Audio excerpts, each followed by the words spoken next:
Mr. Reese. Good afternoon, ladies and gentlemen. We're here on the hilltop in Salisbury, Connecticut, waiting for Salisbury to take on the Avon Winged Beavers. I'm joined by my host, Mr. Reese. How are we doing this afternoon? Mr. Reese here with Sean Egan. Great to be out here today with you, Sean. Beautiful blue skies, just freckled with a few clouds here on the hilltop, looking out at the Taconic mountain range. I think it's a good day for some baseball. It's an amazing day here on the hilltop. Salisbury is coming off a loss against Avon away yesterday. What do you think they need to do to bounce back today? Forget about it. They need to forget about it. One of the best things you can have in sports is a short memory. You couldn't say it any better than that.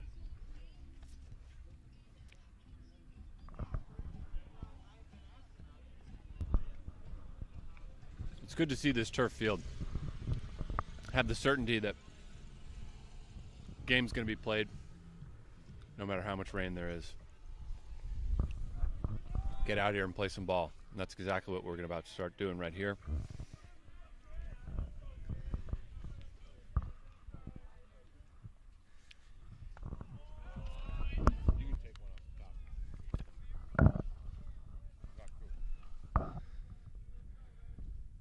First strike for Salisbury here.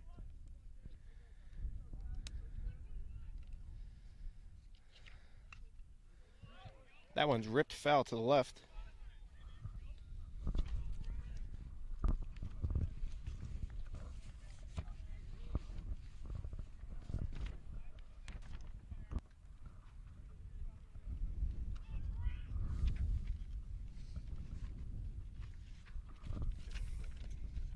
Number 2, Gavin Greger up to bat. 2 strikes now. He fouls that one off.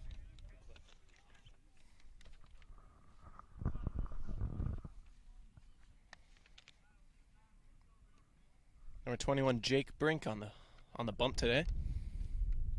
0-2 count. And that's ripped to second base. Easy catch for number 2, Brendan Munnelly. Get that first out for the Salisbury Knights defense. With that kind of a crack, but the lack of distance, he might have felt that one on the hands a little bit.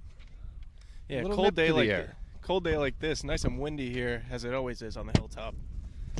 That one's a stinger.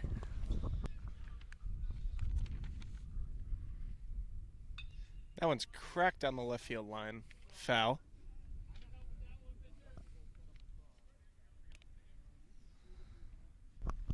Brink under control here so far. It's early, but he seems to be finding the strike zone.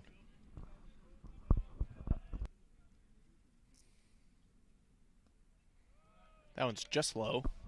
1-1 count. Looks like he tested out the curve for the first time today there. He's still getting his toes in the water here. Cold day like this, just got to keep your hands warm. Try and hit the strike zone.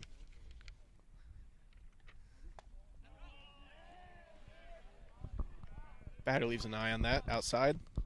2-1 count.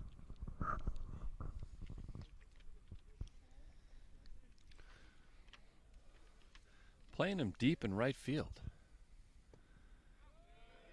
Interesting. I don't know if Huber has much of a shift going on these days, but they do seem to be respecting that 330 feet out there in right. This guy's a big 2-hitter. Had a great game yesterday. But with as that's cracked foul, they got a short field in right field. You think this guy could take it deep?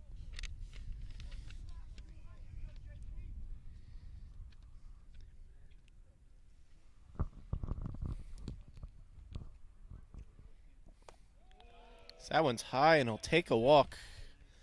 First base now with 1 out for Brink.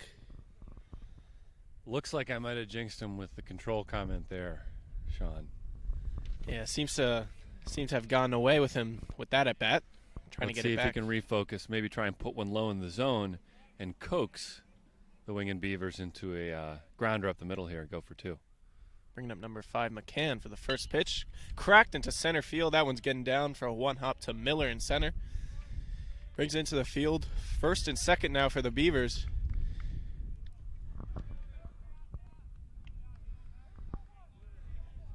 Avon seems to be getting something going here early in the first. Ducks on the pond. Or should we say beavers on the pond? Beavers on the pond. 1 out. Infield fly rule in effect. That one's in the dirt. 1-0 count. Brink trying to regain his control early here. Seems like both teams, especially 2 weekends ago, they were getting started early in the first inning with many runs coming in the top of the order. So that one's low again for Brink. I think I'm noticing a little hastiness in Brink's delivery here. He seems to be rushing it a little bit. I might tell him, if I were Coach Huber, maybe just slow it down a little bit. Seems to need to take some more time there on the mound.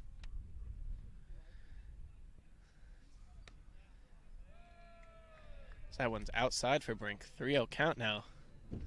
Pitches seem to be getting away from him.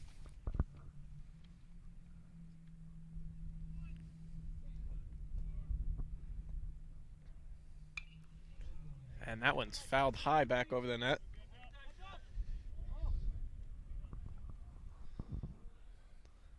Just missed some fans. Yep, notice to the patrons, keep your eyes open during a baseball game. You never know.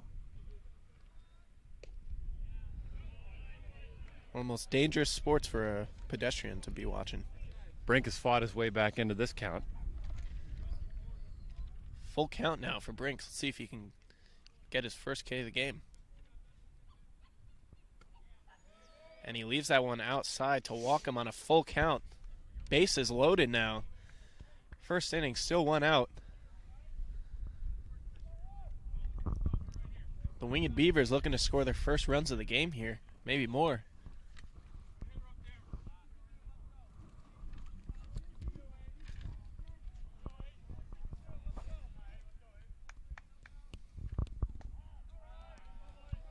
That one's low, but it's a strike.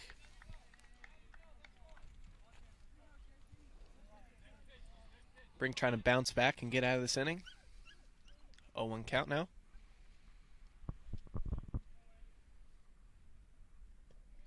And that one's outside and in the dirt. Tereso gets in front of it. Excuse me, Patrick gets in front of it. Well stopped by JP there. Well stopped. You can see the Winged Beaver on third base just salivating here, looking for a passed ball. They're just waiting to score. Both benches very rowdy today, coming off that loss.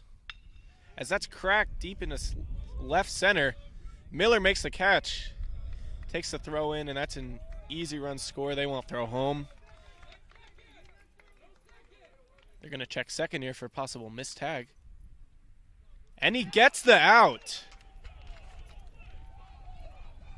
Avon gets out of that inning. The boys are very excited there on the bench. And that, I believe that run will not count there. Brink does his best to get out of the inning, and he does.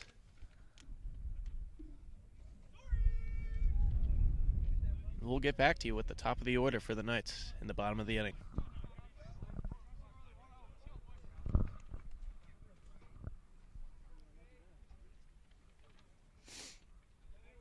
Well, that's about as close as you can get to scoring a run without actually doing it, huh, Sean? Yeah, well, I've seen so far from commentating these home games here, those types of plays have happened a lot. Many times have these players missed the bags and it's cost them. No, they they put up a run. I'm no umpire, but looks like that does count. Yeah. Well, I guess the run will count, as you say. Still would have left runners on with 2 outs, possibly costing them for later in the game.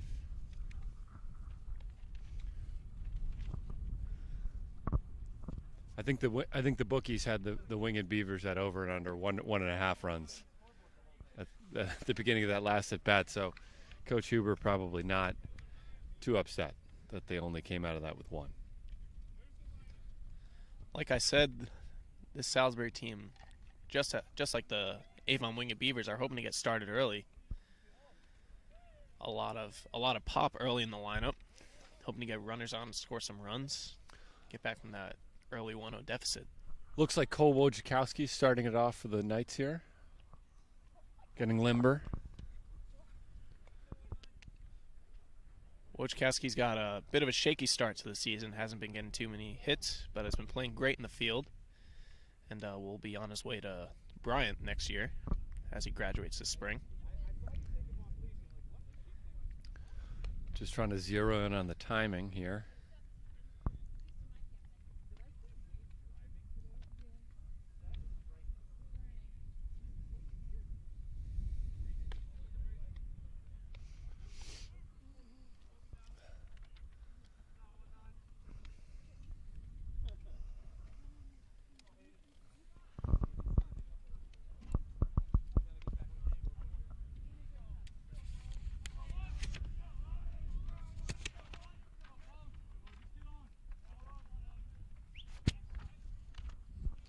Southpaw Brian Dowling on the mound for the Beavers.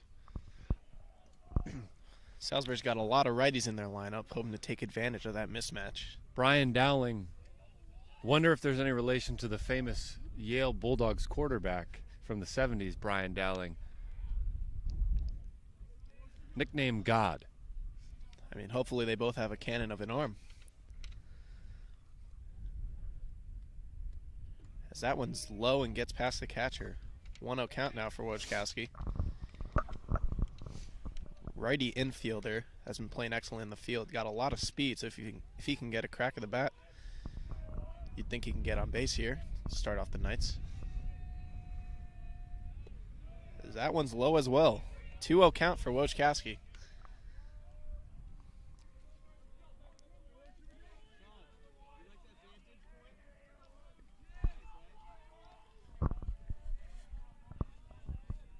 Dowling delivers.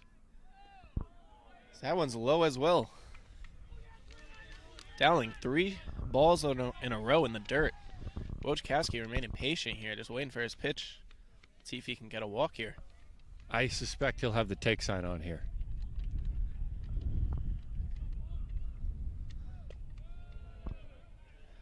And that one's low, but in the zone for a 3-1 count now.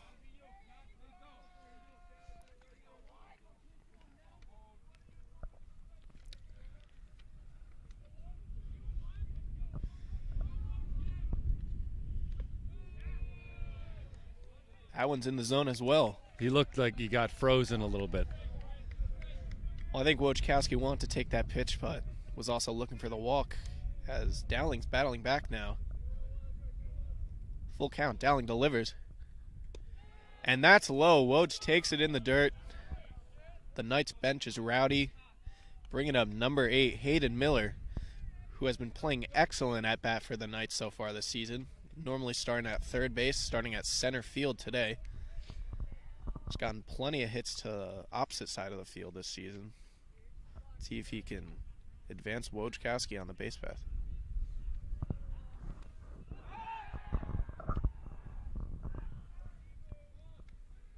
Wojciechowski known to have a little bit of speed.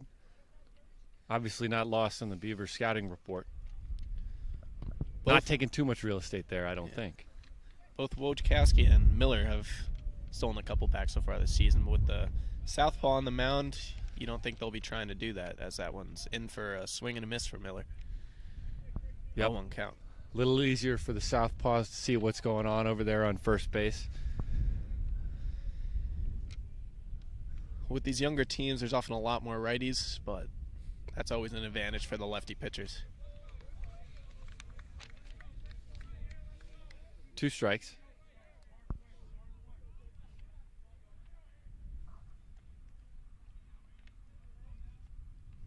No outs. Attempts a pick off again at first. Wojciechowski slides in there with no play.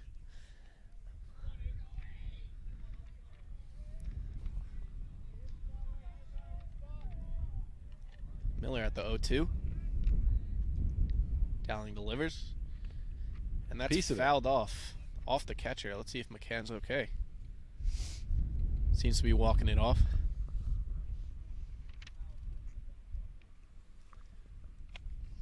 Count remains 0-2 for Hayden Miller.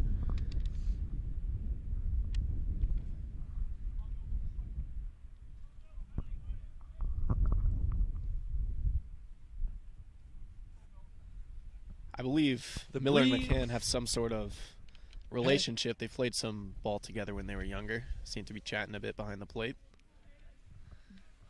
Prevailing wind out into right center field right now. For a great opposite field hitter like Miller, with the 0-2 count, doesn't look likely, but let's see as he delivers. Ooh. And he goes down missing. Miller, they're excellent batter so far this season. Goes down looking. Looked like he got him with the slider there. Yeah, that Definitely an off-speed pitch off-speed. caught him. The off-speed pitch caught him hesitating, as he just left that inside the zone. So that brings up James Patrick, who is starting at catcher today. Cracked to shortstop, and the shortstop misses it, but they still get the out at second. So James Patrick will be in there on both an error and a fielder's choice for the single. But Wojciechowski gets out at second, bringing up number 15, Anthony Tereso, with 2 outs here for the Knights.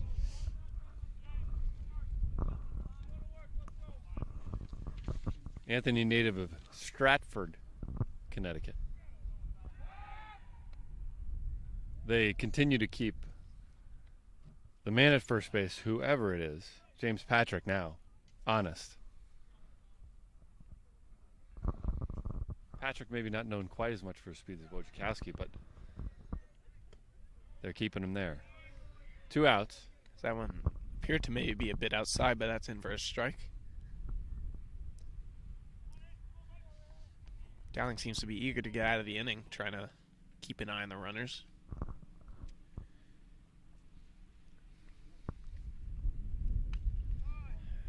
And that's fouled back into the net. 0-2 Fouled straight count. back usually means that the batter has somewhat of a hold on the pitcher's timing. Seems to be Sometimes a getting good little sign. under it.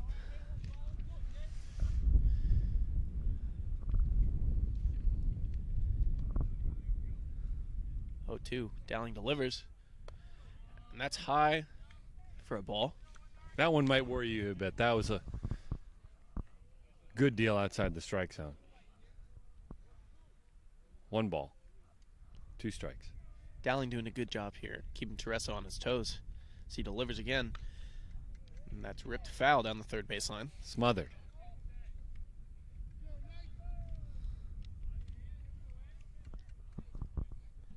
Tereso staying alive.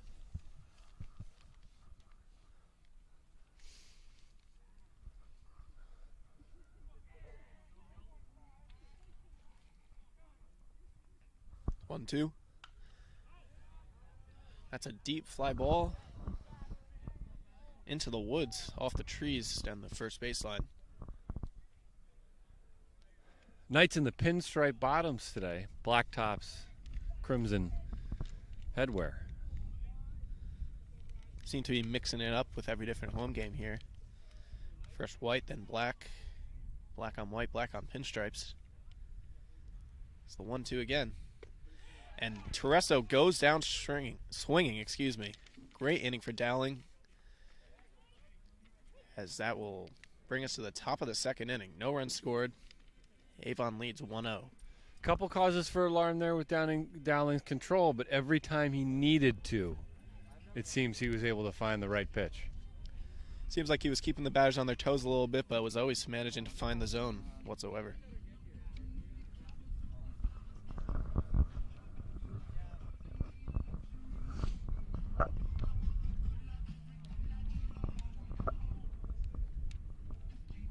Little bit of a swirling wind here today. It's been blowing in from the left, flying out to right center a little bit. Generally a left to right wind if you're looking out at the field from the batter's box. I think a lot of these lefties that Avon has, they could get a hold of one high up in the air. Maybe they could bring one to the fence. Short porch in right field here at Natalie Sanford Gardner Field. 330 out and right, 381 left field, and all the way deep center, 468 feet. I've seen it. Great park for contact hitters who can. I've seen those Carlos one-hoppers. Pena hit one straight on. I've seen Carlos Pena hit some softballs that far. That guy's got a lot of talent, got a big future in the game. They're eager to get him back on the field.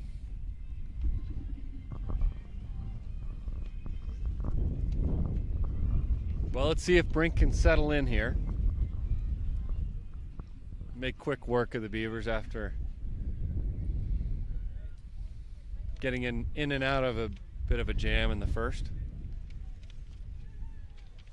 Well, one run isn't too bad as he delivers. And that's a strike on the swing. Brink trying to shake off that first inning.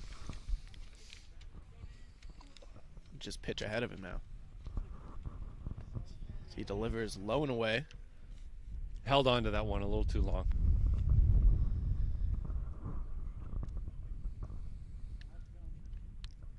Beavers seem to have been looking at the pitches very well today. So that one's low as well. 2-1 count now.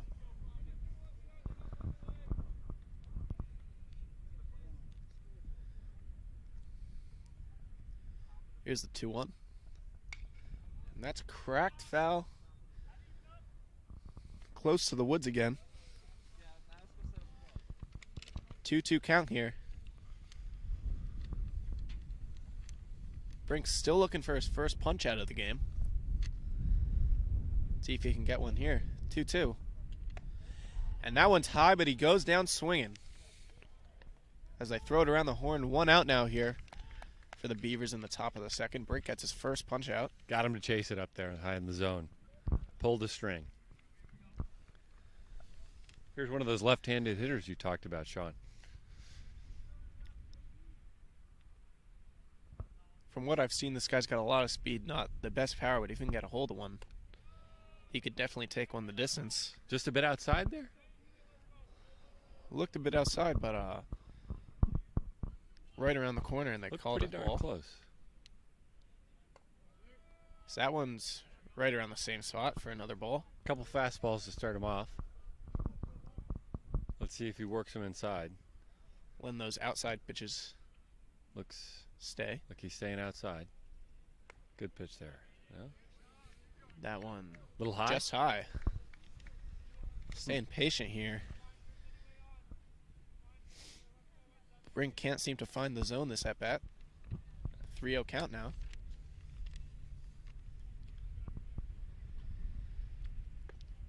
So that's right down the middle for Brink. How do you feel about the 3-0 take? I think if you get a good pitch and you like it, you should definitely swing. But it's definitely a good strategy as he takes that last one. Just goes to show you want to get on base any way you can, even if it's a walk. Especially when Brink seems to be struggling to find the zone today. They seem to be letting a lot of pitches go.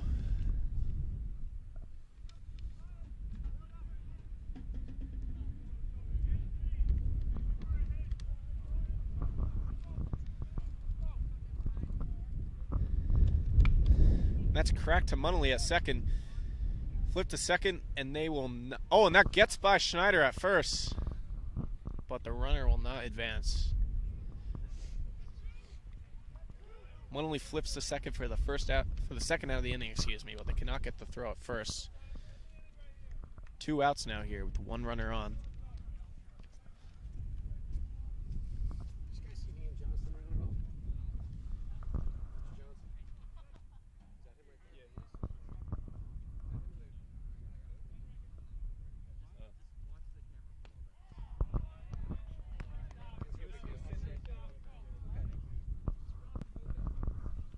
Sounds a strike for Brink.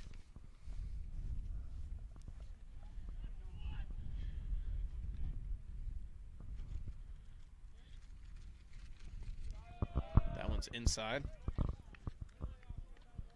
That looked like it had a little off speed, maybe a slider there. Yeah, Brink. He hasn't Brink's been able to rely on that yet. Brink's still trying to find his pitches today. Trying to get in his groove as he leaves that one high and inside. Still struggling to find the zone with the 2-1 count now.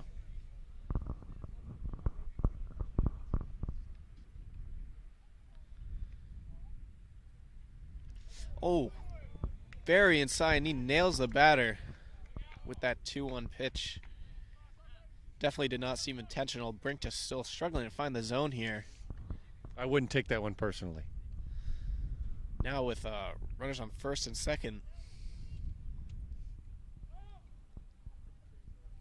Brink's still just trying to get out of this inning.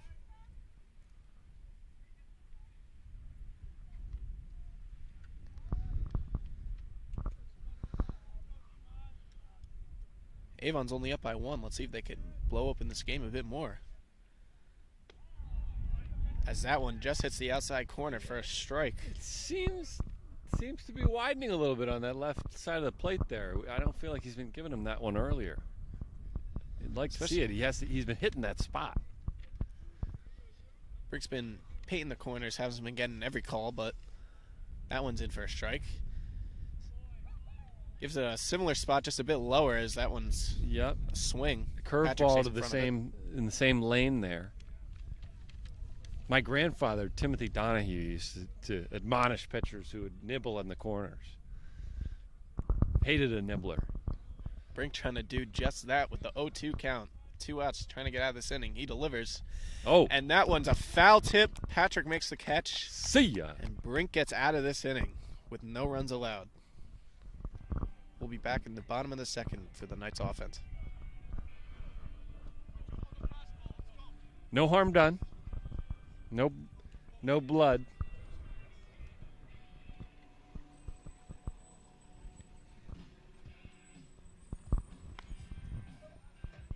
Looks like the Avon JV lacrosse team is making their arrival. These Salisbury home games on the Saturdays are just an absolutely amazing environment to be a part of. These beautiful days, a nice breeze, but not too harmful. The boys are always rowdy, the boys are always loud, and they're just ready to get after it. Bucolic, pastoral. It's almost a shame Norman Rockwell isn't here to paint it. Wouldn't you say, Sean? Yeah, well, you said it best. I can't imagine a better place to be on this nice Saturday afternoon.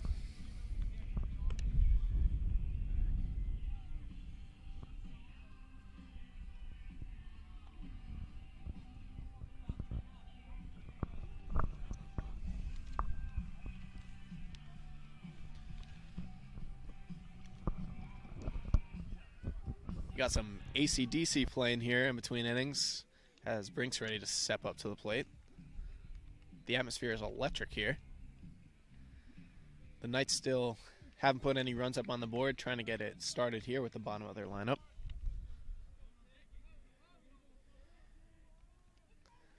Pitcher versus pitcher here. Dowling delivers. And that one's way outside. Brink lets it go.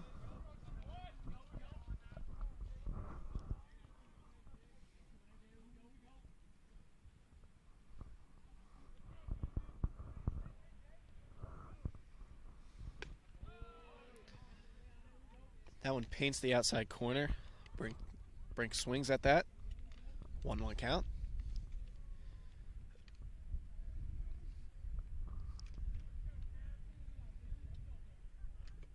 And that one's in the dirt. Brink lets it go.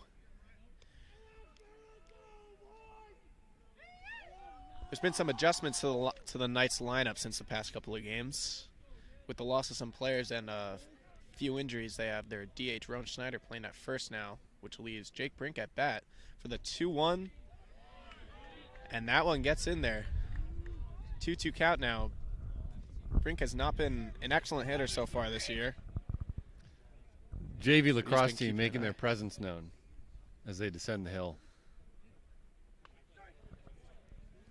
Like I said, the atmosphere is electric. And the boys are excited to root their fellow brothers on as Brink fouls that one off. Still 2-2 count. Always important to encourage the boys to cheer for their brothers and not against the other team. Of course. And that one's ripped into center field.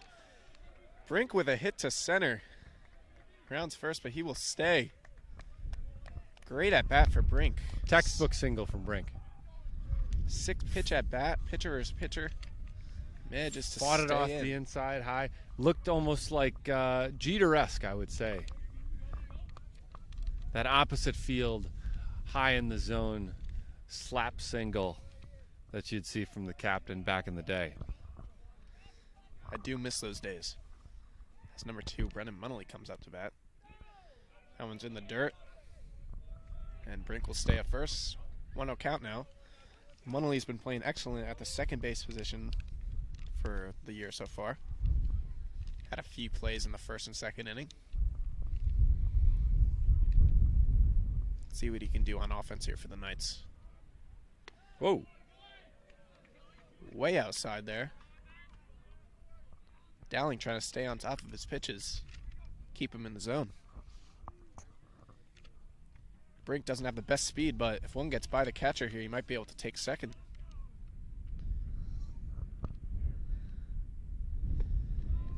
So that one's right there in the zone. Munnelly swings and does not. An indecisive swing, I would say there. Seemed to be a bit hesitant there.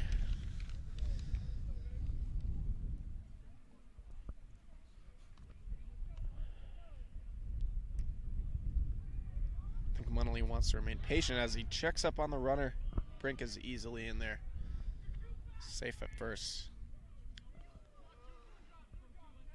After those first 2 pitches got away, I think Munnelly wants to stay patient here. Hopefully rack up some balls in the count and possibly take first. Checks up on the runner again.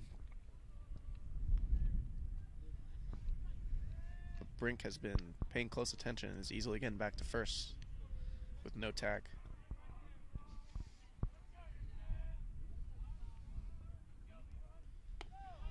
That one's high and outside.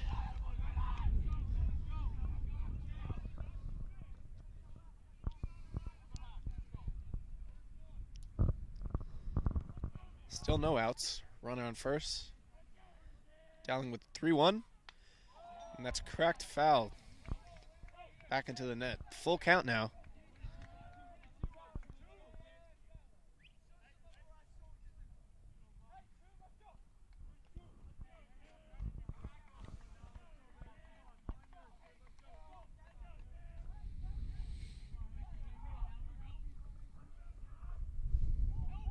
That one's low and in the dirt. Munnelly will take first. Brink advances to second.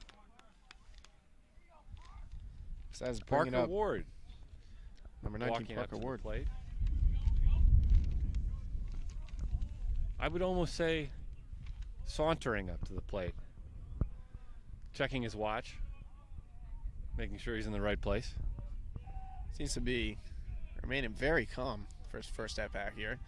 No outs. Runners on first and second. Calls time.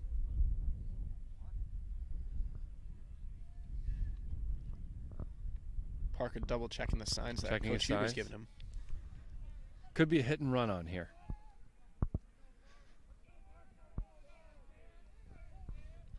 And he squares up to bunt. Fouls it off behind him. Ward looking to advance the runners here. Well, the cat's out of the bag, and we'll see if they keep the bunt on. 1 strike.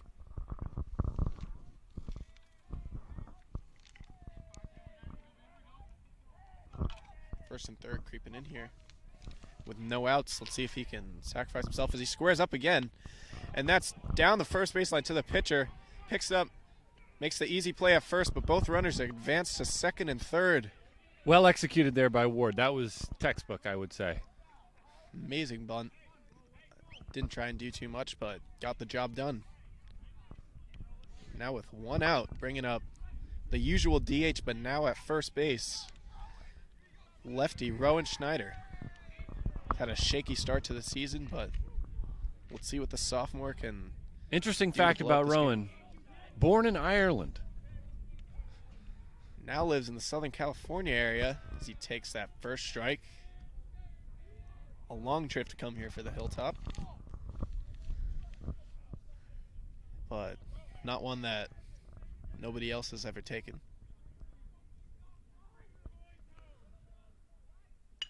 And he cracks that to second base, and they'll just make the easy play at first as Brink comes in to score the first run for the Knights, and Munnelly is safely there at third with 2 outs now. Bringing up number 4, Chad Johnson, not to be confused with Ocho Cinco. Ribby for Rowan. Rowan's had a lot of those so far this year. He's had a few ground balls to second, but has batted in a few runs. As that's cracked into right field for Johnson, but the right fielder gets under it. 1 run scored, tied up at 1 now as we head into the top of the third.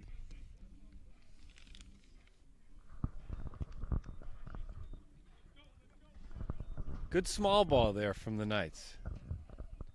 Nothing too exciting, but Men on first and second with no outs, and they manufacture a run. well, you know, you just got to do whatever you got to do to get those runs on the board, win the game. Nothing too exciting, nothing too flashy, but they're getting the job done.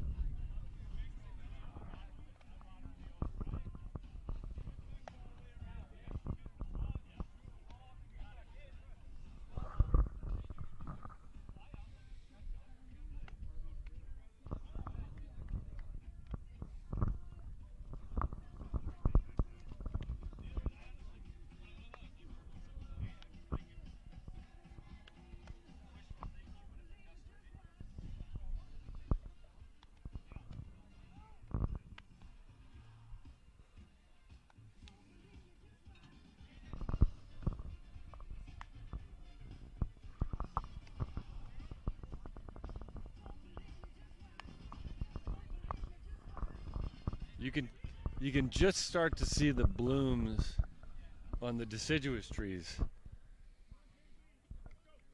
of the Scoville Preserve and the Salisbury campus woodlands surrounding the field.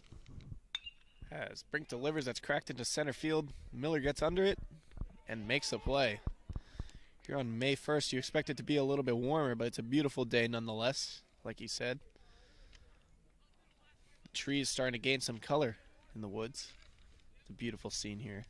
You can see the tinge of the yellow buds, but we're not quite there yet. We have started spring dress on the hilltop. Traditionally begun when the buds appear on the trees in the main quad. Crack to second base. Another crack. Easy play for Munnelly. 2 pitches, 2 outs for Brink.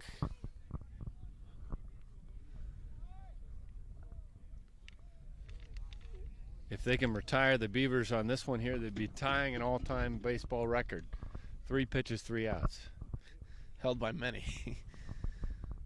Not to be. Again, Mr. Reese jinxes what could have been. That one's low, but in the zone for a strike.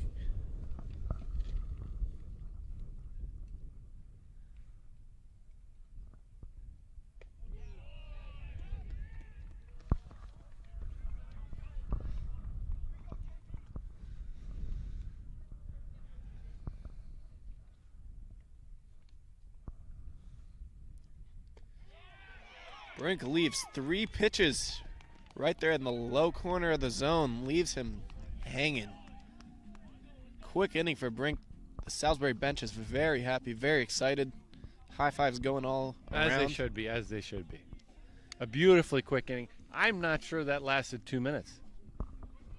You might be right about that. It seemed very short. It seemed like we just had the Salisbury Knights up at bat as they're coming back again.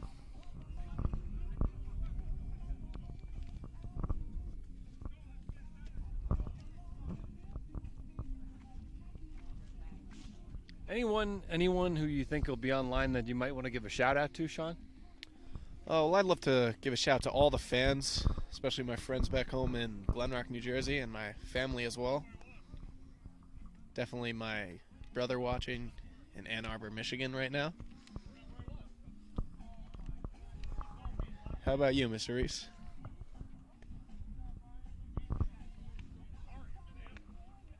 I don't know if I see Mr. and Mrs. Carlos Pena in the crowd, but 4-year advisee of mine. I know they're probably a little bummed they're not watching Carlos go to straightaway center right now, but I know they have a great love for Salisbury, and hopefully they're tuning in. Carlos is a great kid, great And ball Brigitte player. is, Been contributing to the Salisbury atmosphere for a while now. I definitely know his parents would love to be watching him play more than anything else right now. Definitely excited to see his future in the game.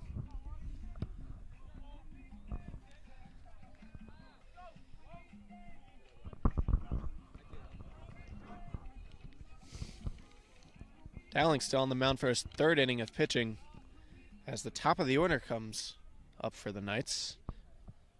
Shortstop Cole Wojciechowski coming up to bat. top of the order for the Knights. Got on base with a walk in the first.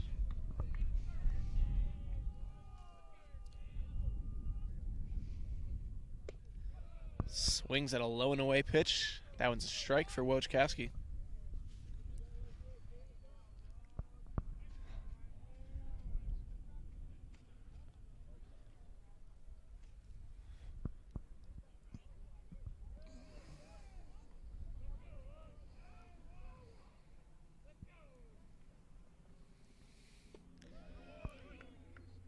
Wojciechowski hacks again.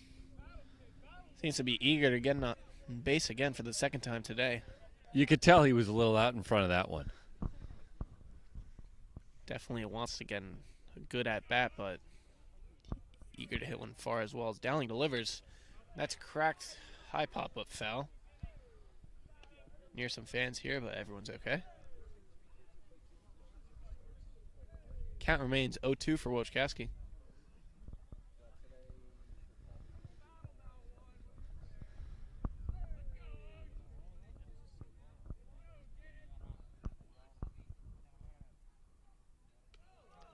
That one seemed to be some sort of off-speed pitch that got away from him.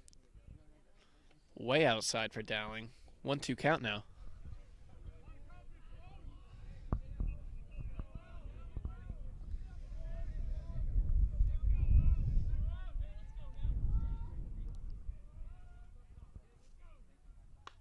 That one's ripped down the third baseline. Fields it, and the throw is in time for the first out of the inning.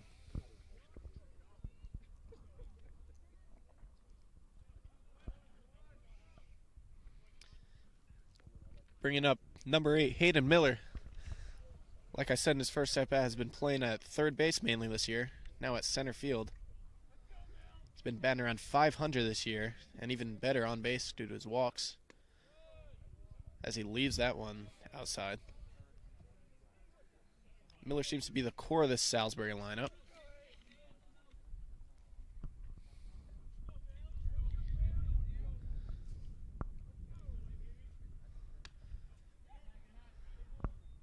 Miller cracks that one back. Just at the top of the net. Seemed to be coming for us. Straight back. Looked like that was the heat. Yeah, Miller seemed to be... He's on the heat. I don't know. He bit at that. He didn't bite on that curveball earlier. Let's see if he sees that again. Miller's got a great eye for the 1-1. That one's in the dirt. Miller doesn't even look at it more than once. It looked like he was reaching back again there. So it'll be interesting to see what they want to give him here. 2-1, you'd think he'd be swinging at this one if he's got anything near the plate. Miller loves that right center gap. Seems to be a big opening there today. Let's see if he can get one. See, cracks that high up. First baseman can't seem to find it. And they do not get to it. 2-2 count now for Miller. The wind seemed to catch that one. Wind's back up. Coming out of left field. Blowing almost straight across the field. If anything, a little bit of help. High fly balls like that will definitely affect this game with the wind. It's the 2-2, and that's cracked deep into center field. Center fielder's backpedaling back, and he gets to it. Seemed to have almost stumbled trying to find that ball, but he stays under it, makes the play.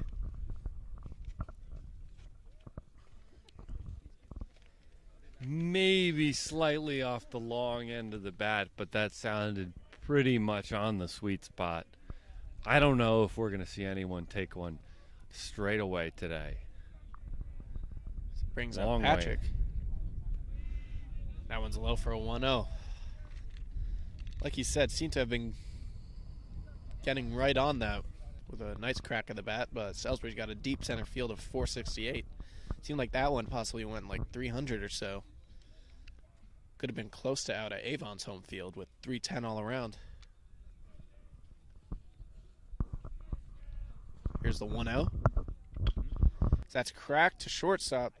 Third baseman fields it. And he fumbles the play at first. Patrick beats out the throw. And he's on base with 2 outs now.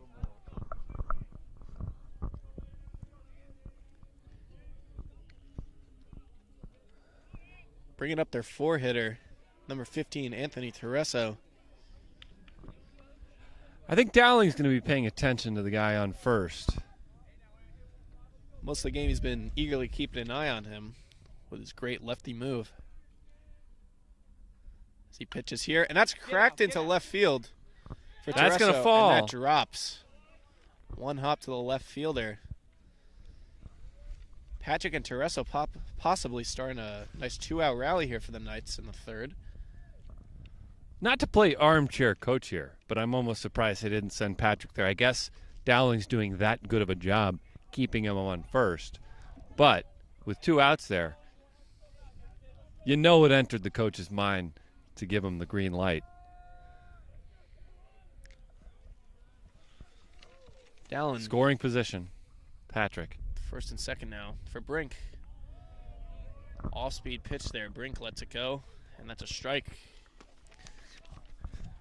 Froze him. Not the first night to be frozen here by Brian Dowling. Brink had a great at-bat for a single. Seemed to be just a few minutes ago. He's back at bat again. Hoping to drive in some runs here with 2 outs for the Knights. And he lets that one go outside. Brink doing an excellent job looking at the pitches today. Staying very patient.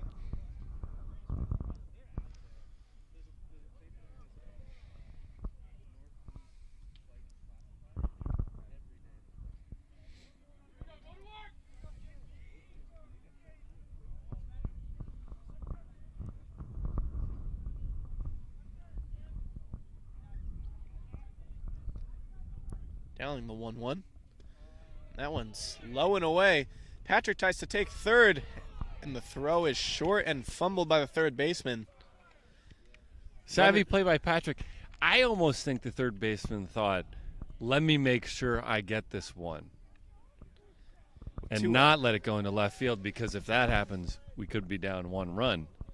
With Little short hopper there. With 2 outs, definitely just trying to stay in front of him and get out of the inning. I think he just wanted to stay in front of it. Runners on the corners now. Brink. Dribbler. Nice dribbler to third.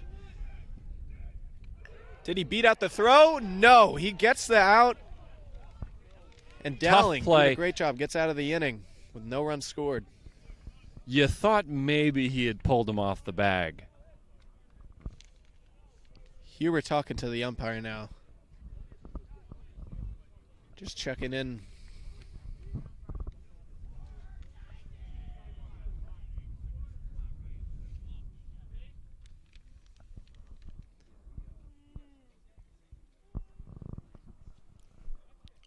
A slight protest here Runners from staying on Coach the Huber. bases. And he is safe. The Salisbury Knights, very excited to see that happen.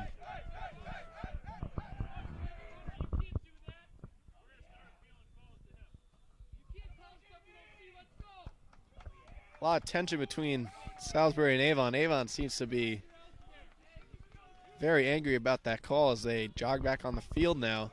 But Salisbury is very excited. First and second now for Brendan Munnelly.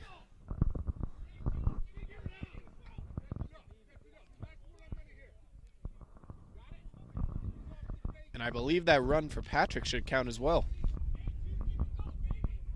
So I believe the Knights just took the lead. Scoreboard has not. The Avon coach getting a sportsmanship lesson right now. Salisbury very pressing loud. a little too hard, I think, on the call. You saw Coach Huber. He asked politely. I've definitely And seen. then we saw some heckling from the Avon bench.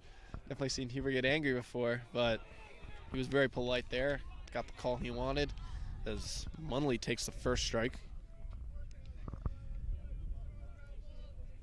So the Knights have the lead now, 2-1, with runners on first and second, 2 outs.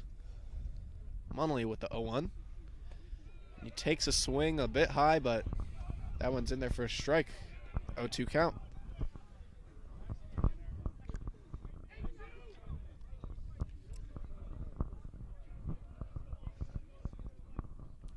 Dowling for the 0-2.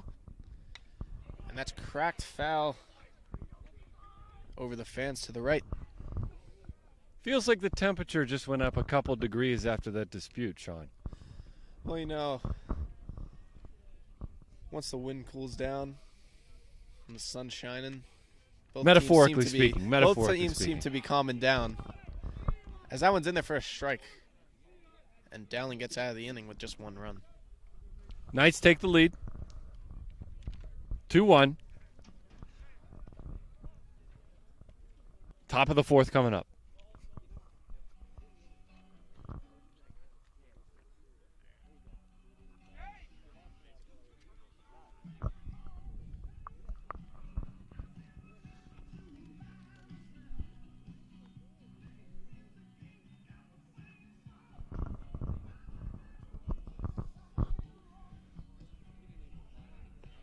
Brink back in after that record quick work he made in the last inning. Pitches seem to be finding the zone as a warm-up. Seems to have found a rhythm. Let's hope he can hang on to it. Big part of high school baseball with these young players is just trying to remain consistent, not do anything too special, but just find the zone and get the job done. Find that flow state where he's just focusing on a target and not worrying about the mechanics. Couldn't say it any better myself.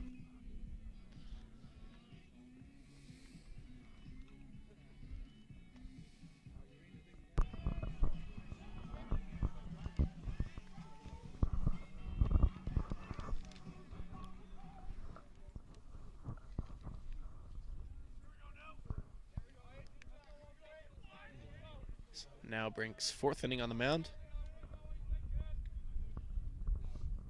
Delivers, and that's cracked deep down the first baseline, but foul. Seemed like if that one was fair, could have hit the wall, but that was well foul. Good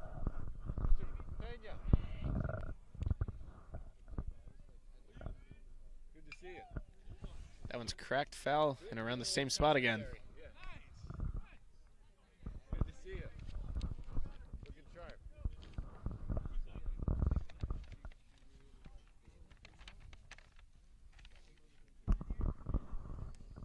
Brink for the 0-2. That one's Little high brushback inside. pitch there. Seemed to have maybe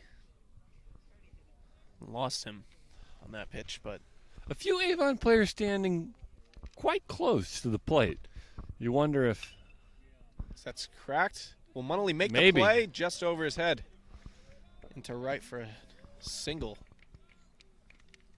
thought about 2 for a nanosecond there. Yeah, possibly.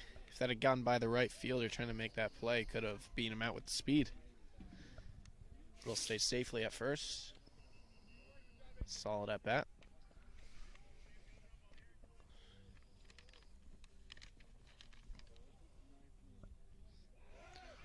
Brink checks up on the runner.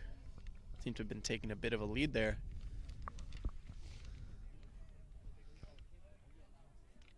They may possibly want to test Patrick's skill up behind the plate.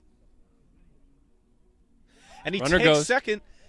The throw's down there with a hop, and he is safe.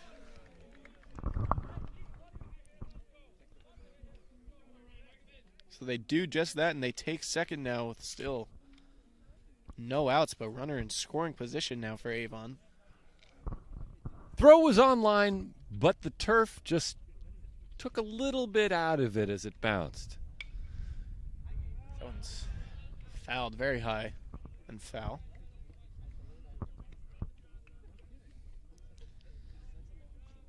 Yeah, that throw by Patrick seemed to be very straight, but not in time with that turf bounce there. Turf bounce takes a little more wind out of the sails than, a hard dirt, those rubber pellets. They can check it up a little more. Good news is it definitely stays straight on the turf, and Woj had an easy time handling that hop. Strike Brink two. takes that one just low for strike two.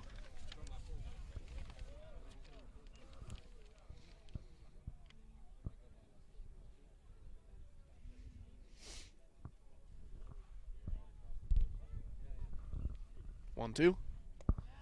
And that one's low. He's running down to first. And he'll get the play, and the runner will stay at second. Drop third strike. Patrick makes the play at first. One out now with the runner on second.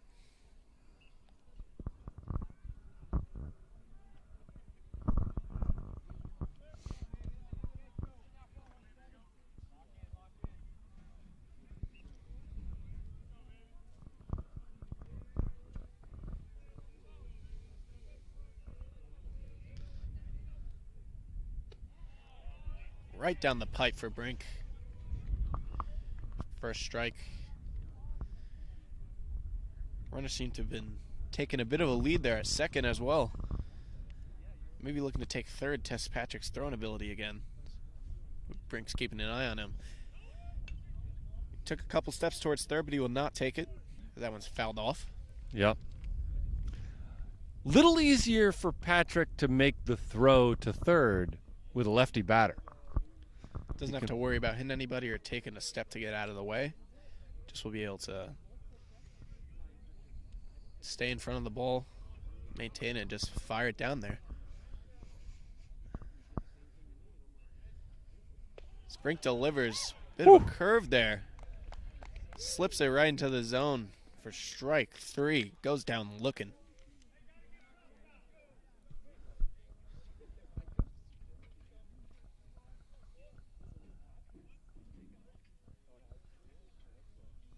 Two outs now, runner on second. That was a nice 1-7 curve there. That one's Taylor, high. little tailing fastball there. He's got starting to get some movement on these pitches. Despite the runner on second, Brink really finding his zone now. 1-0 count, but just trying to get out of this inning. So that one's cracked into left center. Gets in the gap. Miller will field it, and a run will score. Nice RBI single there with two outs. Yep, the stolen base paid off.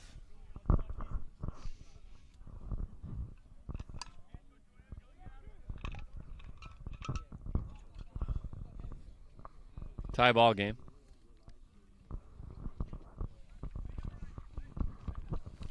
Two outs.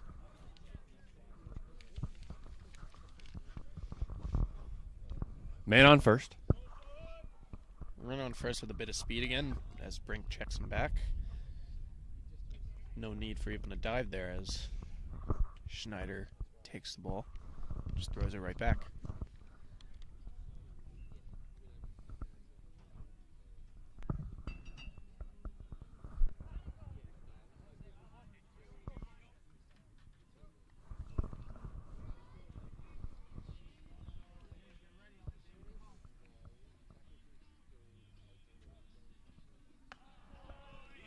That one's in there for a nice beaming fastball.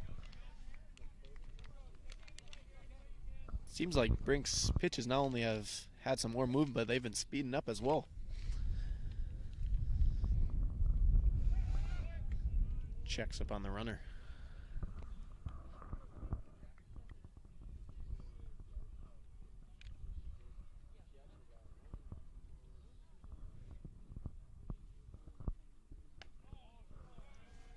Nice off-speed pitch with some movement there. Just low for a ball.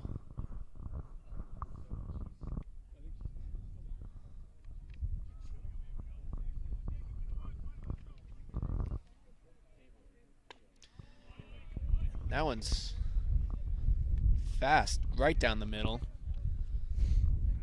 Takes a hack at it. 1-2 count now.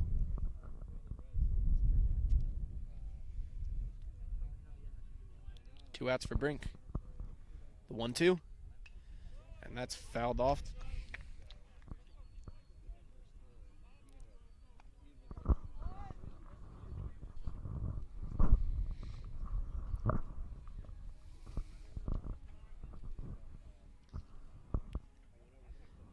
Count stays 1-2. Brink delivers. Fouled off again. Avon staying alive here with 2 outs. We seem to be approaching the end of the inning, but Avon seems to be saying otherwise. They're not done yet. Not done yet. Hanging in there, fighting them off here. Still 2 strikes, 1 ball. And that's ripped to first base. Schneider cannot make the play. Dives and just misses it. Runners seem to have been thinking about taking 3, but he'll stay at second. Runners first and second now. Still 2 outs.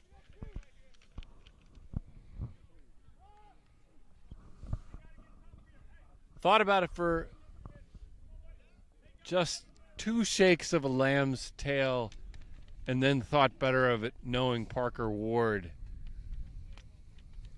and the hose he has out there in right field. Well, Parker Ward's got a missile. Never want to end the inning at third base there. Definitely not. Now, Avon thinking about possibly bringing out a pinch runner as they call time. And they will do just that.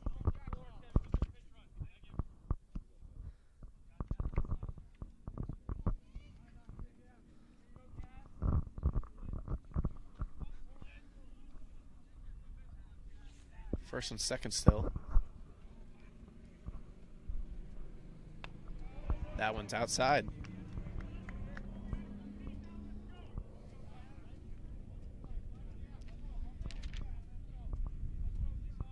Brink hasn't seemed to be missing too many pitches so far, but batters have just been making contact, getting on base as he swings and misses. 1-1 count. Brink just trying to get out of this inning and limit the damage.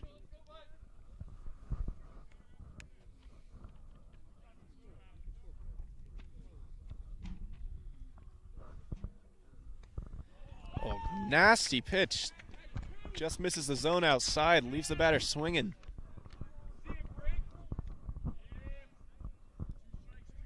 Runners on first and second, 2 outs.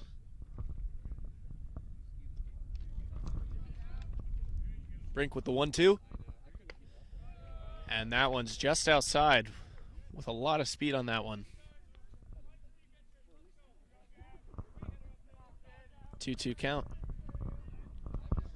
You could tell the batter was tempted there for just a wrinkle in time. Just let it go, though. And that one's down the middle. Brink gets out of the inning with just 1 run allowed. Maintains his composure and gets the job done.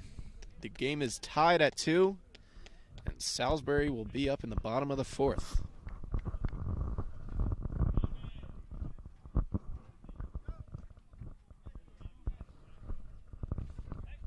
Brink was loving those outside pitches for the lefty batters there, wasn't he?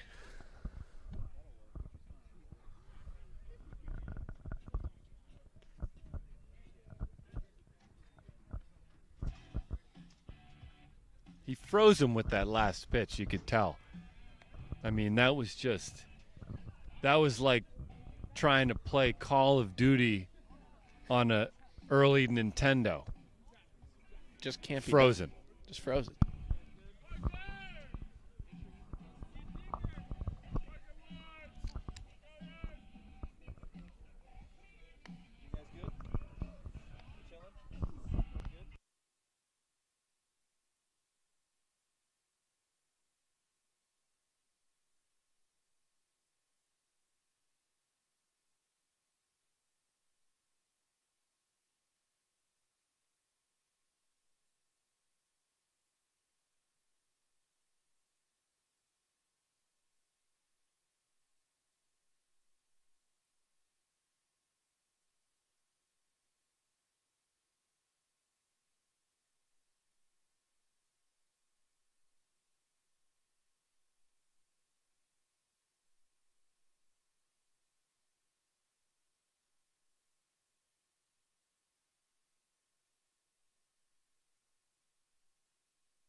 Parker, Ward getting things going for the Knights here in the bottom of the fourth. Dowling delivers to start off the inning, and it's outside. Ward didn't even think about taking that pitch.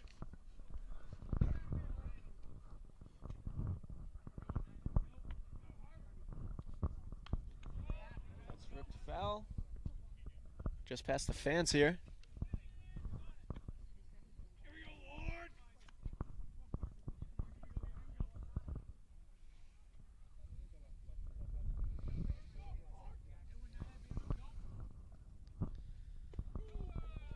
That one paints the inside corner. Dowling with the off speed. Leaving the count 1-2 now for Ward.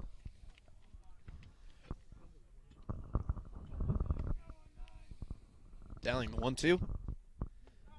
And that one's low. Ward leaves it in the dirt. A lot of Salisbury lacrosse fans appear to be arriving to the field during the intermission.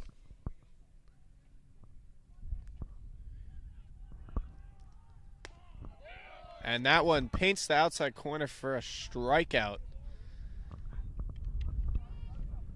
Parker goes down looking. Dowling takes his walk around the mound, takes his walk around the mound, keeping his head in the game. Bringing up number 25, Rowan Schneider, who batted in a run earlier in the game with his ground out to second. So he rips that to opposite field. Rowan with a nice easy single here to start off the Knights in the bottom of the fourth. Schneider with a run batted in earlier in the game. Perhaps he can score a run himself. On the pond here, first base. Taking a 2.5-step lead. Not necessarily Chad the best Johnson. speed on the base, but Chad Johnson will look to bat him in here. As he checks up on him, Rowan not taking a big lead at all. Johnson had a very solid line drive to right field, but the right fielder got under it. See if he can get on base here. And he swings and misses. Johnson, another West Coaster, has spent some time in SoCal. Hometown now, Bainbridge Island, Washington, about which I know absolutely nothing. I haven't heard of it myself, but sounds wonderful. sounds wonderful.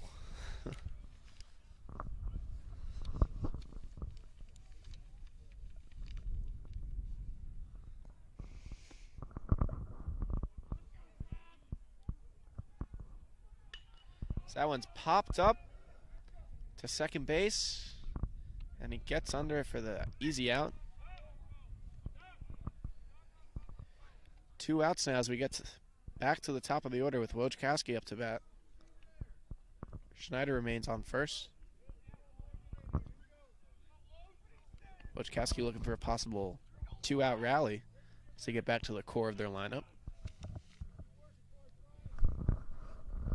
He'll be looking to drive one here. I can tell you that much. So that one's popped, and it should get over the fence foul. Right into the Salisbury bullpen. Some activity in the Avon bullpen. We'll see how much of a future Brian Dowling has on the hump today. Well, Dowling's been pitching pretty well with just 2 runs allowed through 4. But Avon may look to bring in a right-hander as Dowling delivers. Wojciechowski strangely attempts to lay down a bunt as he fouls that one off with 2 outs. With his decent speed, maybe they're looking to catch the Avon defense off guard there. I think he did just get an iota of baseball there. You could just hear a nip. Just barely fouled that one off as Dowling delivers the 0-2. And that one's high, but Wojciechowski swings at it. Dowling gets out of the inning. Couldn't catch up to that one. We'll be at So Rowan Schneider stranded at first base. after a nice one-out single.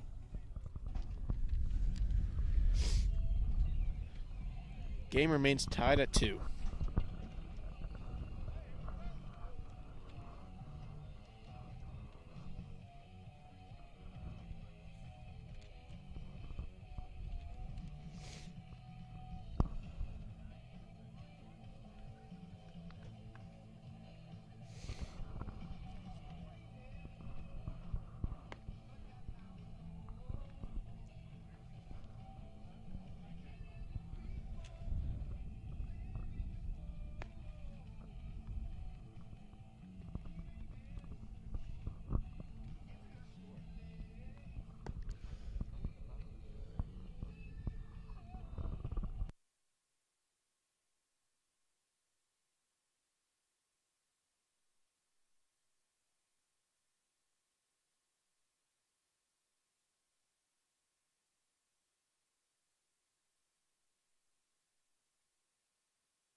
For those of you just tuning in, we're head to the top of the 5th for the Salisbury-Avon matchup.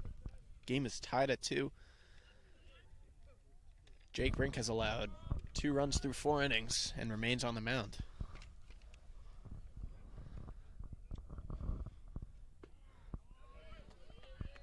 As that one's in their first strike for Brink.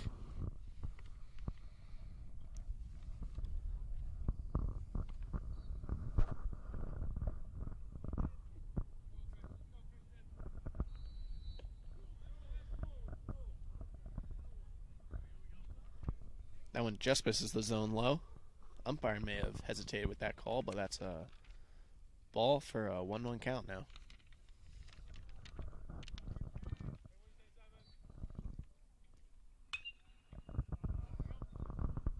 Cracked foul to the left, possibly hitting a car. Bounces, maybe missed some.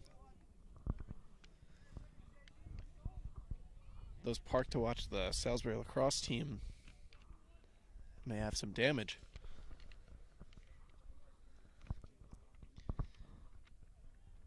One-two count. Brink delivers. That one seemed to drop, but still just missed the zone. 2-2 count.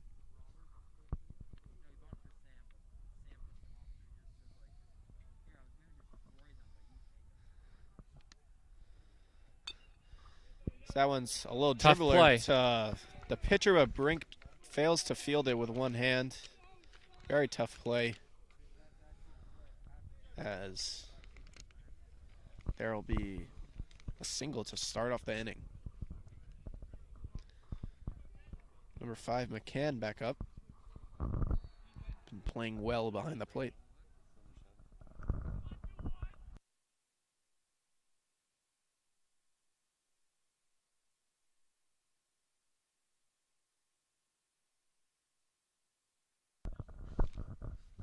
Drew with the single there.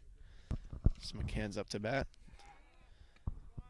Brink checks up on Badrew, but he's safe. Having seen Drew go down the first baseline after that smothered infield single, I wouldn't be surprised to see some sort of movement over there. Oh, when he takes second, like you said, as that one's popped high into center field. He's going to have to Miller tag up. gets under it, and Badrew tags up and will not look to take second.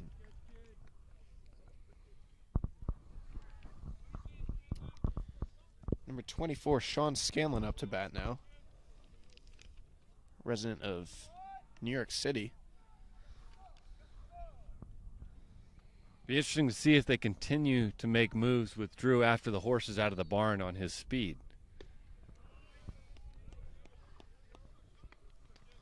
Well, they stole some bases early in the game to put up some runs.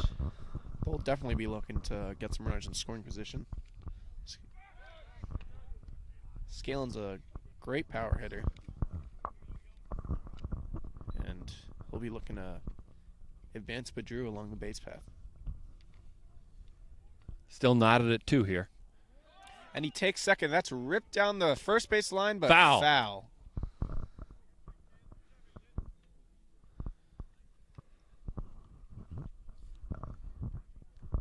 Had that ball touched down in fair territory, I'd have to say you'd be looking at a 3-2 Beaver lead. Wouldn't you say? Well, with the speed of Badrew on first base, he would easily be getting to third, possibly even home. But with the arm of Ward in right field, you never know. Brink checks up on the runner again. 1 out, 0-2 count. That's true. Ward is sitting back there with the howitzer in right field. Important to take that into account. If there's anyone who's going to make that play, it's Parker Ward. For sure. As Brink delivers, that's cracked right to Chance second. for two. He Brink double pumps. hesitates at second, but will make the throw to first. Gets the easy out. Badrew with lots of speed in scoring position now with 2 outs. So that brings up number 8, Luke Lasser, senior from Colchester, Connecticut. Brink there taking the bird in the hand rather than 2 in the bush.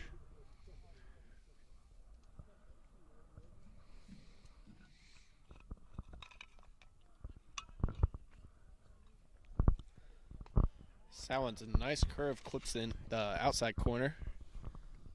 0-1 count. That decision to throw to first may say something about Brink's confidence to get out of this inning, don't you think?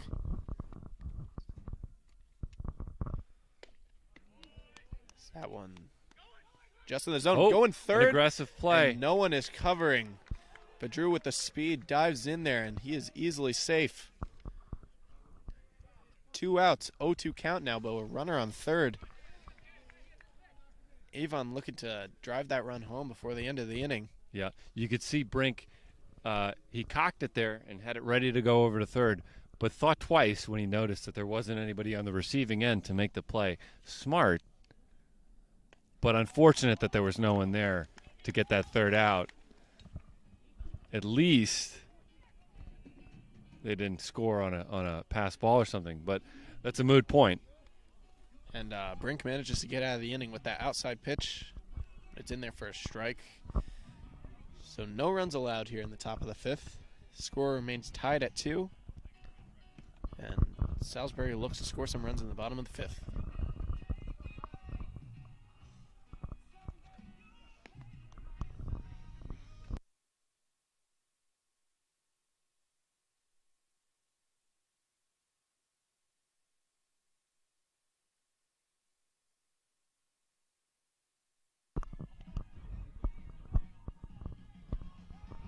Well, Dowling heads out there for a 5th inning. Seems to be running on about, we'll say 4 or 5 gallons in the tank. Dowling definitely seems to have some left in him, but Definitely.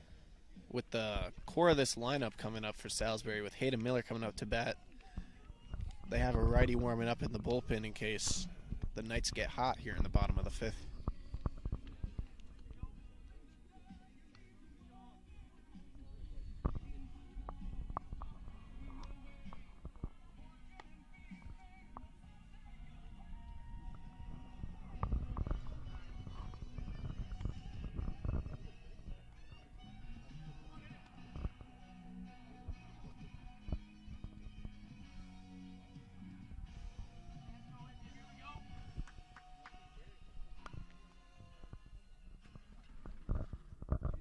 To start off the bottom of the 5th for the Salisbury Knights, Hayden Miller's coming up to bat. He's had an excellent season so far, but he's 0 for 2 today. He's a great all-around stud with a lot of power to the opposite field and a lot of speed as well. He remains uncommitted, but hopes to show out with his junior season as that's delivered, and he fouls it off to the right. Just missing some fans. Just missed his parents, actually.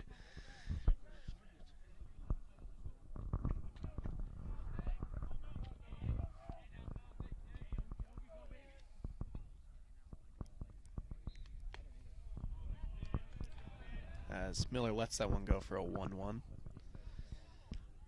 Well, look, the reinforcements are at the ready for for the Beavers. Activity on the bullpen mound has ceased. Hard Miller hit. cracks that one to left field. Is it over the left fielder's head?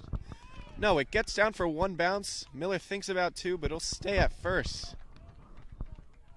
Like I said, Miller remains uncommitted, but he's got a lot of D1 looks, a lot of talent, and is definitely trying to make his mark on the game here and prove his talent.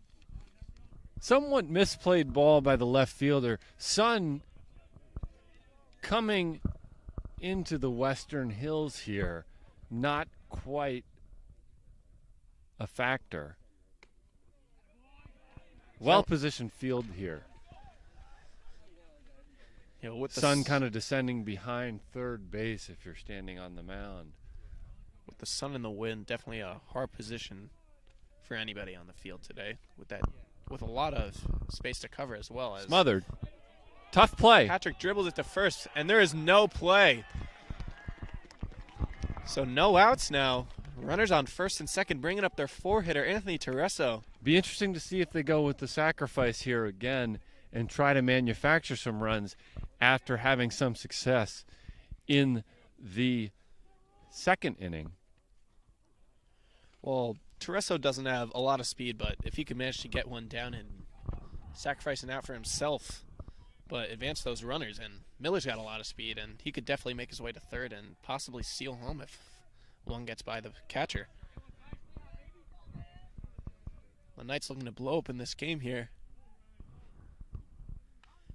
That one's fouled back to the net. Tereso's got a lot of pop in his bat, hoping to drive in some runs.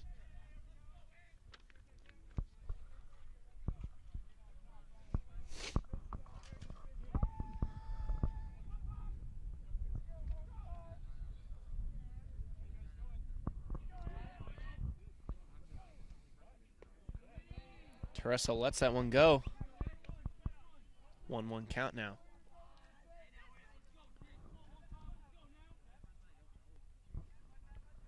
You can't help but think this is a key moment in the game right here. 2 on, no outs. Meat of the lineup. Salisbury could definitely blow up in this game. Put 2 and 1 count. Hitters love the 2 and 1 count. Big practice cut from Mr. Tereso here. All these players live for moments. The stage like is set. Tereso has 2-1. Dowling delivers, and Tereso cracks it foul. Up onto the hill. 2-2 now.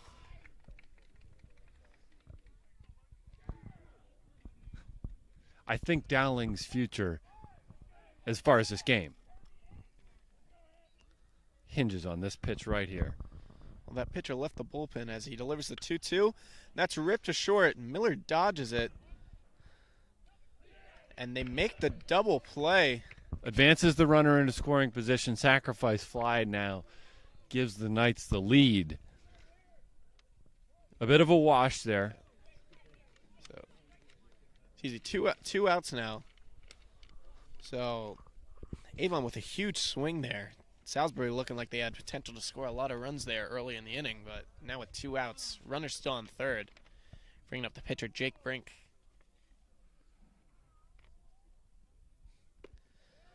He seemed to hesitate and miss on that pitch.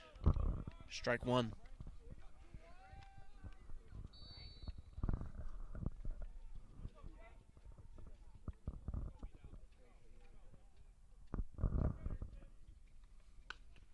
Brink cracks that one, high and foul.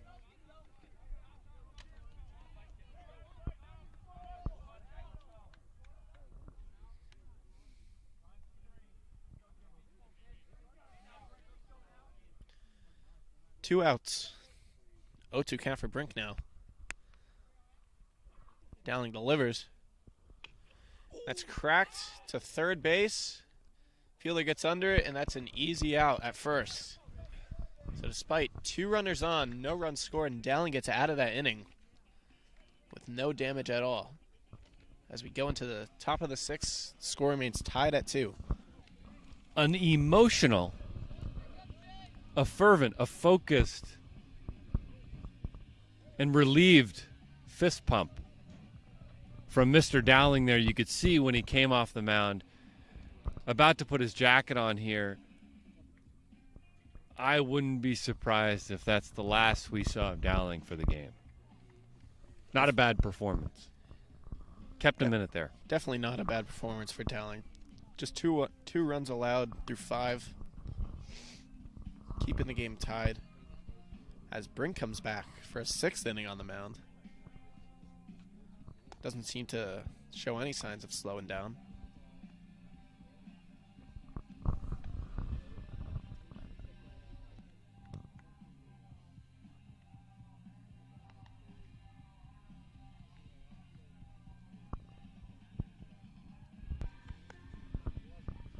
As we head into the 6th, just a reminder for those watching at home, this is a 7-inning doubleheader, so we have 2 innings left here. We'll be back shortly afterwards to bring you a second game of action.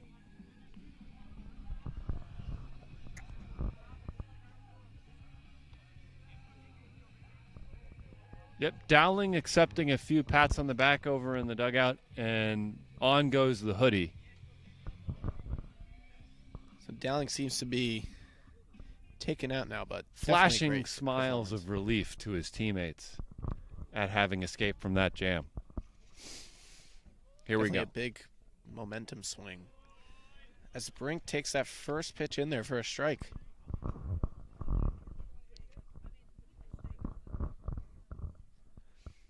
So it's 6th inning now for Brink with no one warming up in the mound. They seem to be relying on him. So that one's in the dirt, 1-1. Yeah, a little bit of stretching going on in the Salisbury bullpen, but no throwing as of yet. We'll keep an eye on that one. So that one's high into right field, and that's in between first, second, and the right fielder, and no one makes the play. Bad thing about taking 2, but he'll stay there.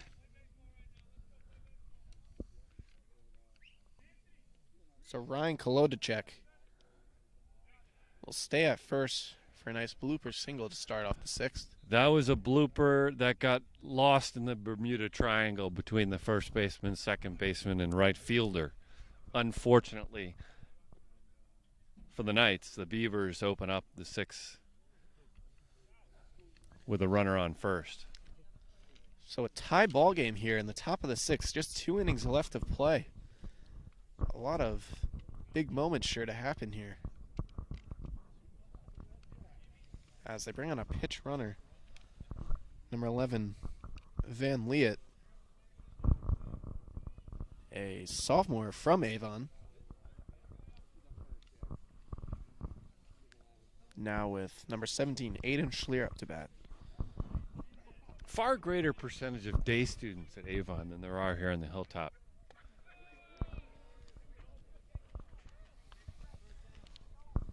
It's always nice to see a nice hometown hero. Bet he's been watching these sports most of his life growing up here to finally get into play in his sophomore season.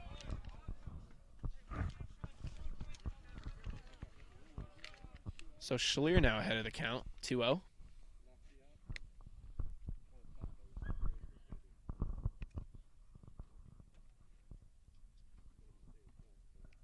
Brink keeps an eye on the runner, and he delivers.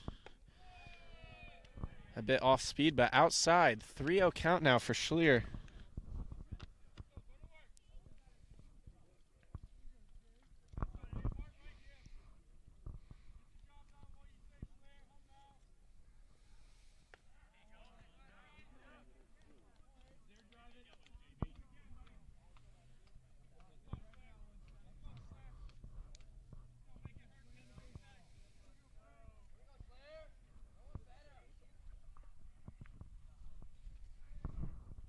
Schlier checks up on the runner,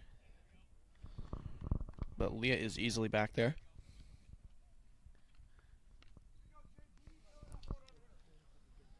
So still no outs. Runner on first. Brink trying to maintain his composure. The 3-1. That's ripped into right field, very deep. Oh! And Ward dives but just misses that. That's back at the wall. Schlier taking third as a runner scores. Almost came off the base, but he's in there for a nice triple.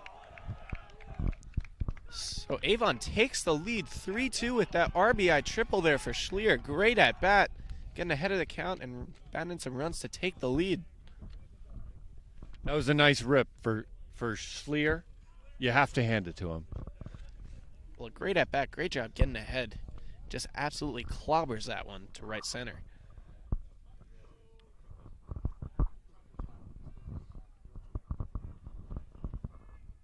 As the Knights call time and meet with their infield, what do you think they have to do to stay in this game?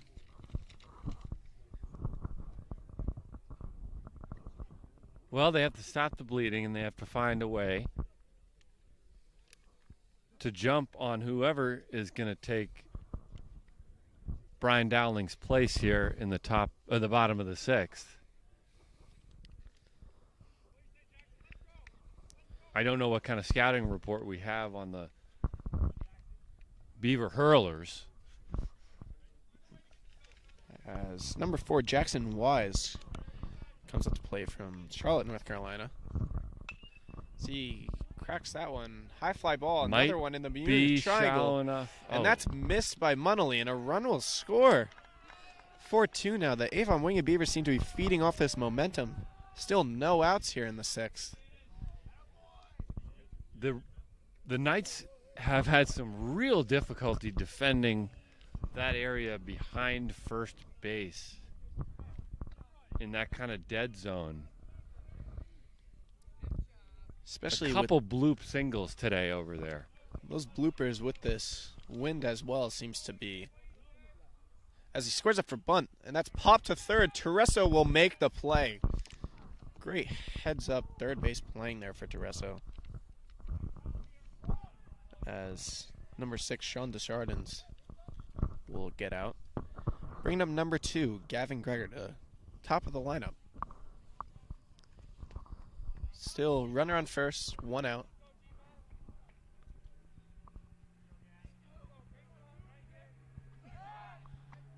Brink checks up on the runner.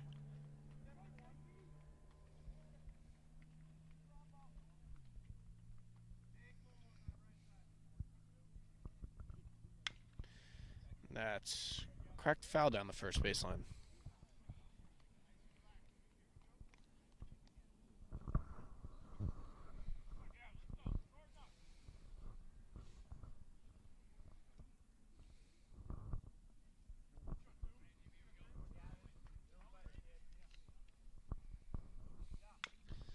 That one's dribbled down first baseline. Rowan fields it foul. No play.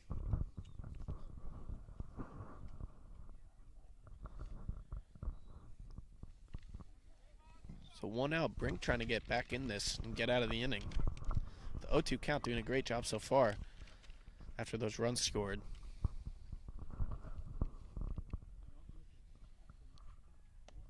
And that one's low and outside. Greger with a good eye lets that one go.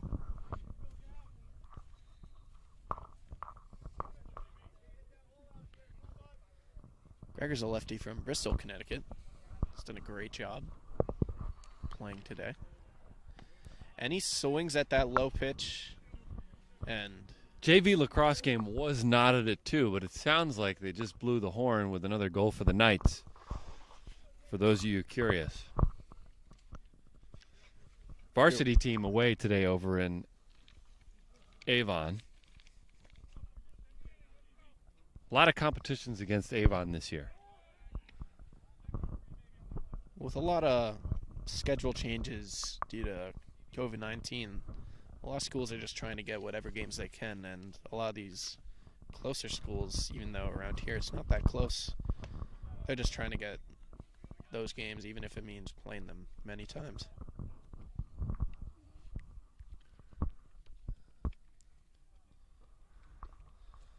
Two out.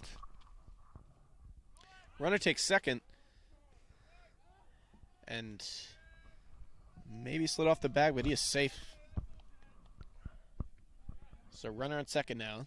2 outs, 2-0 count. Christian Bedrew back up at the plate. As we've seen so far today, he's got a lot of speed on the base path. He looks to drive that runner in home. He lets that one go outside. 3-0 count now. Brink seems to be a bit tired now, but he just wants to get out of the inning.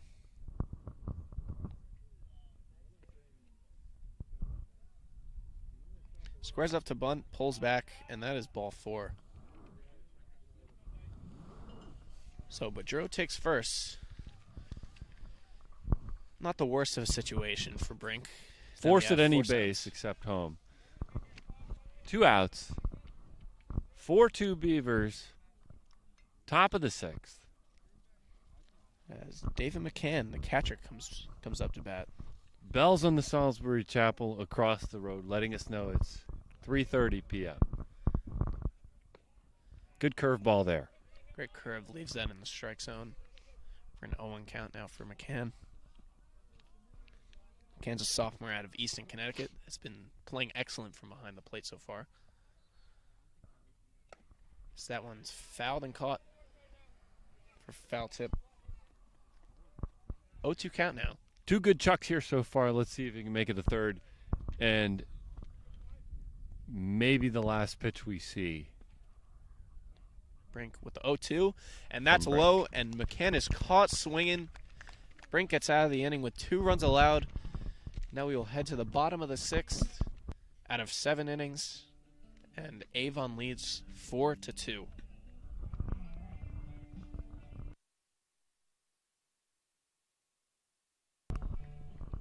Nice one to go out on there for Brink, if that was in fact his final pitch. 3 strikeout to finish the side off there in the top of the 6th. Not the best Not inning of psyched pitching. about the 2 runs, but Yeah, not the best inning of pitching, but he gets out of it fine. Nice K. And he may be putting on the jacket now.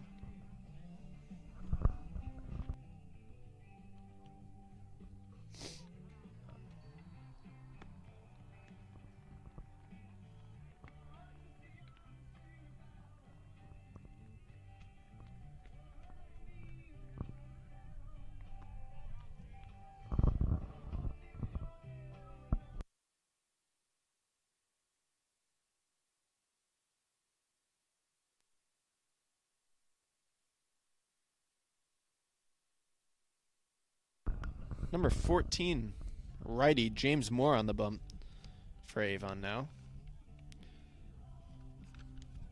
Junior out of Colbert, Connecticut. Looking to close out this game with a lead of 2 here.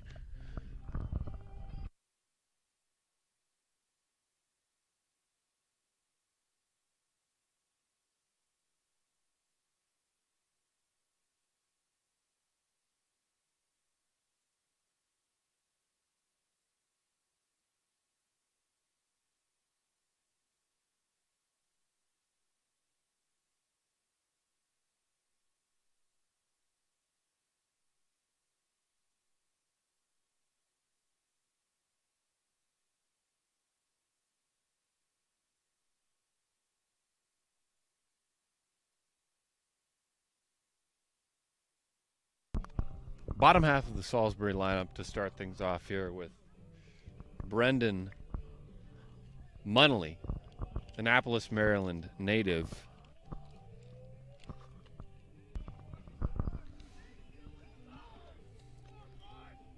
Munnelly stands at 6 foot 175. He's a senior. Will be heading off to the Naval Academy next year.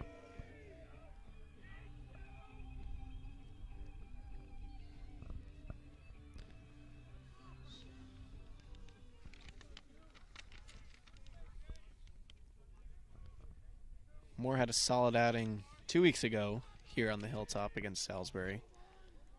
And Salisbury's big win. So he delivered his first pitch just outside. Munnelly takes that pitch. 1-0 count now. Salisbury bench very excited, hoping to score some runs here. Trying to see how thick Moore's skin is right off the bat here. Salisbury bench.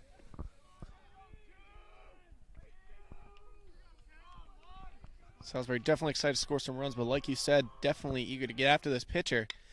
As Right he up cracks the the one middle. right back at the pitcher. Good play by Moore. Jogs over. Whoa. Bit of a high lob, but they make the play at first. Went with the underhand throw there. Interesting choice. Seemed a bit high, but they make the play.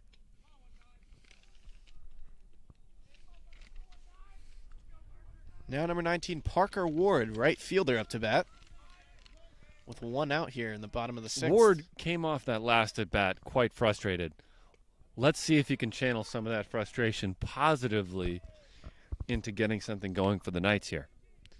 Moore's testing some off-speed pitches here, trying to keep the batters on their toes. And Ward takes a big hack but misses. 1-1 count here.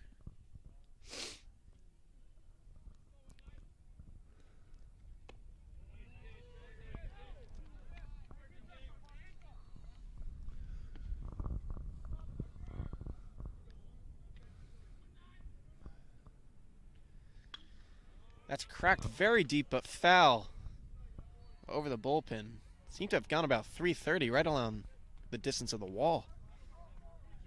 If you can get that one into play, seems like they could have some potential here in the bottom of the sixth.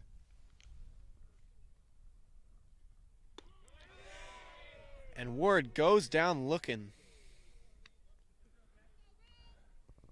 Moore doing a great job. 2 quick outs. His first strikeout of the game. And now with 2 outs in the bottom of the sixth, number 25, first baseman Rowan Schneider back up to bat. Had a nice ground out for an RBI and a single earlier in the game. See, grounds out, just a nice dribbler.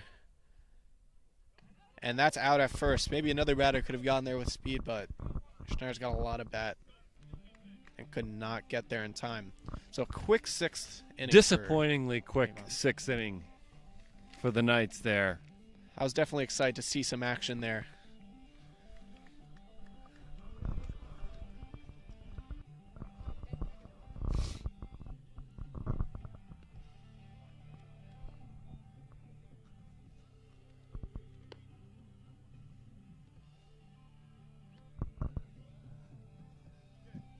Brink, potential complete game as he heads back out.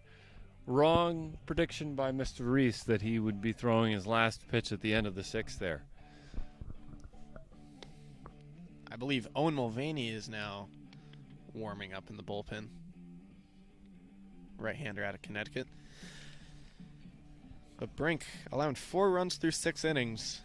Trying to just get through this last inning so we can get to the second game of the doubleheader. I believe Huber's just trying to keep a lot of his pitchers with full energy, because he seems to be limited with resources here today. For a 1-0 count now.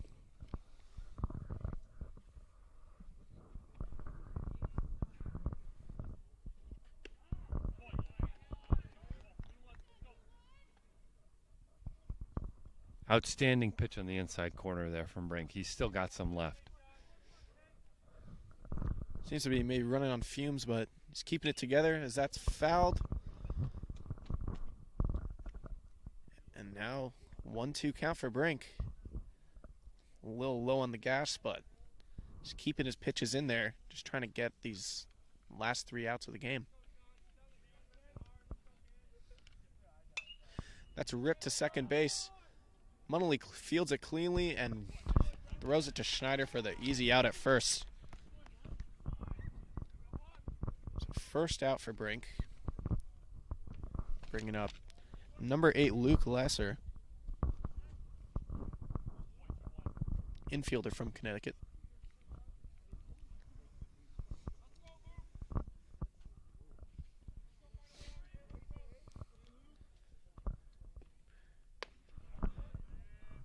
Brink delivers that one high.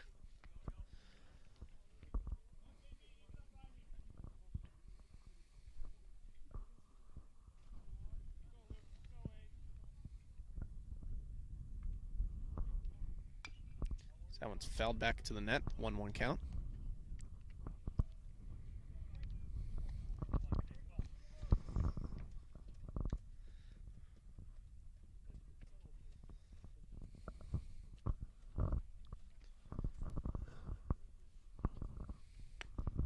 Great off-speed pitch.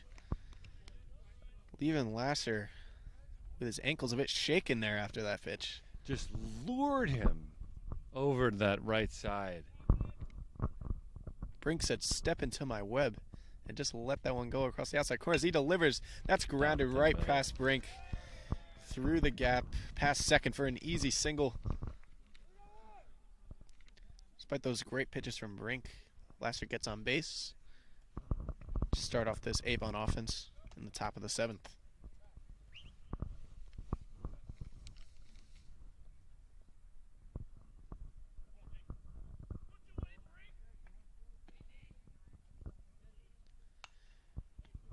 That one's fouled over some fans.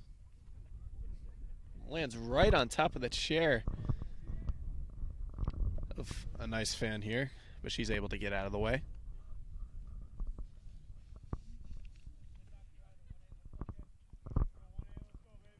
Number 18, Kolodicek here, up to bat. Brink checks up on the runner, but he's safe.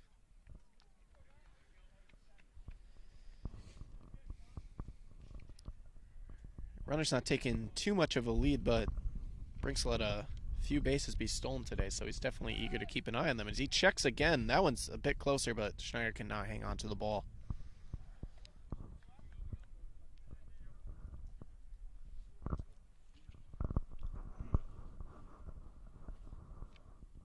Certainly keeping them honest on both sides of the ball. Brink delivers. That one's pass. The runner will take second as Patrick cannot stay in front of that one.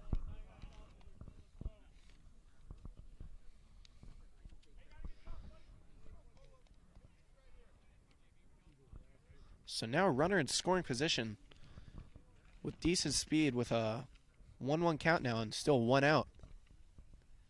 Avon is up by 2, but they are looking to score some more runs to expand their lead. Nice off speed, but Kolodicek will leave that one low. 2 balls, 1 strike, 1 out. Top of the 7th.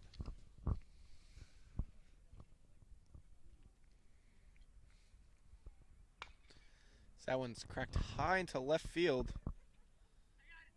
Wojciechowski calls for it, and he gets under it. So 2 outs now. Still runner in scoring position. Brink hopes to complete this last inning of regular play. But the Knights still down by 2, hoping to tie the game up or possibly take the lead at the end.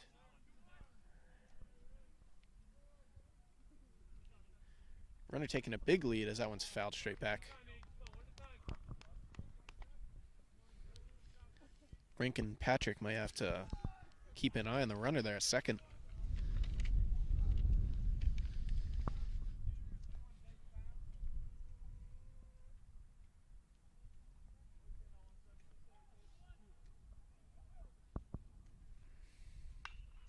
That one's ripped down the first baseline, but foul. A lot of pop on that hit, but leaves it just shy of play. Just a smidge out in front of that one. Pulled it about a yard foul. That one definitely would have brought the runner home, but Would have been a 5-2 lead for the Beavers. Still 4-2. 2 outs. 2 strikes. JB looking to complete the game here and give the Knights one more at bat. Just a piece of that one. Schlier just fouls that one off. Count remains 0-2, still 2 outs. Runner on second. Schlier had a big triple to bang those runs in last inning. Hoping to get on base again and get some insurance runs for the Avon Winged Beavers. Brink delivers high. That's a ball. They have been chasing a few up high this afternoon. Not the worst idea, if that's what he was thinking. Bait the hook. I think Brink may have intentionally left that one out of the zone, try and catch them swinging, keep them on their toes. So he leaves that one in, and that's fouled, and that's going to nail a car. Ooh. Just bounces over.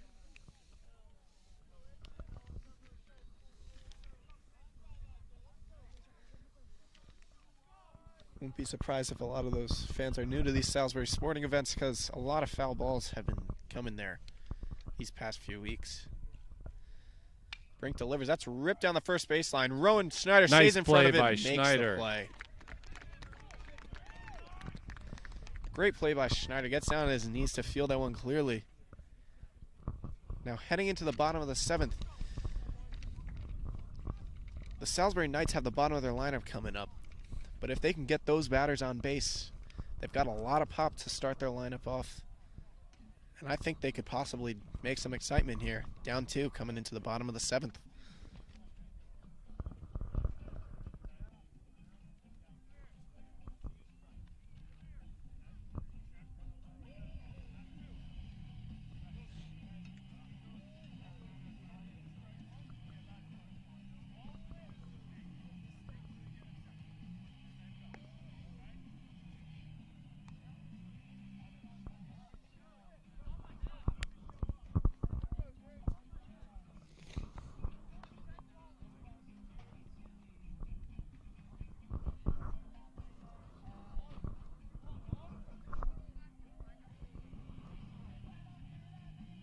Well, Sean, I'm reminded of the documentary that was produced about Michael Jackson's last run at the O2 Stadium in London. Do you remember the title of that documentary? I definitely do not. It was called This Is It. And as we enter the bottom of the 7th, Knights trailing by 2. This is it. I don't think there's any doubt about it. This is it. Chad Johnson comes up to bat. Salisbury Knights very excited, hoping to get a rally started to come back and tie or possibly walk off this game with a victory.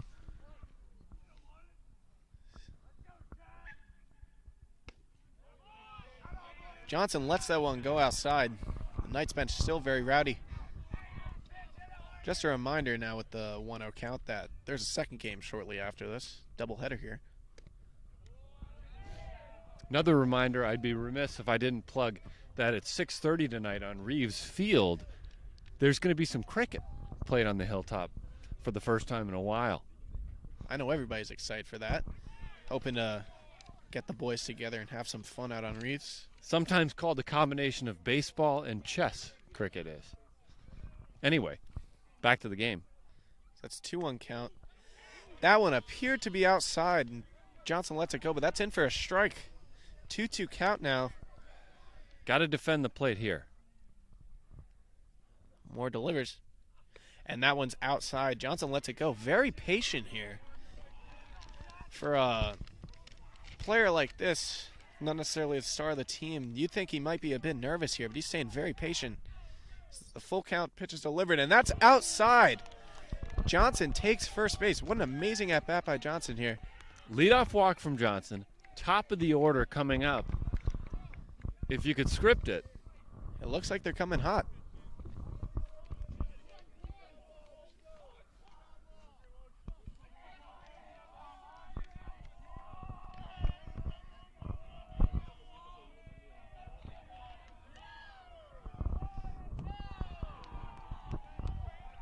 As John Sterling, famous New York Yankees announcer, might say, bloop and a blast. From here on out, it's all the Knights need. Only down 2. The top of their lineup coming up. Wojciechowski hoping to advance the runners and possibly get on base. As Moore delivers right down the middle, but Wojciechowski lets it go. Seems to be patiently waiting for his pitch today.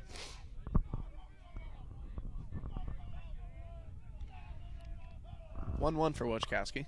Moore delivers. Change of speed, but outside. That's a ball. The Knights bench very excited, hoping to get this win here. Coming off a loss yesterday away at Avon Old Farms. They're definitely looking for a win today. So that one's low, but a strike for Just Wojciechowski. caught the outside lower corner there.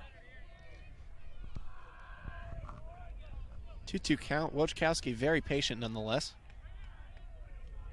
Johnson taking his lead at first. Moore delivers.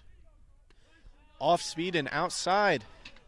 Wojciechowski extremely patient. Another full count.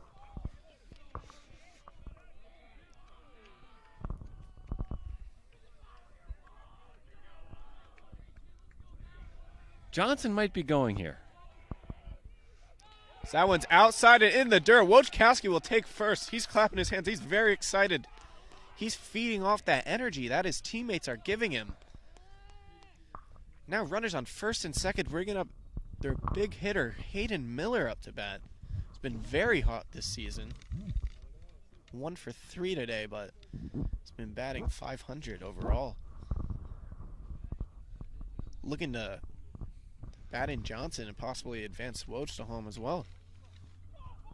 Well, time for a few conversations here on the field as both teams understand the stakes are high. Well, I know Hayden Miller very well. He's my roommate. He's a very good friend of mine. I know he lives for baseball, and he lives especially for moments like this. I know he's eager to get on base here and make his mark for the team.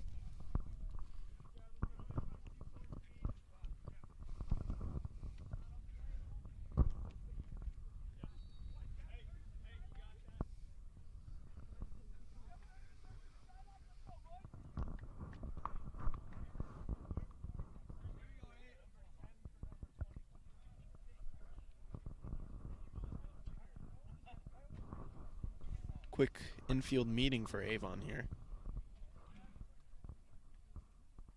The ball being passed along of those two opening walks. And now, despite very little warm-up, number 2, Gavin Greger, coming to the mound here. Well, with the game where it is, I don't think the Avon manager has the luxury of time to allow for the settling in of a relief pitcher here. You think this might be a bit of a gutsy decision coming in with very little warm-up? Because that one definitely That gets had away to from be an Greger. unsettling sight. You think it's a bit of a gutsy call to bring in a new pitcher this late in the game, coming off against 3 big righty hitters in a row right now. Runners on first and second. The Knights could definitely get some runs on the board and get back into this game.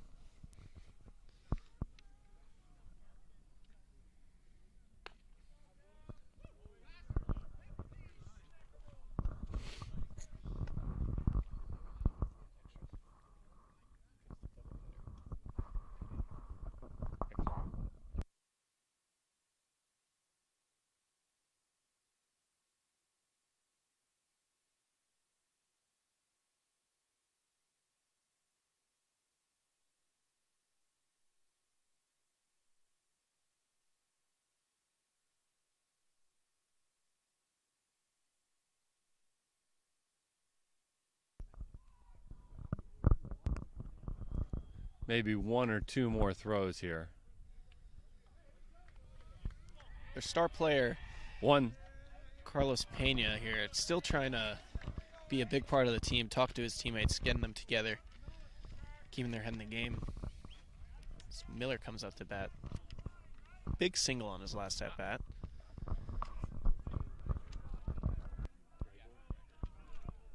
Gavin Gregor in relief for the Beavers. And I'm not sure what we saw there in his warming up was the acme of control. We'll see if he can find the plate here to start things Southpaw. off. Greger first pitch. That one's inside, just misses Miller.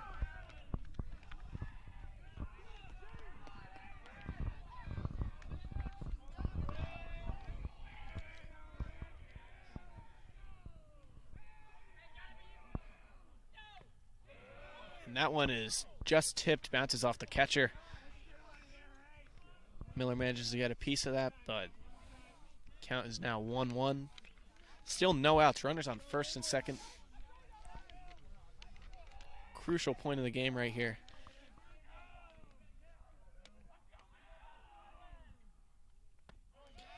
And he leaves that one inside. The Avon bench very unpleasant with that call.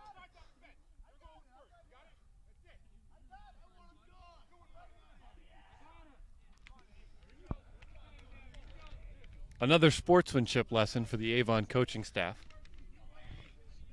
Very unhappy with that call. Now 2-1 count for Miller. He loves this count here. Cracks the one. That's a very high fly ball. Left fielder may have some problems getting under it, but he gets under it fine. So Miller pops out for the first out of the inning. Bringing up number 20, catcher James Patrick.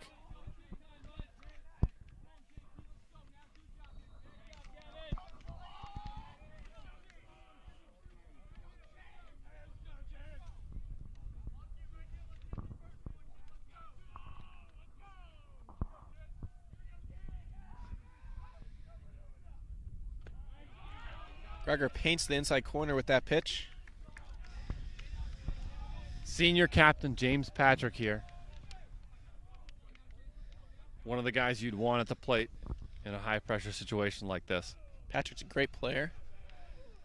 See, he cracks that one foul down the first baseline. Patrick's a senior. He's off to Notre Dame next year. Very great all-around kid. Now with an 0-2 count, he hopes to battle back. Gregor with a change of speed there. Patrick manages to get a piece of it. Well fought off by Patrick there. Not fooled, but fought it off. Center fielder seems to be shifting a bit to the right.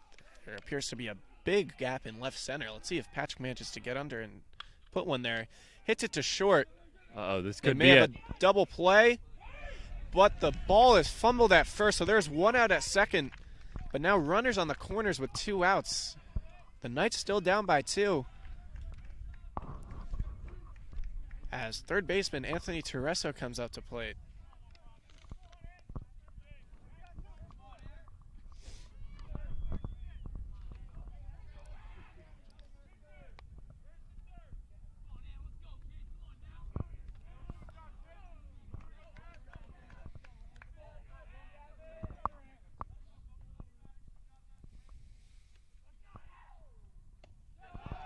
Tereso swings at that low pitch.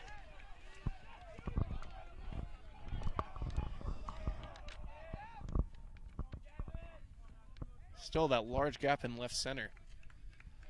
Big gap in left center. He didn't meet that first pitch with the pinnacle of confidence.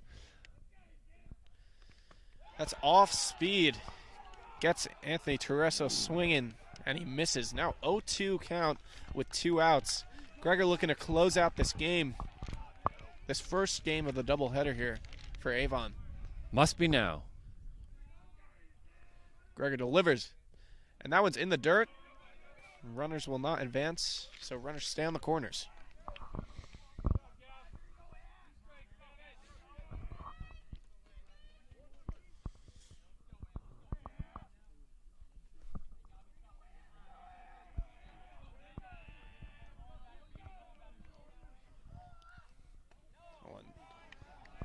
Curveball just misses outside. 2-2 count now. So 2 balls, 2 strikes, 2 outs. Runners on first and third. Crucial pitch here for Gregor. So that one's fouled back into the net. Tereso doing a great job staying alive here.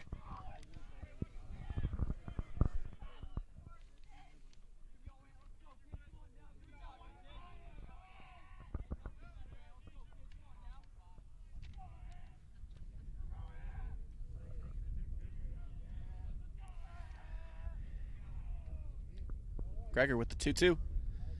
That's ripped to left field. 3 hops, and that's in the left fielder's hands for an RBI single for Tereso.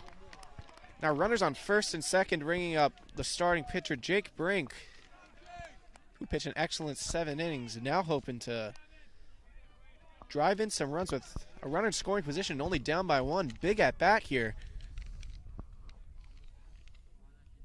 Anthony Tereso with an amazing at bat, battling back from 0-2 to get a 6-pitch single and the RBI. Gregor's first pitch is high to Brink. Ball 1. Pass ball, big deal here. Big deal. Moves 2 runners into scoring position. Got to be careful not to throw a wild pitch here. Ripped into left field, excuse me. Patrick's around. They send the runner. Play at the plate. Get him at the plate, and he dodges the tag, and he gets there at home. The Salisbury Knights have tied up the game here in the bottom of the 7th with that single by Jake Brink. An absolutely outstanding game for Brink. 7 full innings on the mound, and now 2 big singles and an RBI to tie up the game in the bottom of the 7th. Now the second baseman, Brennan Munnelly on the plate, excuse me, with runners on first and second. Runner in scoring position, possibly looking at a walk-off here. Gutsy decision by third base coach, Mr. James Simboli, to send the runner there. Patrick does a good job of dodging the tag, and he's able to get home for the tying run. So that first pitch to Munnelly's high. Ball 1. Huge at bat. Everyone here is so excited. Everyone's eager for every single pitch. Here's the 1-0. That's cracked high and foul.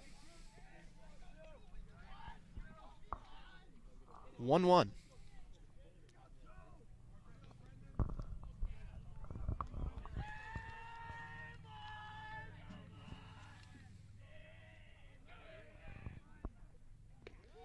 Great off-speed curveball. Gets in the zone. 1-2 count.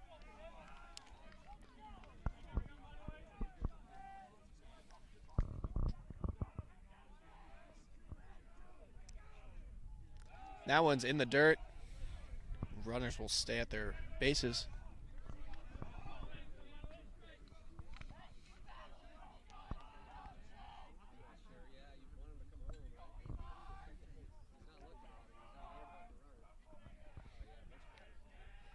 Gregor with the 2-2 pitch. And Munnelly will let that one go high. Full count now.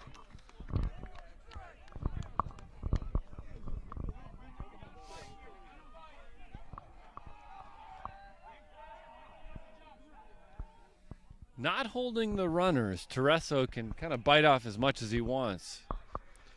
He goes. Full count, Full and count. he goes. So 2 runs score to tie up the game in the bottom of the 7th for the Knights. And now we will be heading to extra innings. Number 12, Owen Mulvaney, has come in to pitch for the Knights. Absolutely outstanding inning for the Knights offense to tie up that game and keep the game going.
Mulvaney's a senior out of Ridgefield, Connecticut.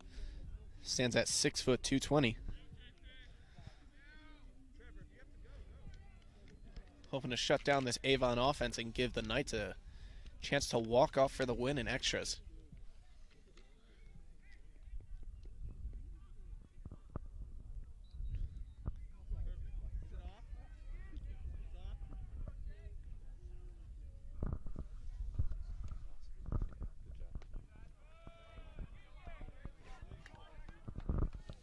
First pitch is a ball for Mulvaney.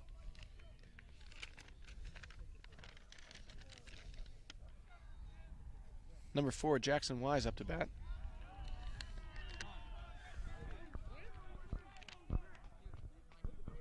One count.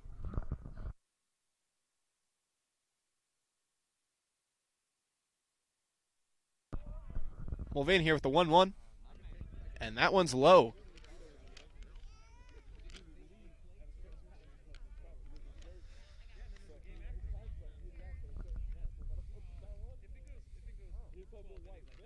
Mulvaney with the 2-1.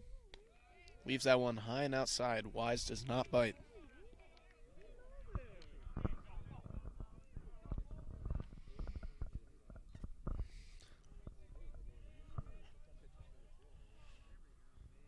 Three one count. And Wise lets that one go outside. So they start off extra innings with a walk from Mulvaney.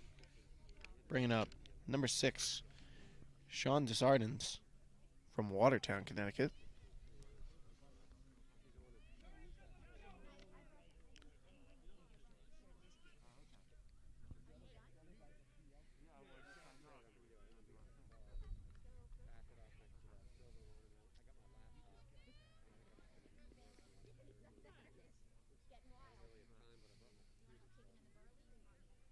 Squares up to bunt.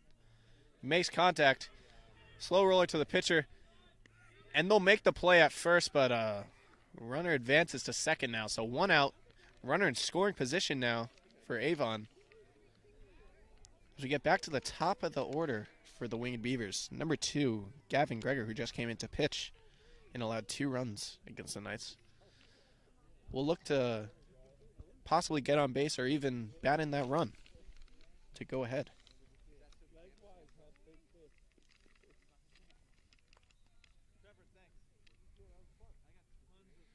Salisbury infield meeting right now.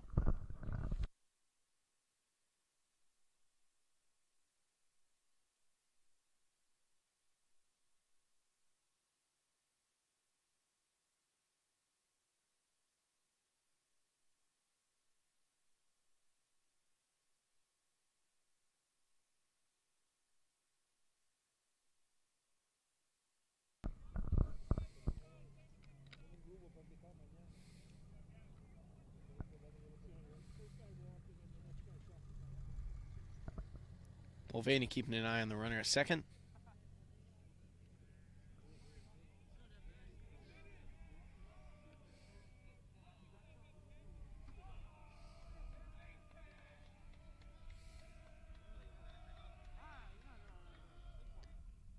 Mulvaney pitches inside.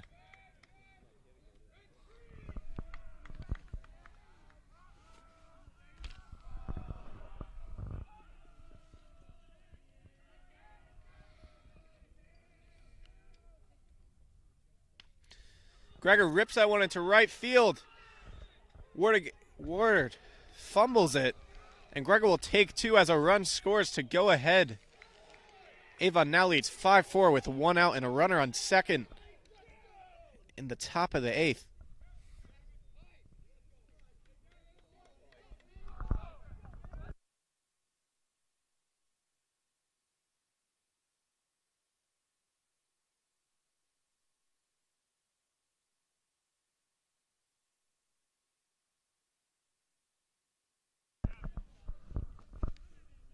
Number 7, Christian Bedrew up to bat now. Senior captain from Avon, Connecticut. He's shown a lot of speed today. And a lot of at-bats have driven him runners. Let's see if he can do the same here. As he rips that one down the first baseline. But it's fouled. Schneider scoops it up.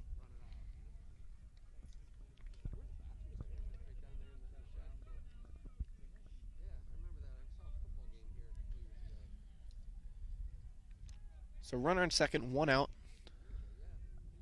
But Drew fouls that one off, so that's an 0-1 count. Mulvaney trying to keep his head in the game here.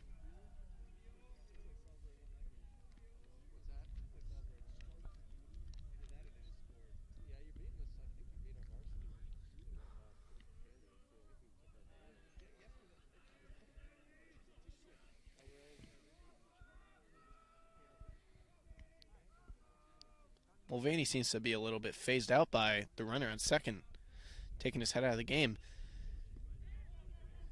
As that one's fouled off down the third baseline by Bedrew. It's 0-2 count.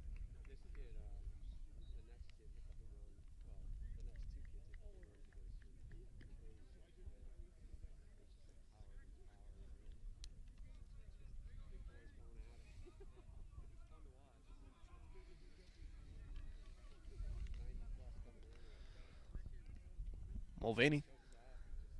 0-2. That one's a changeup. That's a little bloop to second base, and he'll beat out the throw. And the throw goes by, and a run will score, and Bedrew will take second with his speed.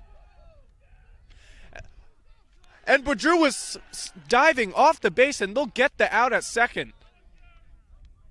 He is very displeased with that call, but the call will stick. Now 2 outs.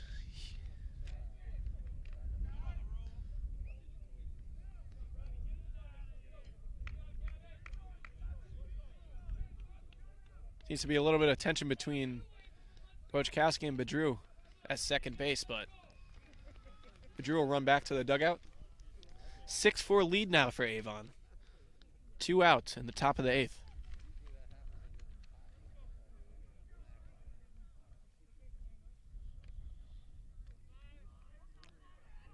Number 5, McCann up. So he rips that one foul down the first baseline. If that one was fair, it could have been trouble in the corner. Dave McCann's done an excellent job behind the plate, similar to Brian McCann, the Braves legend. Mulvaney leaves that one high for a 1-1 count now.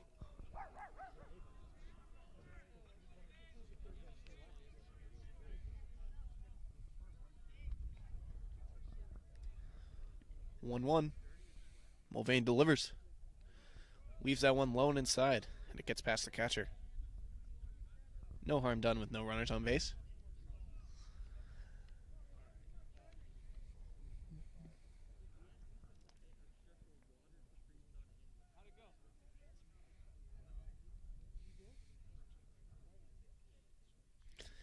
That one inside. McCann gets out of the way.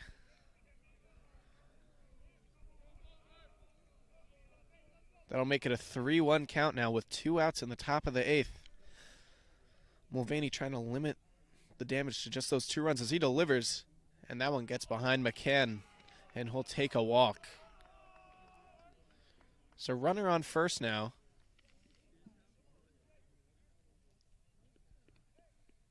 Bringing up number 10, TJ Zagari. Senior outfielder from Marblehead, Massachusetts. As Mulvaney checks up on the runner.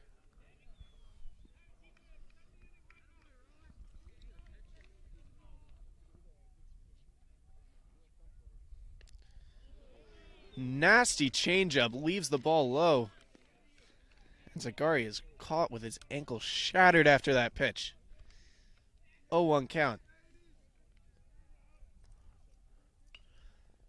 That one's fouled. Teresa looking to get under it, and he makes the play in foul territory by third. So Mulvaney gets out of the inning with just allowing 2 runs.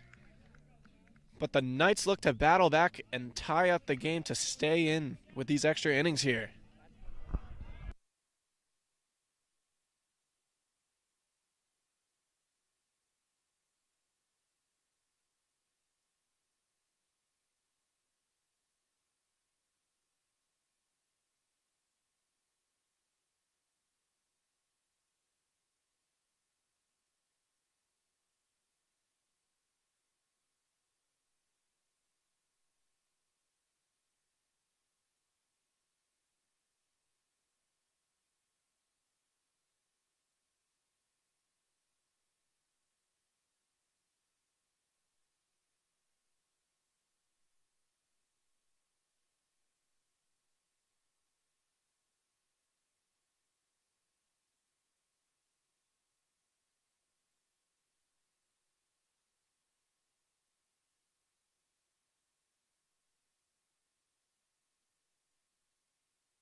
So we head into the bottom of the 8th here. The Knights are trailing 6-4 as Gavin Greger remains on the mound. The Knights will be batting their bottom of the lineup with 19. Parker Ward leading off for the Knights. And number 25, Rowan Schneider on deck. So this bottom of the lineup has not been too strong for the Knights, but if they can get these runners on base, their top of the lineup can definitely do the job for them to tie the game or possibly take the lead and win it.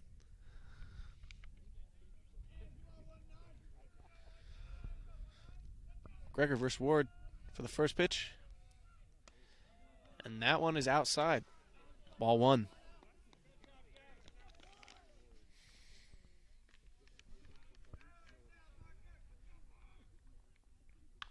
That one's cracked to second base. Easily fielded. And Ward will ground out. Now number 25, Rowan Schneider, up to bat. He's had a big game so far. Had a ground out to second earlier in the game for an RBI.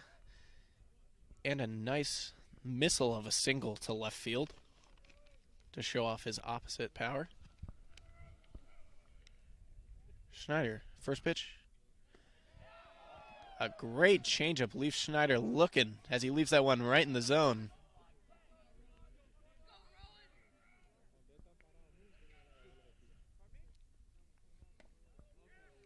Schneider leaves that one high and outside. Staying patient here. Hoping to get on base to spark some potential for the Knights. And he gets that one. Just past the second baseman up to the center fielder. Schneider gets on base to start it off for the Knights.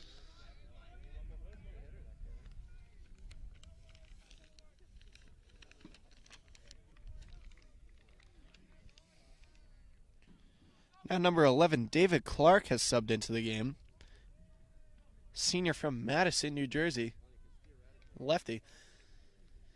So lefty versus lefty matchup here. Clark has not had too much playing time this year, but he looks to play well here for the Knights. Takes that first pitch for a ball outside.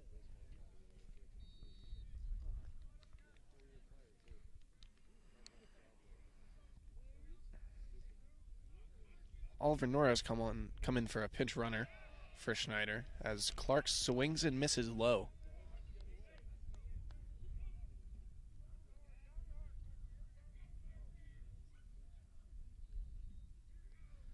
Here's the 1-1.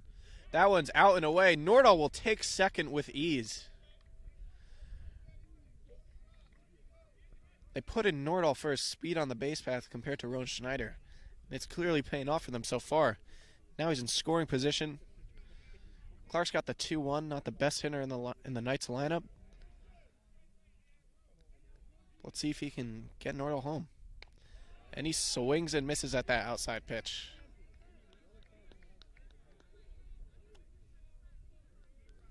Two now with one out for Clark. No one covering second, so Nordahl's going to take a big lead here. Here's the pitch, and that one's outside. Full count now for Clark. Seems to be very behind on these pitches, but he's got a good eye. He's battling back.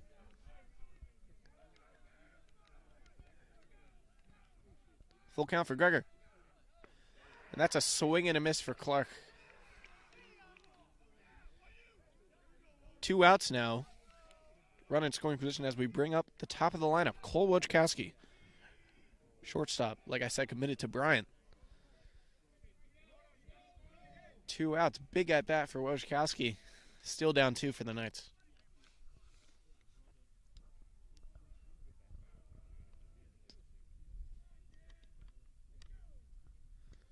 Off-speed pitch leaves it just outside, and Wojciechowski does not bite, so that's 1-0.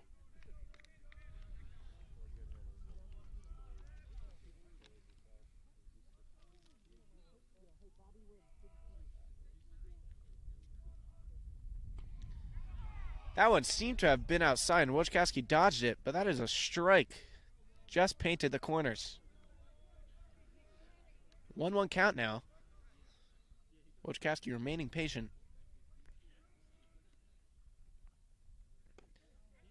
That one inside and high for a ball.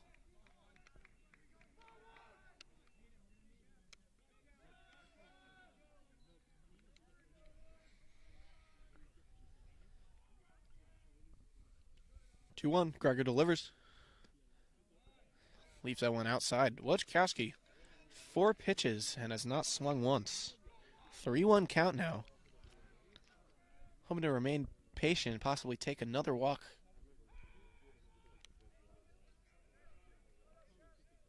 Gregor delivers.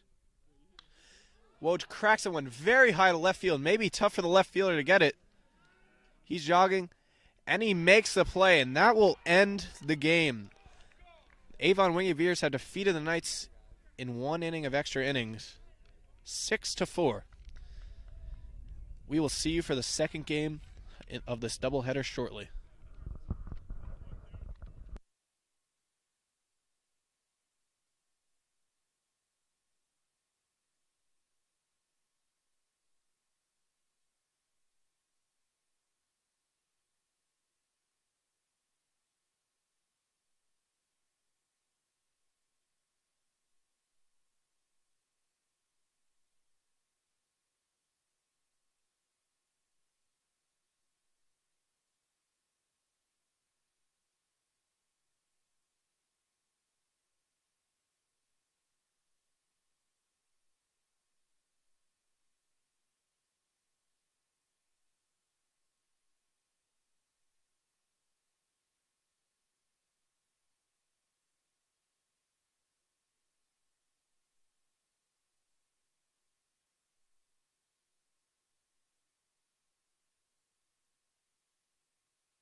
And we are back, ladies and gentlemen, for the second game of a doubleheader. Avon defeated the Salisbury Knights 6-4 in one extra inning. And now we are back as Gavin Greger leads off. And that one is low and away. Number 18, Austin McNicholas, on the bump today. Junior out of Clarence Center, New York. 1-1 count now. I'm joined by my great friend, Lucas Cohen. How are we doing today, Lucas? I'm doing great. I'm back for the doubleheader. I'm sorry I missed game one. I was attending James Mars Day, something my history class has been working very, very hard on. We had a few political figures attend. It was a great thing. Over 100 people from the local Connecticut community came. And then headed over to the boathouse, grabbed a bite to eat for me and Sean, and now I'm back. Today's been a fantastic day here on the hilltop, and hopefully the weekend continues that way. So, 2 more balls now. 3-1 count. And that one Spiked. really gets away from him. Just spiked right into the ground. And McNicholas walks Greger.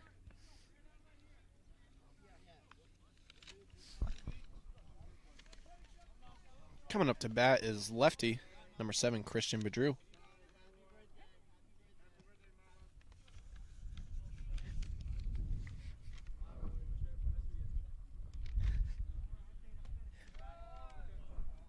That one's in there low for a ball.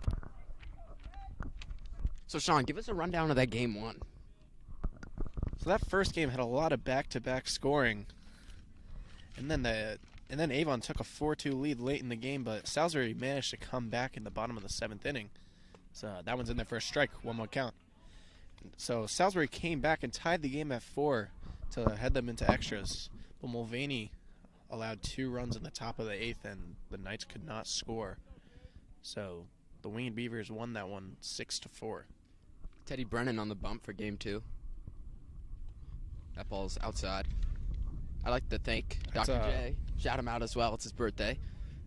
Thanks for helping us put these streams together. He moved us more centered so we can tell balls and strikes a little more. Excuse me, not McNicholas. That's Teddy Brennan on the bump. Oh.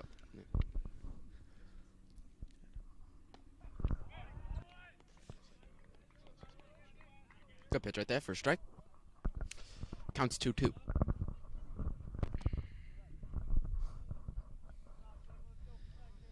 Last game, Avon took a lot of stolen bases, which allowed them to score early.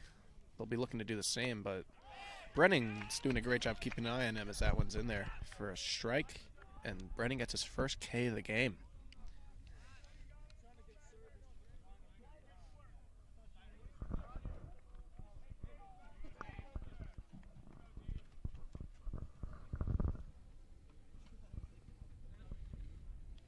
James Moore up to the plate.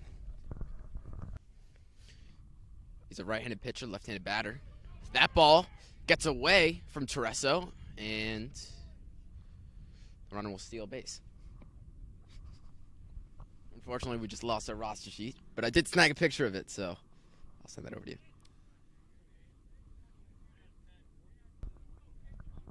Now runner on second. Brennan keeping an eye on him. That one just painting the outside corner. Great pitch by Brennan for a strike. Teddy Brennan.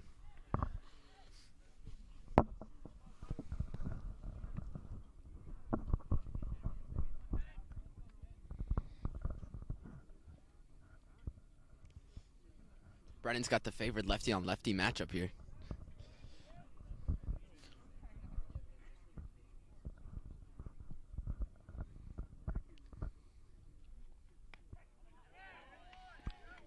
Nice change of speed there for Brennan. Slips that one in the zone. 1-2 count. Excuse me, this is David McCann at the plate. Dave McCann had an excellent game behind the plate. Last game, excuse me. I remember from first game of the season for both teams, the home opener for Salisbury, he did a great job controlling the ball. So that one's low, and Teddy Brennan gets another punch out. Fantastic start for Brennan today. So runner in scoring position, but now with 2 outs, Brennan's looking to get out of this inning with no damage done. He's had a few struggling starts to begin the season. Looking to bounce back here. He's doing that so far. Thanks to Mr. Reese for filling in for me last game. Heard you did a great job. Thank you very much. The pitch. Ooh, inside. Up to the plate is Luke Lassard, infielder out of Colchester, Connecticut. Looking to drive in the run in scoring position. He's got a 1-0 count here against Brennan. The pitch. Ooh, high.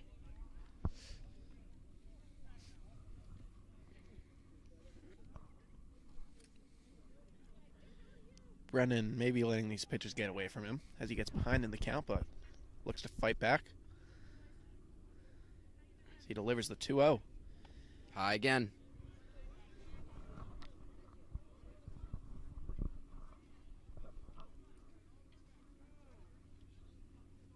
So 3-0 count now. You wonder if they'll just walk him to get force outs everywhere.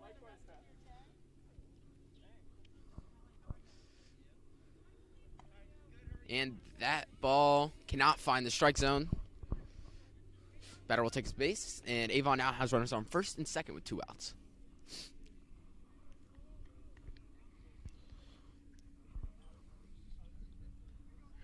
Number 18, Kolodacek up to bat now. An excellent first game as well at the plate. It's out of Westfield, Indiana. There's a good pitch. Paints the inside corner with that one. Shout out to my great friend, Mr. Reese, for filling in last game. Excellent partner. Well, I'm glad to have Mr. Cohen back here. Nothing could beat this duo right here. Good contact made. Great play over at third by Brendan Munnelly, and Salisbury gets out of the inning. So some great defensive momentum there. Salisbury will be up here in the bottom of the first shortly.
On the mound for Avon here in this doubleheader on this fine Saturday afternoon is Robbie Stewart, right-handed pitcher, class of 2021 out of Darien, Connecticut. He'll be facing off against Cole Woj for Salisbury's first plate appearance. This game. Wojciechowski had a solid showing both on offense and defense in last game. He's committed to Bryant, and we'll hope to show out for that as he leads off this night's offense. Salisbury clearly heartbroken from that past game. Bench looking to hype their batters up. On deck is Hayden Miller. Cole Wojciechowski to begin. That pitch is high.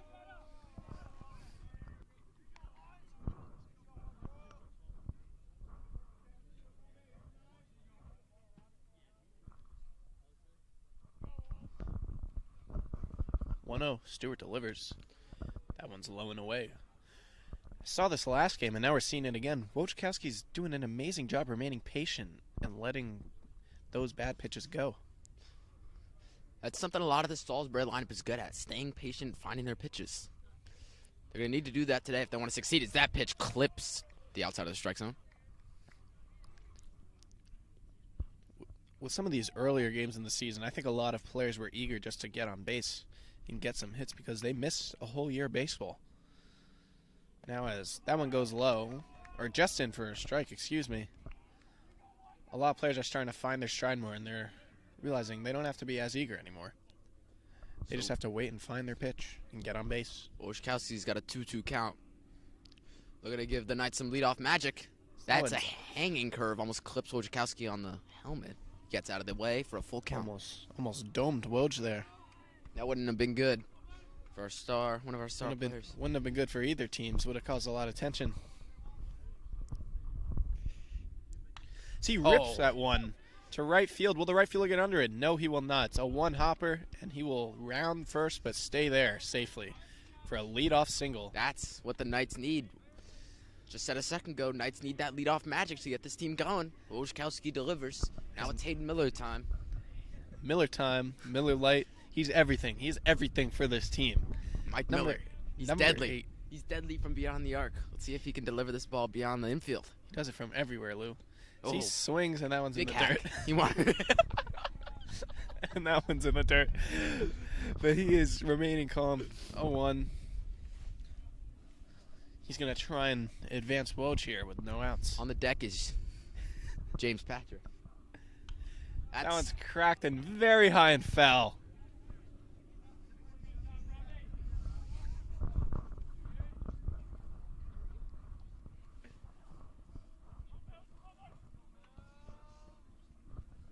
Hayden Miller really seems to be the core of this Salisbury offense. Yet he still rakes the mound in between games. Well, you know, he's a team player. He does whatever he can to contribute. He just loves the sport. Damn. That one's inside. He wasn't even fazed by that. That ball looked like it was about to crush him in the leg. He's a tough kid. Coming in just shy of 6 foot, around 195 pounds. He's a walking tank. And he's got a 1-2 count here. The pitch. That's cracked. Up the middle. Wojciechowski will not advance to third. Center fielder finds the cutoff man, and Salisbury has runners on first and second with 0 outs here in the bottom of the first. Fantastic start for your Knights.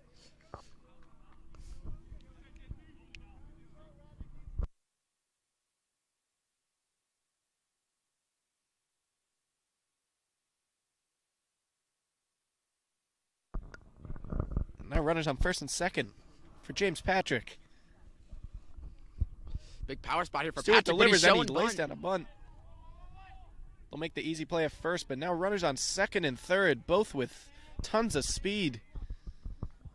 Number 15, Anthony Tereso coming up to bat. He'll look to bat them in, Lou. Sack bunt works there from Patrick. Right to the pitcher. That's all he needed to do. Now 2 runners in scoring position. Got their cleanup hitter, Anthony Tereso, up. This is the ideal situation for Salisbury. In the bottom of the 7th of last game, when Tereso helped the Knights come back to tie the game and head into extras, Tereso was looking for that left center gap, and it seems like there's a big gap there today as well. He'll look to aim for that spot again. Pitch from Stewart delivers, and that's cracked high and foul. Coming to us. First baseline. Right in between all of our lovely fans here.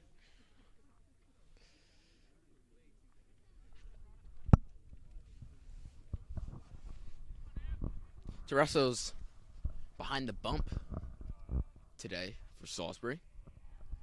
Stewart delivers, and that's cracked deep down the third baseline. Fantastic contact there by Tereso. Just swung a little bit early. That ball had some potential. Coach Huber giving his batter some words of encouragement as he faces a 0-2 count here.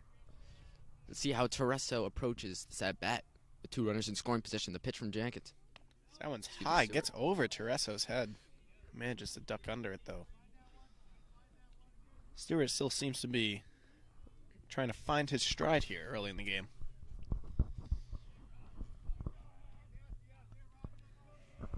He's got one out here. Let's see if he can get out of it. Pitch to Tereso, and it's a swing and a miss, but the ball gets past the catcher, but runners will stay.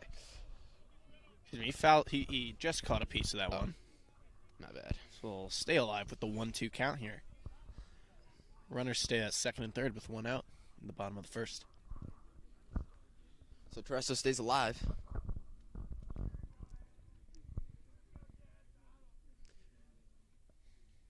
Pitch from Stewart. And there's the swing of the miss. Tereso will run it out. But Wojciechowski's coming home and he's saved. Hayden Miller gets the third, and the Knights are up 1-0 here in the first. It seemed like the catcher seemed to lose track of the play there. Maybe how many outs there were, or whether there was even runners in scoring position, but seemed a bit clueless and let Wojciechowski easily score there. You know, I did that in MLB The Show last night. Swung out on a pitch in the dirt and scored the run. Well, I guess that's just what makes you a different player, Lucas. Exactly. I am built different, in fact. Me and you. Jake Brink comes up to bat now. He pitched not a complete game, but a full 7 innings, and then Mulvaney took over in extras in their 6-4 loss.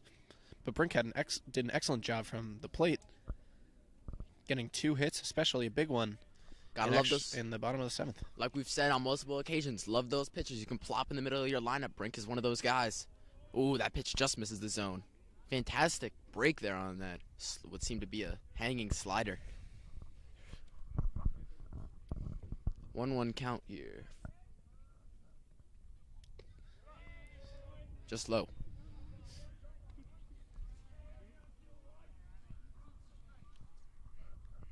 So 2 outs now. Miller's at third. He's eager for one to get by. He's got a lot of speed at the base path. He's hoping to score here. Expand their lead to 2. Brink swings, and that's grounded foul to the left.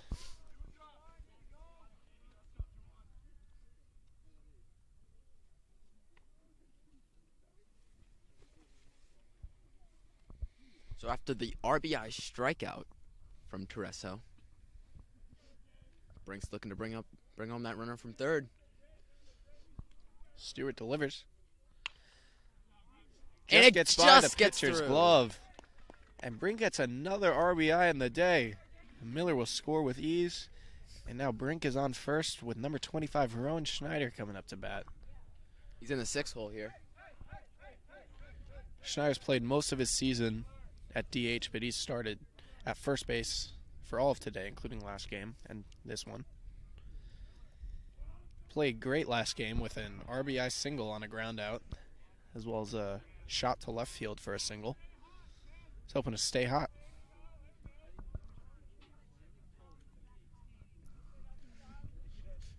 Schneider loves that favorable matchup against the right-handed pitcher.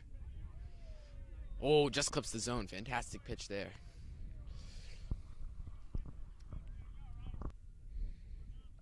Brink takes his lead. 0-1, Stewart delivers. Leaves that one the bottom corner of the zone. Schneider now in a hole. Hopes to battle back.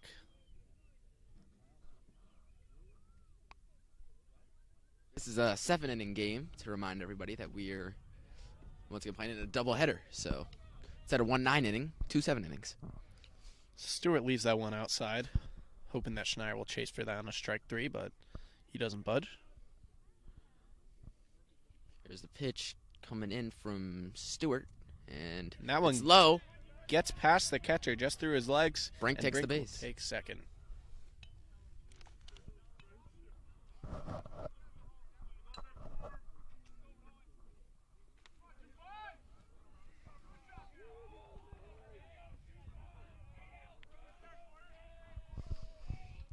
Schneider now has a runner in scoring position. Could Salisbury expand their lead to 3-0? Schneider cracks that one foul back in the net. Staying alive here. 2-2 count with 2 outs.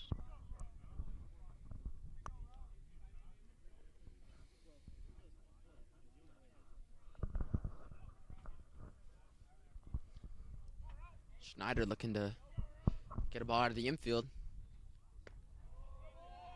Nice curveball. Stays outside, though. Full count now. Schneider doing an excellent job fighting back, and staying in this at bat. I like that little bat click he did against his cleat right there. Maybe one of those superstitions he's at. As the full count is delivered, and he swings and misses.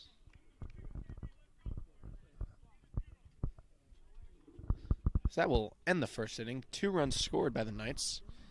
They will lead 2-0 as we head to the top of the second.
Back on the bump to start the second is Teddy Brennan.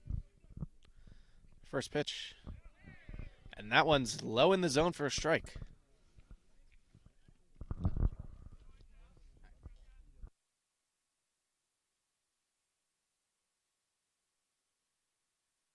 Here comes a pitch in the dirt from Brennan. He's looking to continue his momentum from his solid first inning. Brennan seemed to have gotten into a bit of a hole in the top of the first, but he managed to get out of it by keeping his composure. Around the horn for Salisbury. Got James Patrick over at first. Hayden Miller over at second. Cole Wojciechowski over at shortstop. And Brendan Munnelly at third. I believe this is Hayden Miller's first start at second base. He played a lot of third base for most of the year and some at center field, but now with some injuries or changes with the doubleheaders, he's been playing some middle infield, looking to make his mark there. Miller's looking for that big year. As Brennan with a nasty changeup gets him swinging. He's with looking the punch out. fantastic. Salisbury fans here are absolutely ruthless. Can't be caught swinging on those pitches if you don't want to get absolutely called out. Simple as that. That's just the way it is. Brennan delivers. Low in the zone. Strike one. Up to the plate here is Van Lyot.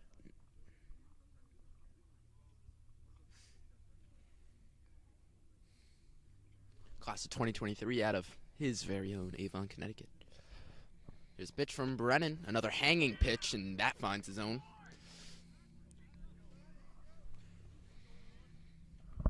Brennan really impressing the Salisbury crowd here today. Just done a good job of shutting the Avon offense down so far. No hits. Outside.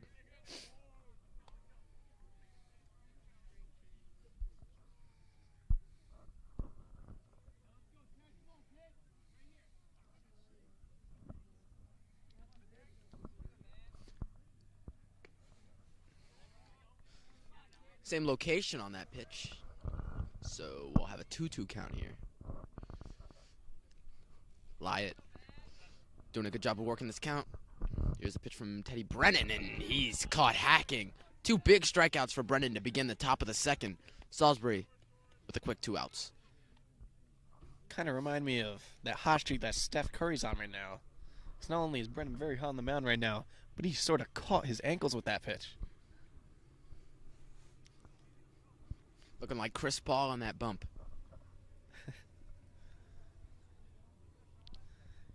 Brennan here with 2 outs. Or like a Chris Sale, considering he's a lefty pitcher.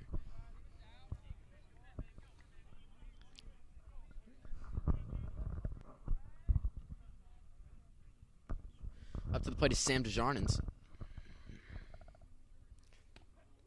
Avon still looking for that first hit.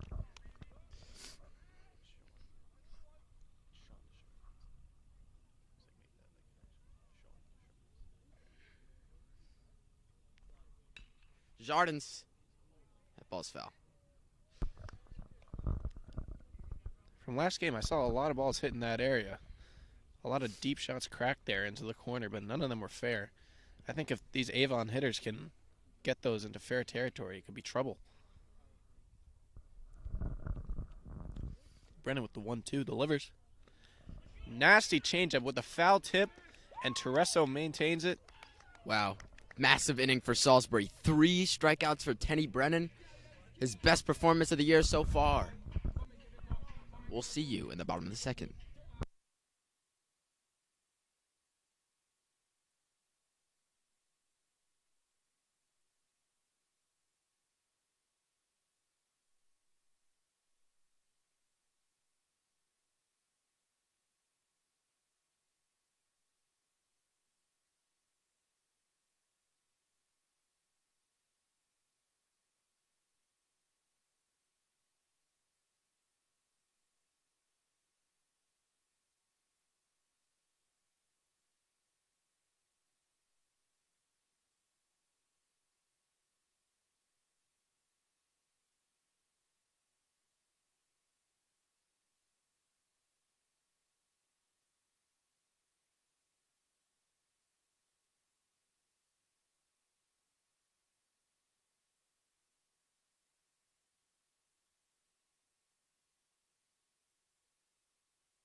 Starting off the bottom of the second inning, we got Brendan Munnelly up. Stewart remains on the mound. Committed to Naval Academy is Munnelly. Looking to expand this night's lead.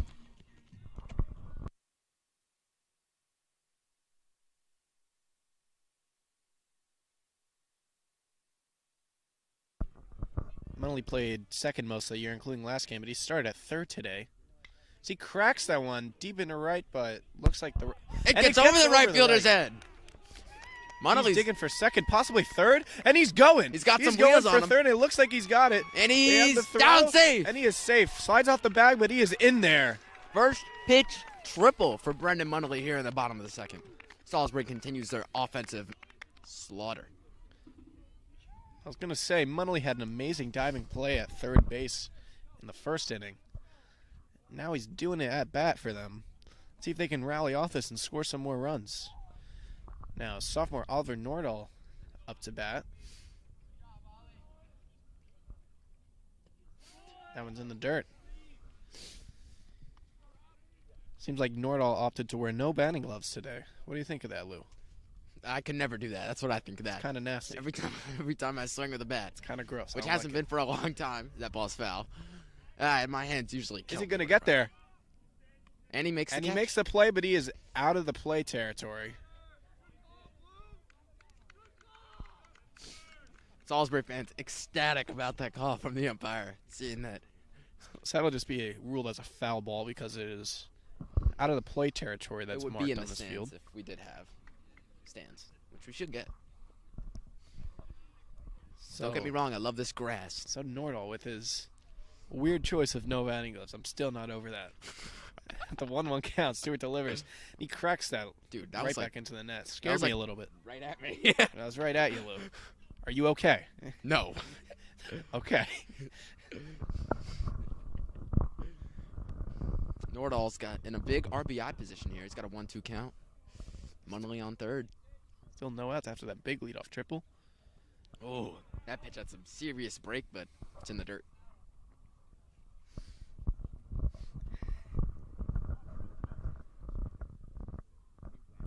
Stewart delivers the 2-2. That's cracked to first base by Nordahl. Will they make the play at home? And he gets down. Safe. Killer speed by both Munley and Nordahl. RBI single for Nordahl. Will be ruled a fielder's choice. But he gets the run batted in regardless. Now number 11, David Clark coming to bat. He was subbed in at the end of last game. Hasn't seen too many at bats this season, but Struck he's out, in a no out position here. struck out in extras last game. Let's see if he can get on base to start his day. So And he bunt. squares up for bunt, and that's fouled off.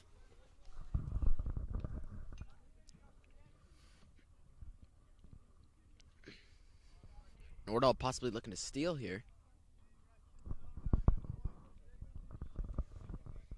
Especially if it gets to an 0-2 count and Clark can't show bunt anymore. Goes to pick Oh, up it looks the like runner that at ball first. gets away from the first baseman. Nordahl, he's got wheels on him and he's safe at second. Oliver Nordahl is so fast on the pitchers. Fuck. I agree with that point right there. So no outs still for Salisbury. Nordahl on Oliver second. Nordahl is so fast. He got to second with ease after that pass ball at first.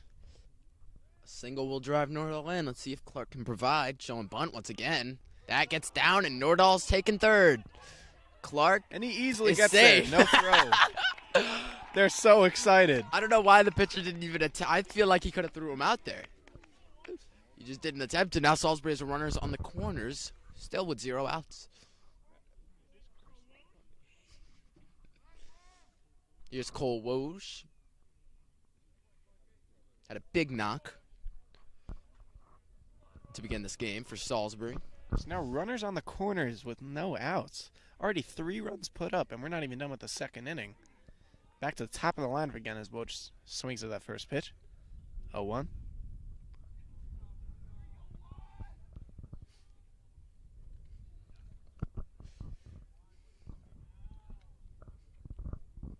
Now 0-1 count.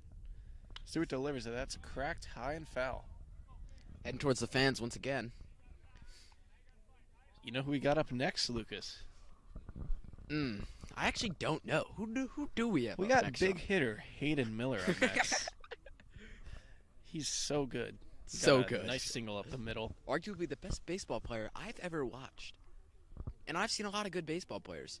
From the likes of Aaron Judge, Jacoby Ellsbury. But he wipes them all out.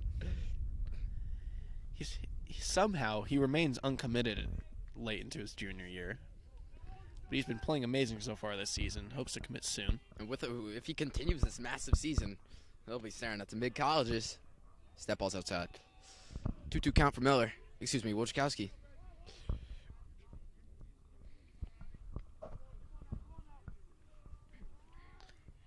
Nordahl hoping a ball gets past here and he can take home. He's already got from first to third. And there's a punch out for Wojciechowski.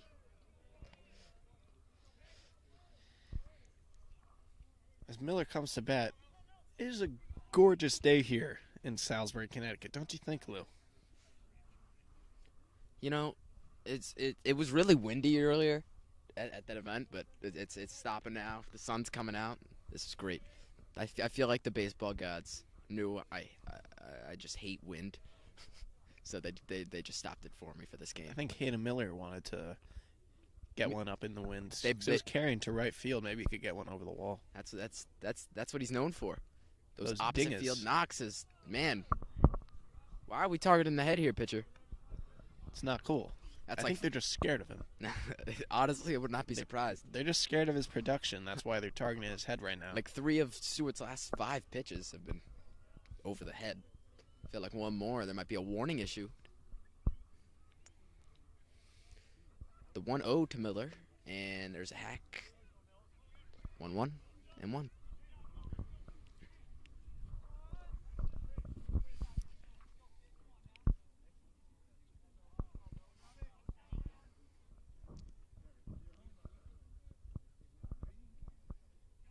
And the pitch to Miller, and that is skied high. Left fielder looking to track it down. Nordal Sun's looks in to his tag. eyes, and he He makes gets the under catch. it, but Nordal will easily take home. Clark stays at first, and now the Salisbury Knights are up 4-0. Sack RBI fly from Hayden Miller. So that won't go against his average as he knocks in the runner. Salisbury's up, wow, 5-0.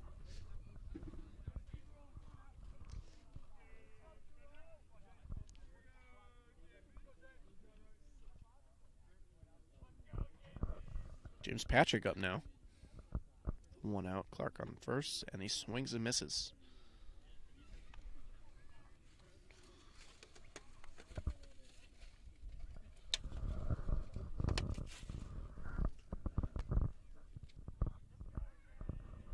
So on the bottom of the second here.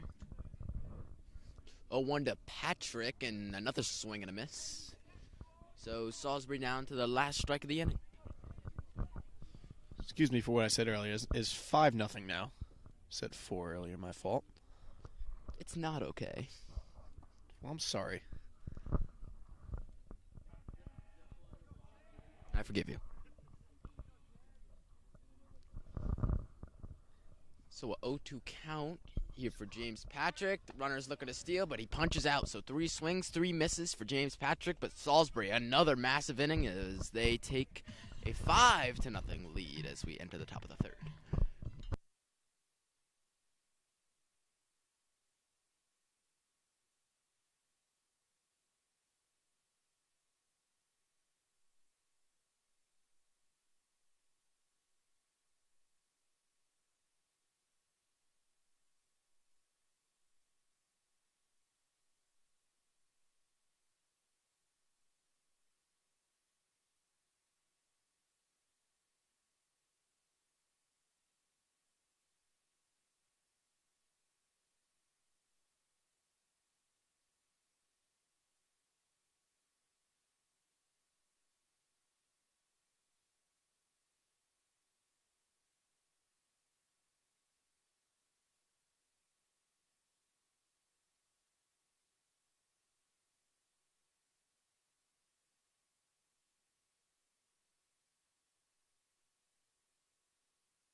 Teddy Brennan on his 3rd inning on the mound now. First pitch is in the dirt for a ball.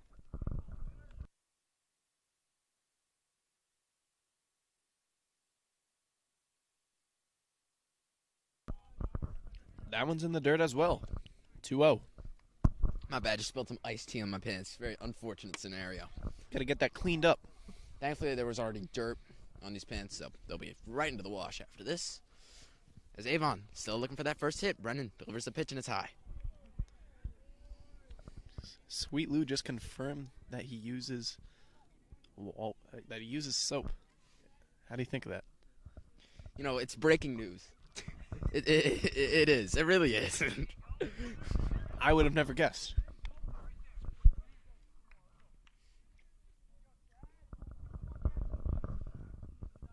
Brennan now with the 3-1.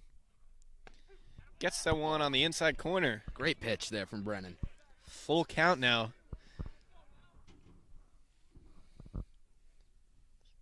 He's done great through his first 2 innings. Now at the full count pitch. That one's fouled back into the net. Stays alive there.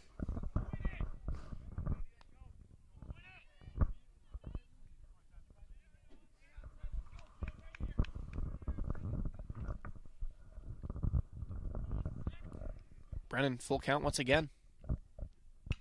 That one's fouled deep into the woods. Good contact there, but he swung late.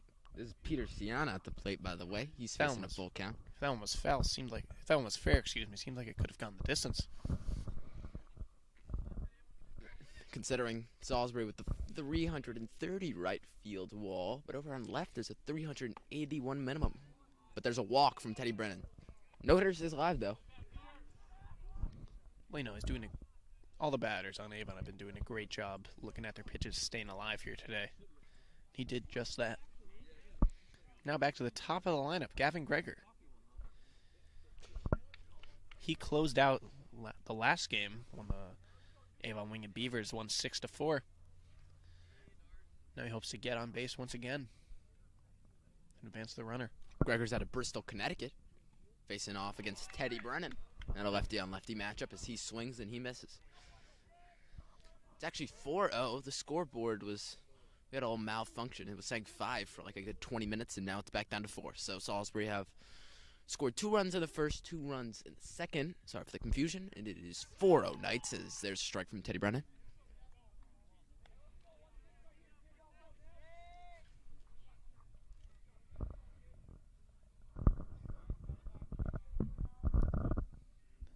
Two. Brennan looks for the punch out. Looks at the runner. Brennan delivers. That one's cracked deep and foul. Avon's been making good contact, but these hits are just foul. Lots of great contact by Greger, but he just needs to find his spot and get that timing down. Put it Agreed. in play. 100% agree. It's a great contact here. That's why they have him in this leadoff spot. Hope to get that bottom of the order around the bases. As he leaves that changeup absolutely nasty right into the zone, leaves Greger looking. I mean, you got to question what the batter was thinking there. Hanging curveball right down the pipe with an 0-2 count. Brennan just completely freezes him. I think he just left him hesitating because it was such a nasty pitch. Honestly. He just didn't even know what to do with it. He showed off that great break. Now Christian Bedrew coming up to bat. Working like a gem so far. He's been playing great so far today. Had an excellent first game. Bedrow's got a runner at first after that walk. 1 out. He didn't get out on base on his first at-bat. He hopes to bounce back with his second of the game here in the top of the third.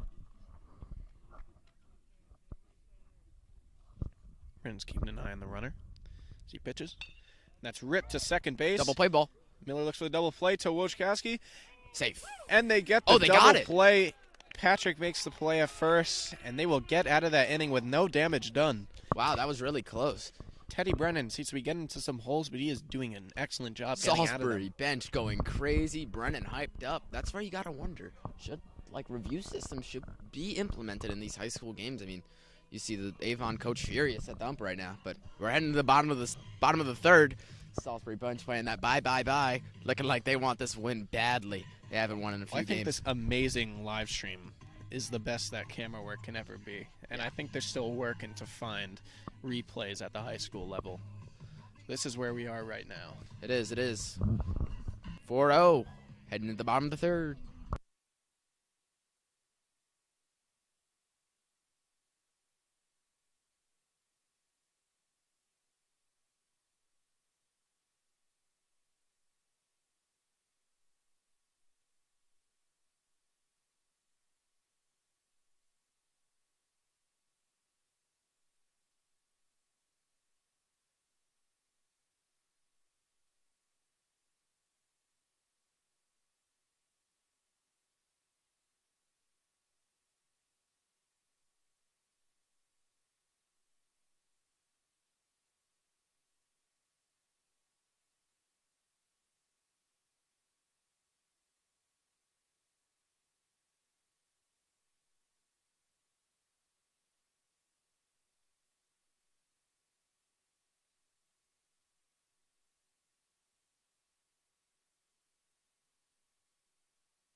Coming into the bottom of the third, Anthony Tereso leads off, their big four hitter. He's starting at catcher this game. See, cracks that one a high fly ball. Might drop in right field, but it does not. The right fielder gets under, and that's the first out of the inning. As number 21, Jake Brink, comes up to bat. Salisbury scored 2 runs in both of their first 2 innings, and they hope to do the same here, tallying a total of 4. Seems like these early runs have meant a lot to their success, Lou. It really has. I completely agree with you. When Salisbury gets off to that hot start, which they did in that home opener against Avon, that's when they tally up a bunch of runs, and they just keep feeding off that momentum. As Brink grounds it to short, looks like it should be an easy play. And easy corral first there. baseman does a great job stretching and making that play and standing on the base for the second out of the inning now. Number 25, lefty Rowan Schneider, coming at the bat.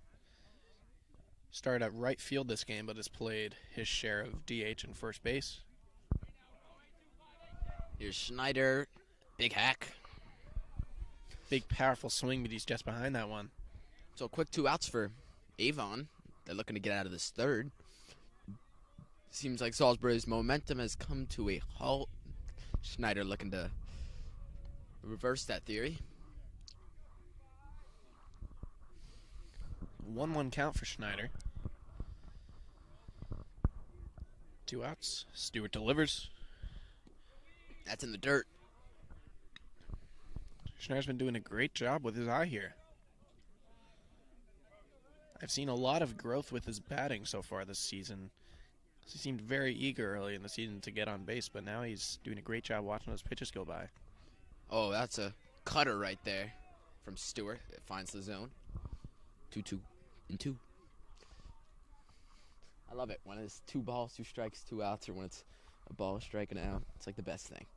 So satisfying to see that on the scoreboard. As 2-2, Stewart delivers, and that's way outside.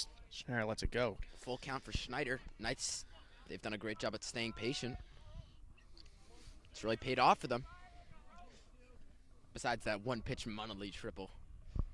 That monster shot over to the right field That one's wall. low and away from the catcher. Schneider will easily walk.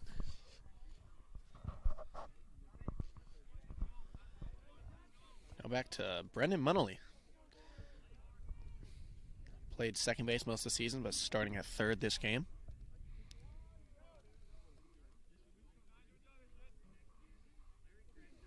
Had a big at-bat earlier this game. Hopes to do the same here. Pitch to Monolith. I feel like when Stewart can find the strike zone, I mean, they're just fantastic pitches. He's done a great job at just clipping the edges and the corners. Well, once Stewart finds his stride, he's an excellent pitcher, Lou. He just needs to find his zone and stick with it. So that one's cracked into center. Looks like an easy play. Looks like it's going right to the outfielder. Right Avon to gets him. out of the inning. Schneider still running at full speed over there. Funny guy. See you in the 4th.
Sean Scanlon coming up to bat now. Mr. J, you got an extra roster sheet? You got an extra roster? Brandon delivers to Scanlon. Great changeup, just high. 1-0 here for Scanlon. Scanlon's a great lefty with a lot of power. He's doing a great job remaining patient, waiting for his pitch as he lets that one go as well. Whipping pitch there is low from Brennan. He's got a no-no through 3. Thank you. You're welcome. Happy birthday, Dr. J. Hey, thanks, guys. Shout out to the GOAT. That Is one's this your fouled ideal back by birthday? Scanlon.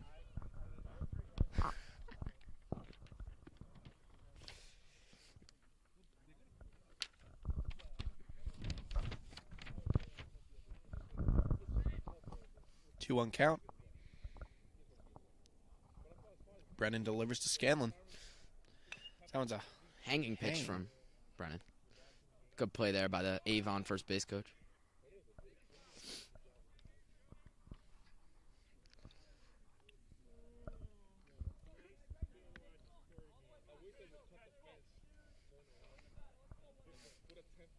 Sean Scanlon is a pitcher and an infielder out of the New York, and there's a swing and a drop miss in the third. dirt.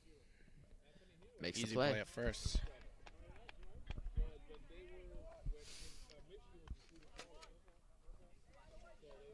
Up next, we got Luke Lazar, infielder out of Colchester, Connecticut. He'll be graduating this year. Avon's still looking for that first hit. Brennan's on fire so far. Brennan delivers. Right down the pipe for his first strike.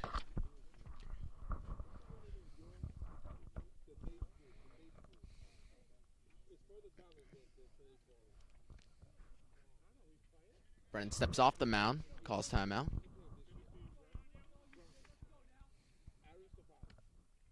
Nas at the pitch, and he delivers, and it's a swing and a miss. Brennan doing a much better job of composing himself on the mound. First 2 starts seemed like he was rushing into his pitches, and now he's taking his time, calling his breaks, calling his shots, and is demolishing the Avon offense. I mean, Now next we got Kolodacek coming up. Ryan Kolodacek.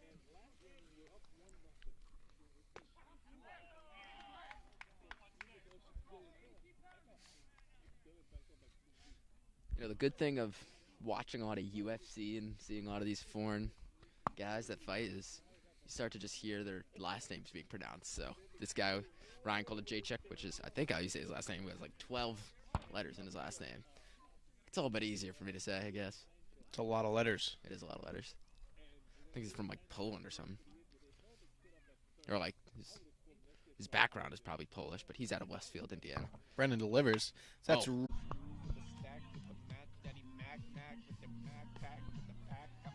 Oh. Oh, hey, hey.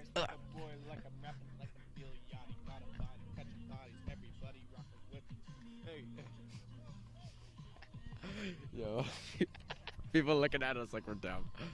Gotta love it. Is the stream on? Because we kind of just freestyled. Oh, I say, ooh, I'm blinded by the lights. The light of your touch. What? We're back. Look, it's 4-0. 4-0 Knights. some technical difficulties there. I think Dr. J's computer died. Unfortunate scenario, but Knights off to a hot start. 4-0, Teddy Brennan. He had a no-hitter. There was a hit right down the middle. Wojciechowski made a fantastic diving play but couldn't get the runner at first, so I believe that counted as an infield hit, not an error. So now a one-hitter for Brennan.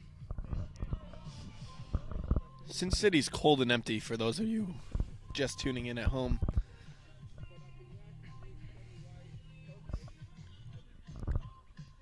We got the weekend bumping here on the hilltop. It's amazing to be here. It is. When I feel your touch. Ooh. Stewart remains on the mound to start the bottom of the fourth. Bringing up number 3, lefty, Oliver Nordahl. He got on base with a nice at-bat for a walk and ended up scoring. We're back, ladies and gentlemen.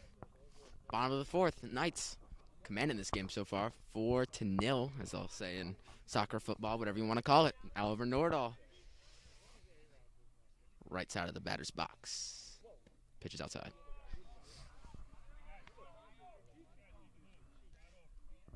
So it seems like the live stream caught our singing of the weekend. You're welcome. Yes. Please spam the live chat if it's turned on, which I don't think it is, with your thank yous. Let us know what you think of our abilities. Seems like this game's been going by pretty fast, Lou. Already halfway through the game. I mean, Avon completely shut down offensively. Teddy Brennan. Oh my God! Cracked by Great Nordahl. contact. Deep into right field. And it gets That's over his head. Almost Nordahl a ground chasing rule down double. second base. Right Is he fielder. going to go 3? tangles He is with the- going 3. No, he Salisbury. is Oh nope, they get coming back. back. Oliver Nordahl with a big crack. He's hyped up over at second base. He Right spent- fielder had a little tug of war with the wall. Got the ball. Good throw in. Stopped Nordahl from that triple and a possible sac fly opportunity for David Clark. Nordahl spent a lot of time on the bench. He's just a sophomore, but with this limited playing time that he's getting, he's taking advantage of it with a deep shot. I was very excited with that one as David Clark steps up to bat, another lefty.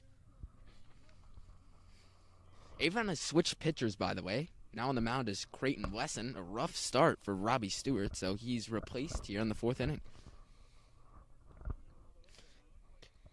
Creighton Wesson, right-handed pitcher, out of Stonington, Connecticut. Got some whip on his pitches, but a bad start for him as Nordahl doubles. Showing Bartis Clark. He gets it down. Nordahl takes third, and Clark looking to beat it out. See, when Clark made that bunt, his last at bat, I think the pitcher could have made that play, and good read there by Wesson as he gets him out at first, but Nordahl advances to third. Yeah. Here's Dr. J. Hey everybody, thanks for listening and tuning in. We are having a little bit of issues with our computer. It's been running all day and it's not charged. The battery's not charging for some reason, so we may cut it short. We're about 9% battery. If that's the case, I apologize, and we'll try to get it back up as soon as we can. Thank you. Thank you very much, Dr. J. But until then, we will do the very best we can. We'll bring you the best commentating you've ever heard in your life, guaranteed. Anybody who's in this chat right now is witnessing history. The best commentating duo of all time. Just getting their start. Sweet Lou and Money Egan. Or what do you want to be called? Sean Egan. Call me Jonathan. Okay. Okay, Jonathan. Whatever you say. All right. Cole Woj up for his third plate appearance. He's 1 for 2 on the day with a knock. Just one out. They're looking to score Nordahl here. He's got decent speed on the base path. He's hoping that one gets by the catcher and he can score here. Oh no, it's 3-0 count for Woj. Gotta think they'll just walk him here. Possibly prevent that sac fly and get a double play opportunity by just sending him to first base. And they do just that. Oh wait, no, that finds the zone. Wow. Just on the outside corner. So Wesson, fantastic pitch, stays in the count. I really thought they were just gonna intentionally walk Wojciechowski there, but Wesson stays in the count. It's now 3-1. Let's see if they can get Woj out here. Here's the delivery. And there's the walk. That one's outside. Number 8, Hayden Miller back up to bat. Had a single earlier today. Hoping to find his groove again and get back on base. Here's Hayden Miller, or as the bench calls him, Mills. Or as we call him, Miller time. As I call him, my favorite. Good pitch, but it's outside. 1-0 count for Miller.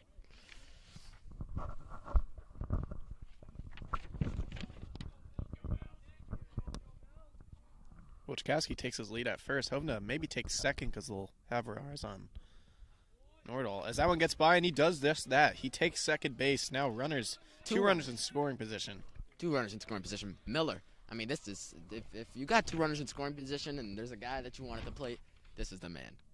He lives for moments like this. He's hoping to go Oppo Taco here and drive those 2 runners in. $20, he hits a double to the right center gap. You got a deal. Never mind. 3-0 count. I want to take that back. Looks like he might get walked here. So I'll now be looking for my $20. I'll now be looking to... I'm still looking for that double. I don't know. Looks like he might take the walker with his 3-0 good count. eye. I mean, I think he won't swing. And It's a strike, so 3-1. fantastic pitch right there from Wesson. These Avon pitching coaches clearly teach their guys how to find the zone well. 3-1. Miller. That one is outside. Miller will take the Bases walk. stacked for James Patrick. Power hitter.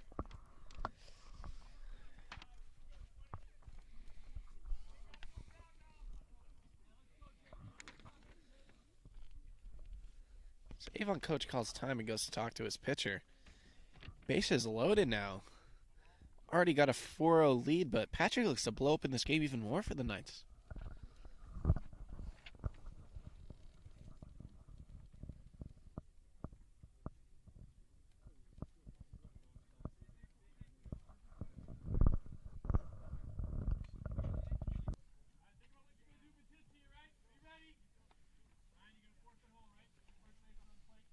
So Avon pitching coach was out to talk to his man, Wesson, as he faces off against this big bat in James Patrick, who's in the 3-hole slot for the Knights today.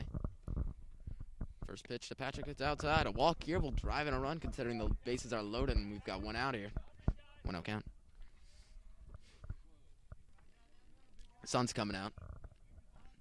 Thoughts on that, Egan? I think it's a good thing that the sun's coming out. I'm feeling warm. I bet the players are feeling warm on the field. That's great for everybody. Foul tip.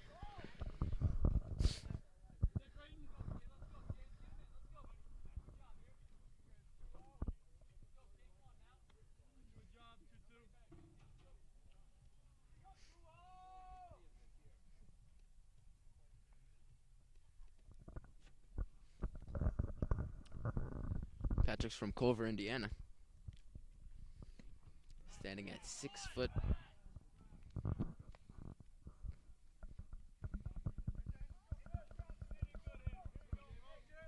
Like I said earlier, he's going to Notre Dame next year. He'll be graduating this spring. Congratulations to Patrick.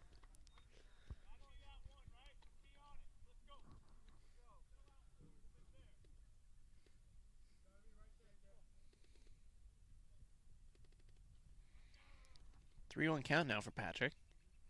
A walk will drive in a run. Bases loaded. That's That's a cracked big into left drive. field. It gets down. That looks like it might be 2 for Patrick. And no, he's going to hold up at 1, but he drives in 2 runs. That ball is loose. Third baseman corrals it. Runners on the corners for the Knights. And they now take a 6-0 lead here in the bottom of the 4th. What a hack there from James Patrick, huh, Sean? Absolute beauty of a piss missile that he sent to left field. Great play there. like that. Now 2 more runs here. And I got Anthony Teresa, your cleanup hitter. Ideal situation for the Knights. 1 out. With runners on the corners. I bet you Hayden Miller's trying to take home on a pass ball here. And Patrick would definitely look to take second with their eyes on Miller. And there he goes. That He's ball's going loose. home. Miller, he slides in. Knights take a 7-0 lead. Patrick advances to second. Knights have another runner in scoring position. As this game is blown out of proportion, ladies and gentlemen.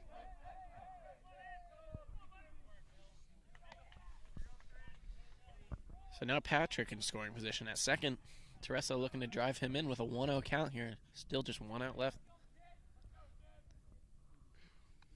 Outside.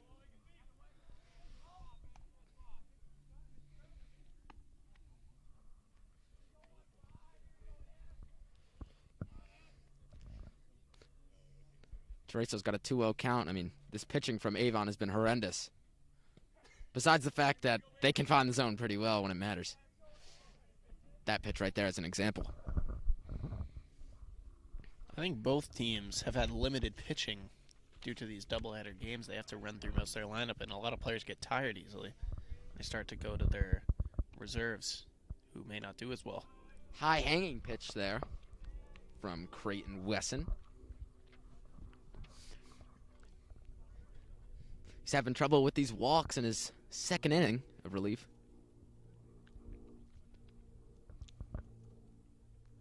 Excuse me, in his first.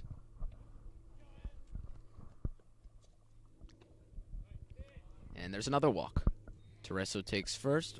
Knights have 2 runners on. That will be first and second. So force outs now for them. Hoping to get a double play to get out of this inning. Jake Brink. Jake Brink has been very solid so far. He's hoping to bat these runners in.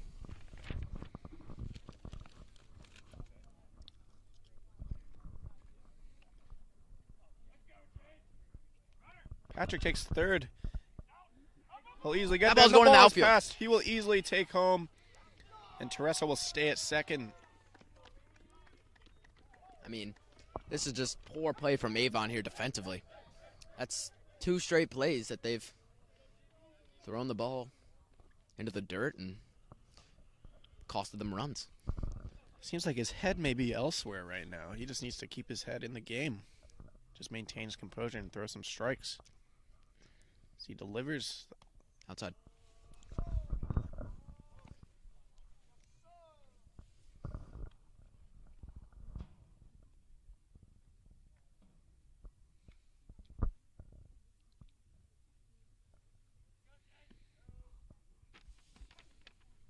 There's a strike. Now we've got a 1-2 count here. Jake Brink looking to stay alive. He's just still got a runner in scoring position. Lights are running up the score on Avon. They're up 8-0. 4 runs this inning, 2 in the first, 2 in the second. Teddy Brennan's got a one-hitter going, and that's getting through this third and shortstop. Tereso is jogging home. Pitcher will cut off the throw, and 9-0 Salisbury. A lot of pop in the middle of this lineup. Hey. Now bringing up Schneider.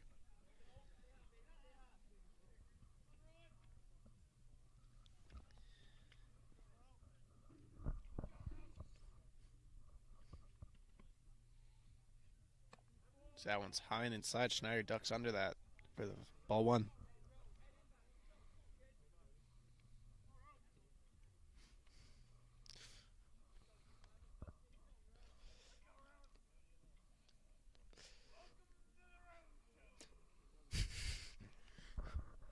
I like that. The boy's very excited for Ron Schneider here. I like that. Welcome to the Row Show. And that accent, that southern accent, I like that a lot.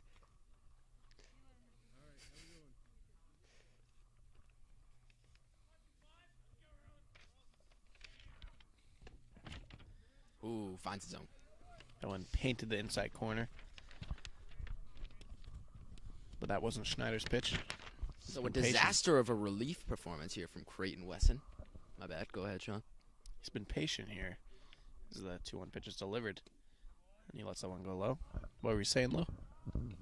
Just a disaster of an inning for Wesson. I mean, this is the worst relief outing you could possibly get. And I wouldn't be surprised if we saw a mercy rule here, if the Knights keep running the score up. Well, yeah, I think both teams will try and get their subs in here with this big of a lead. Get everybody their playing time, especially those seniors, their last chance to play high school ball. It's a great point right there. Thank you. Of course. No worries. As that one is inside for Schneider, and he will take first. He hustles over to He's first hustling base. over there for no reason at all because he's got Brink in front of him, who isn't even at second yet. Brink just takes a nice slow walk, and Schneider just full speed hustles down to first. I mean, he's super ecstatic about that walk. Just shows you a lot about his attitude. He's a hard-working player.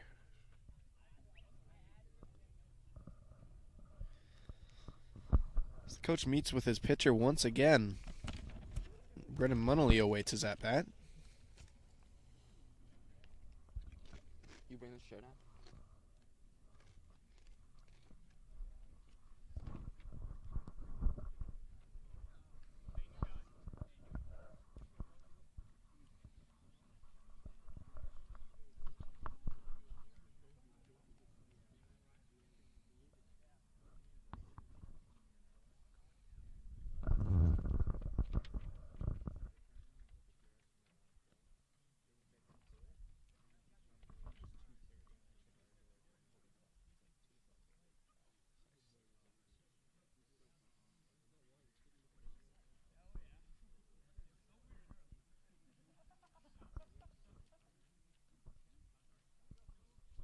So the infield conversates with their pitcher. Wesson will stay on the mound.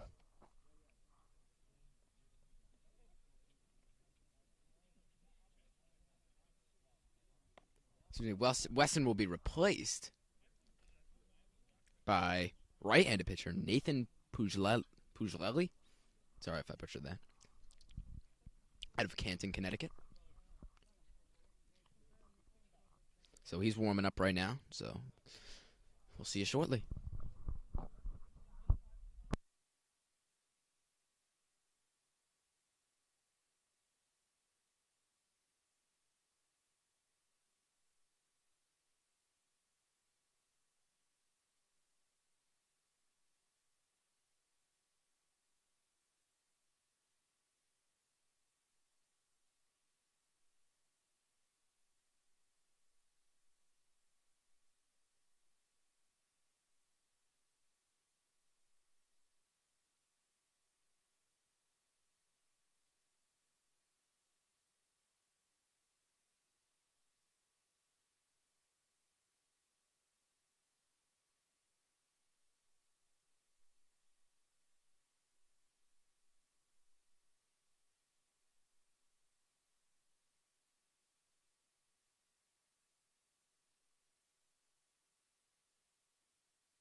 Puglielli seems all warmed up now as Munley steps up to the plate.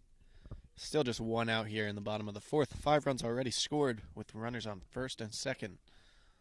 I'm only hoping to score some even more runs. Thank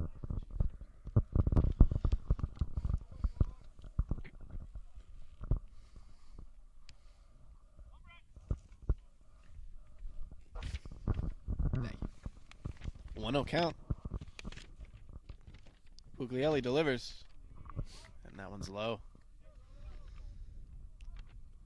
The captains for this Avon team are Christian Boudreau and Jack Wells. Boudreau is a utility player.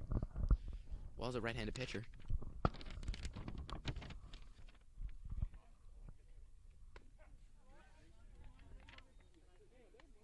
Knights captains are Cole Wojciechowski, Carlos Pena, James Patrick, and right-hander Julian Tonghini.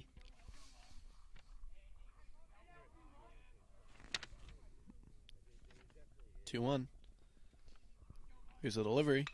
And that's cracked high into right field. Will the right fielder get under it? Appears he does. And he makes the play. No tag from Brink over there at second.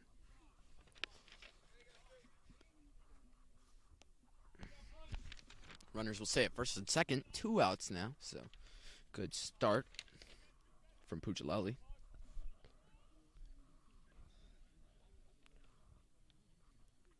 I like that last name. Me too. Now to bat is Nordahl again. Big double in his last appearance. I thought he could go 3, but he halted at second base.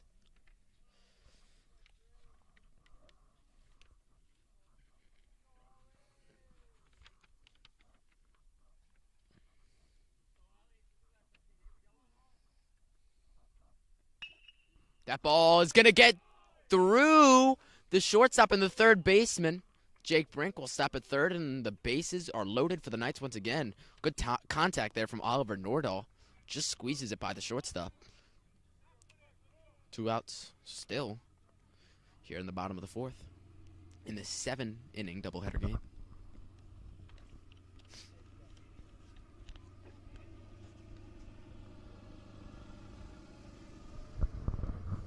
Two outs, bases loaded. Here's David Clark. Takes that one inside for ball 1. Clark's out of Madison, New Jersey, not too far from me. As, of course, Sean Egan, the king of Glen Rock, New Jersey. Yeah, we run it. Swings at that one high. 1-1 count. Clark stands 5'10". He's playing the outfield today for the Knights.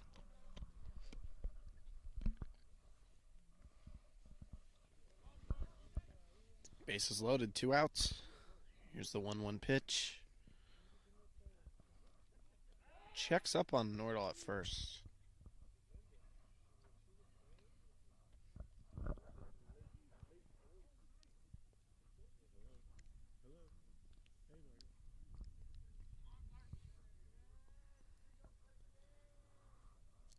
Buglioli delivers. Big hack from David Clark. He swings and misses. It's a 1-2 count now. He wanted that one. Bases jammed. Puglielli looking to get out of this. Knights down to their final strike of the inning, the pitch, and there's a punch out for David Clark. So Puglielli gets out of it, doesn't allow any runs as he pitches .2 innings here in the bottom of the fourth, and we're into the top of the fifth as Avon. They're going to need something.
So Van Lyot to lead off the top of the fifth here for Avon. He's hitless, as is most of Avon's team. Nice change of pace with that pitch there for Brennan. Coming into his 5th inning of pitching. Gets that one in there for strike 1. I wouldn't be surprised if they let Brennan close this game out. That one's low in the zone. Brennan's playing spectacular today. In his 5th inning now, with no runs allowed, very few hits allowed. I definitely think that with their limited pitchers, they would like to keep him in this game as he gets his punch out again. I mean, absolutely outstanding. He might even be at like 10 strikeouts this game. I mean, this is getting ridiculous. Almost every batter he sees, he strikes them out and makes them look clueless. He's just taking them down like flies. Pretty much, yeah. It's just bop, bop, bop. It's just strikeout, strikeout, strikeout. It's just K's all over the stats. He got them reaching and reaching and reaching and going and going and going and missing and missing and missing. I mean, it's a delight to watch being a Knights fan. He's being going an Avon crazy. fan, I'm sorry. I apologize to all those winged beavers out there. You can close your eyes now. I know it's a disaster for your team, but it'll get better. You won the first game. That one's ball and gets by. So 1-1-1. 1 ball, 1 strike, 1 out here. Love to see that. Indeed.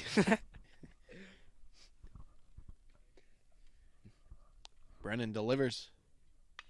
One's fouled high into the woods. Fans. I really want one to come to us. I mean, we had one come to us, like, what, in the last home game? I had one drop right in front of me. I just stood up and didn't even make a play. I regret that moment. I will regret it for the rest of my life, not getting up and making a dive and catch it. Delivers into the dirt.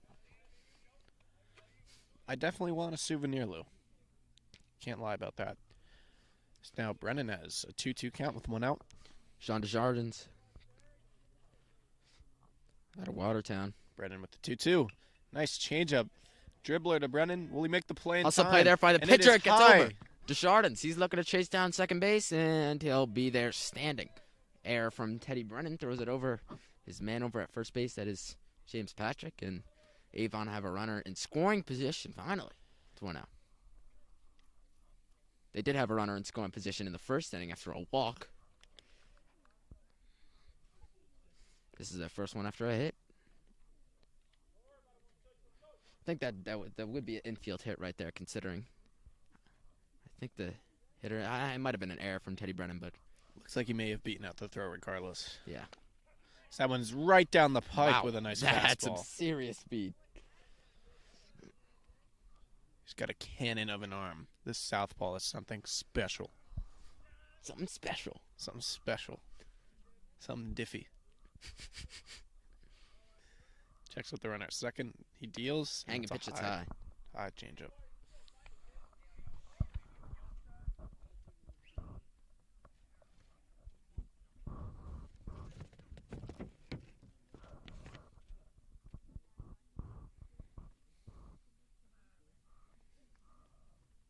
Brennan with the 1-1. Check swing, and he's going. He goes through. From our angle, that didn't look like he went through. But calls it. 1-2.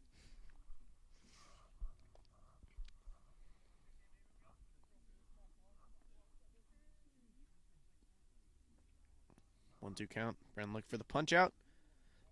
And he leaves that one low and away. Nice looking slider there. 2-2 now.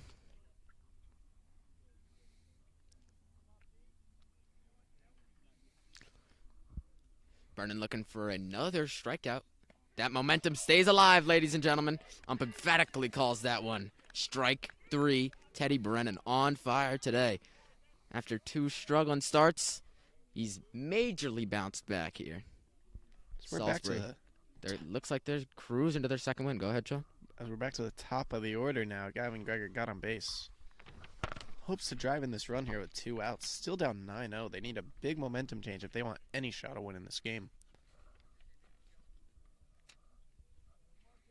See if they can do it here with 2 outs. With contact guys like Gavin Greger, that lefty-on-lefty matchup doesn't really matter. I mean, he can pretty much hit anything, anywhere. There's a strike from Brennan. He's got pretty good speed around the around the base path as well. See if he hits it anywhere. He can hope to get there with an infield hit. Possibly advance the runner as well. Brennan delivers, and that's a nice crack shot to center. Broke One it hop. down. Will the runner score? He's going home. He's going to score, ladies and gentlemen. Ball is just short, and it is now 9-1. Salisbury, as Avon gets their first run in of the game. Their first real hit. First crack into the outfield that gets down. Absolute shot by Greger there. Like I was just saying, that lefty-on-lefty matchup doesn't really affect them. Now Christian Bedrew up. Great outing, like I've said many times. Especially in that first game, trying to get started in the second as well. You got to think we might see a steal from Greger here. Brennan's looking a little bit extra over there at first.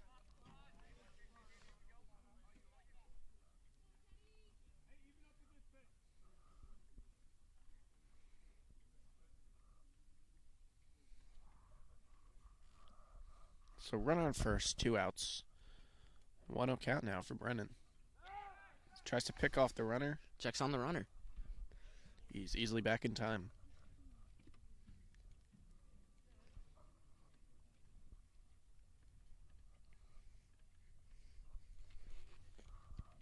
Sun seems to be going down a bit. It's getting a bit cold here. A little stutter step from Greger over at first. That pitch is outside. 2-0.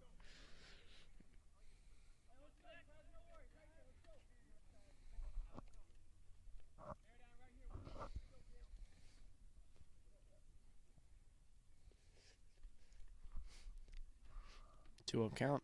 Nice hitter's count for Bedrew as There's a he lets strike. that one go for a strike. If that got to 3-0, I don't think Greger would be thinking about stealing anymore, considering the next pitch would be a walk, but now it's 2-1. If there's another strike, you got to think Greger's speeding over to second with them wheels that he has.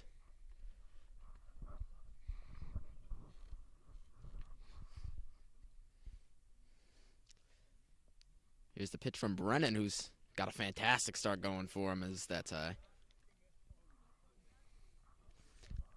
Gregor doesn't seem to be too eager at first, not taking a huge lead. Now the 3-1 count. Brennan hoping to battle back and get the punch out here. So that one's cracked down the third baseline. It is foul. Picked up by Munley. As my roster sheet almost gets away. That would have been the second sheet that we've lost today. But good diving play by Sweet Lou as the paper stays Need you in our out on possession. the field. They do need me on that team. So Bedreau with a full count now. Brennan just allowed his first run of the game, but hoping to get out this inning with only little damage. It's the full count. Brennan delivers. Check swing inside. He holds back. And he did not go for the walk. Gregor steals.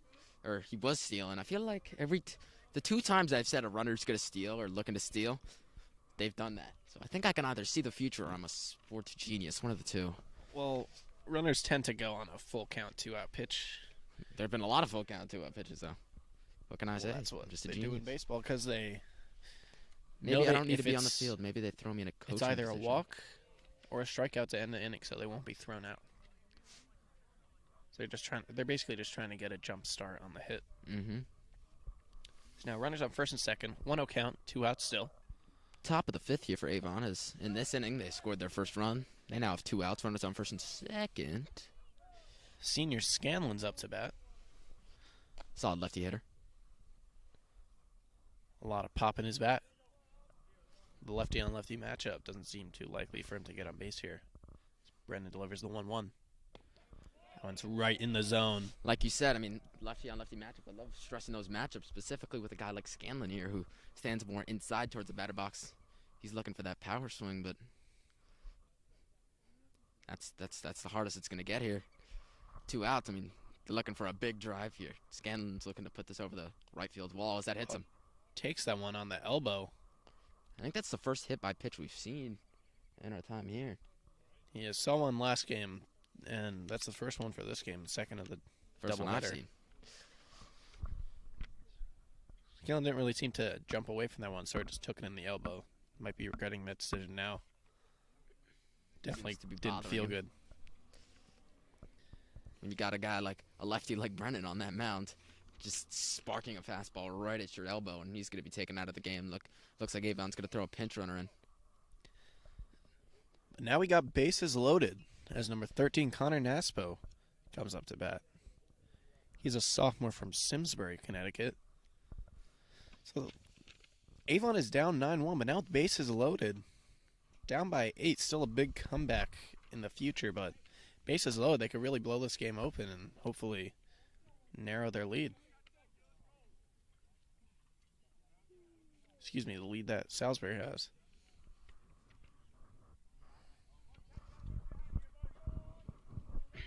So Teddy Brennan, he's in the toughest spot he's been in all game. Besides the run he's let up, he's now facing a bases jam situation as a pinch runner has stepped in for Scanlon.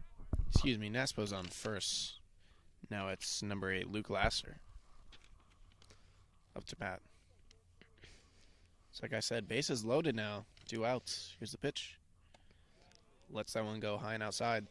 So no relievers being worked in the pen for the Knights as they've clearly shown their trust in Brennan.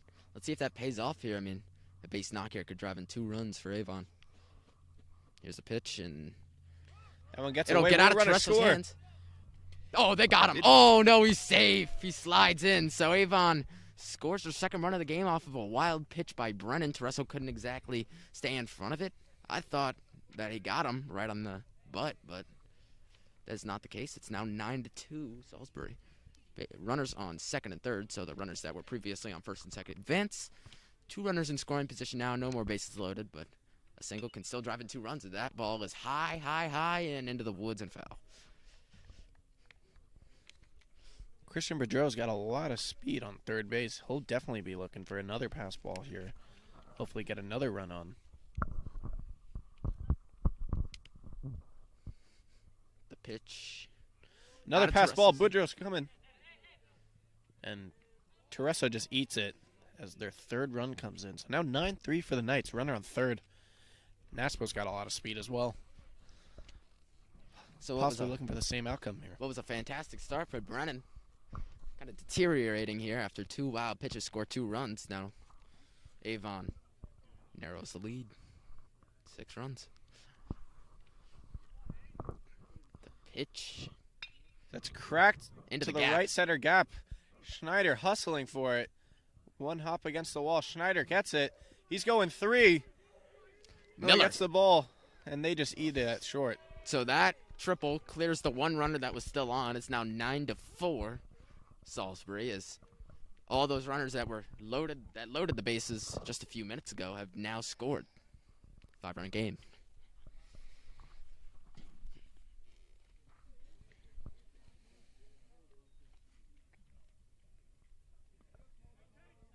Now I do think Salisbury might be running out of relief pitchers here.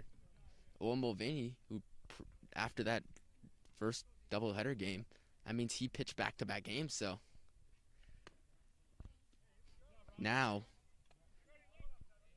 you got to think if they don't have any relief, so they're just going to have to ride out with Brennan for the rest of the game.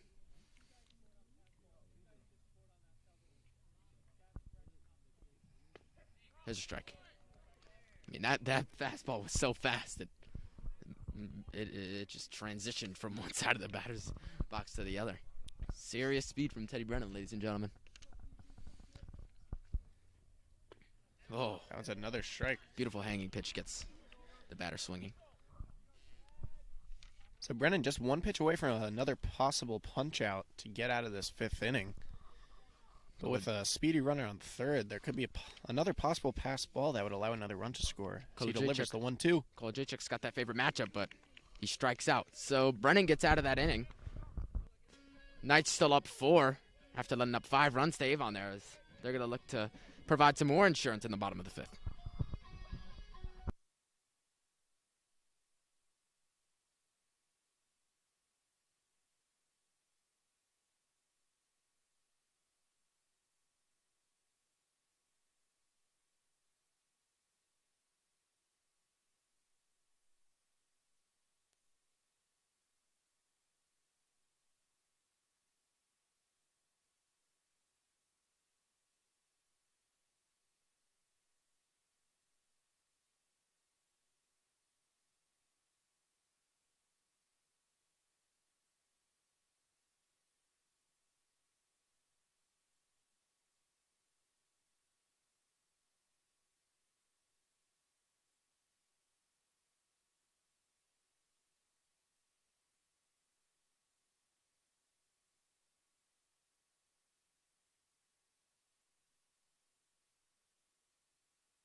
Top of the order here for Salisbury is Cole Wojciechowski will lead off, followed by Hayden Miller, who's currently on deck.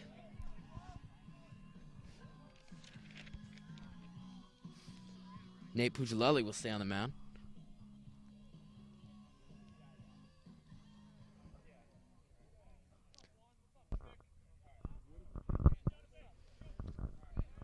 No runs allowed for Puglielli quite yet. Let's see if Salisbury can flip that narrative. So with this top of the order coming up for the Knights, despite those 4 runs allowed, they're still up 5. With this core of the lamp, they'll be hoping to put up even more runs. Inside.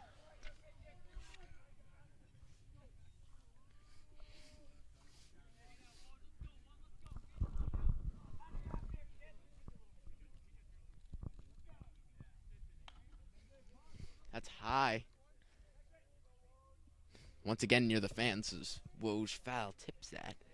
Foul. So a game rundown for everyone tuning in. By the way, my name's Lucas Cohen. I'm here alongside Sean Egan. Knights scored 2 runs in the first inning and 2 in the second. Avon still scoreless at that point. An empty third inning for both teams. And then a big fourth inning to blow that Knights lead open. That was 4-0 to then 9-0 after a 5-run fourth inning for the Knights. And then Avon just had a very successful fifth inning, knocking in their first real hits of the game. It is now 9-4 Salisbury.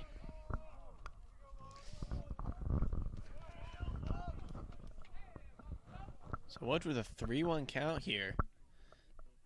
Very patient. See, he lets that one go high, and that's a walk to lead off the bottom of the fifth. Bringing up number 8, Hayden Miller. It's not what you want with a leadoff hitter like Woj getting on base with a walk. Next thing you know, Knights might not even need a hit. Woj could end up scoring. A lot of these pitches have been getting away from him. Woj will definitely be able to advance around the bases, especially with a big bat like Hayden Miller. Let's see what he can do here. Here's the pitch. He swings and misses on that outside corner for strike 1. If we haven't said it yet, Hayden Miller's really good. He's very good. He's the best. There's the steal from Woj, just like I just said. Throw misses. 1 base for Woj. As he moves to second, runner in scoring position for the Knights. 1-1 count to Hayden Miller with no outs. I mean, once again, with my high IQ of baseball, Wojciechowski getting around those bases.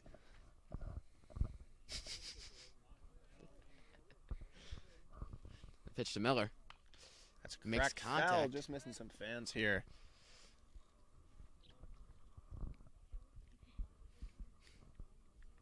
So Woj is planning to take his lead at second. No one seems to be covering. He might look to take third.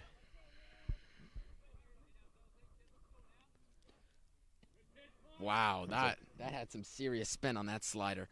I thought it was going to hit Miller for a second, and then it almost clipped the strike zone, but it's a ball, 2-2. Go ahead. Miller read that pitch very well. The pitch was coming right at his head, but he did not even react to that. 2-2. Miller fouls that off. Just a nice dribbler.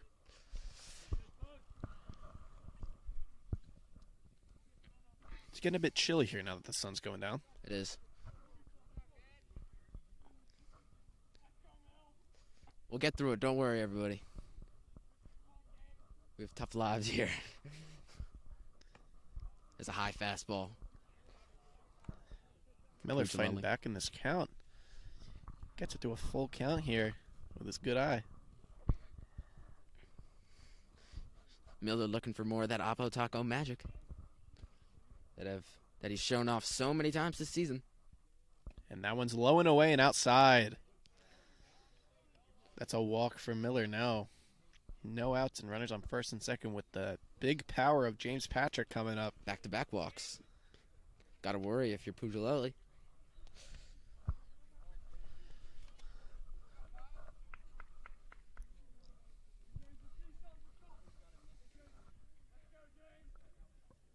Wojciechowski may be looking to take third, but he gets back. Keeps an eye on him. There's a pitch. That one just misses the zone low.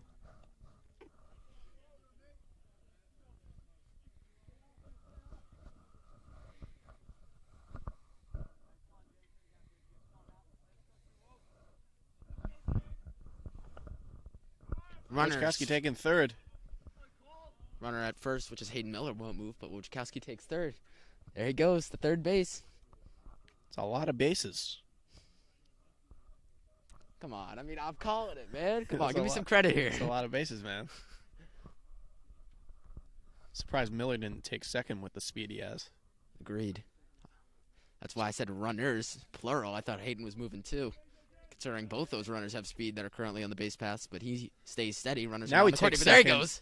And they throw down, but they throw to short to cut it off. Throw to the short. He throws to short to cut it off and possibly catch Wojciechowski lacking. I ran that play back in Little League. Very Hey. high IQ. I was confused why he did that at first place, but a very smart move by the catcher. There's now runners in second and third. 3-0 count. Patrick might just get walked here to load the bases. As that one's in there for a nice changeup for a strike. So now it's a 3-1 for Patrick.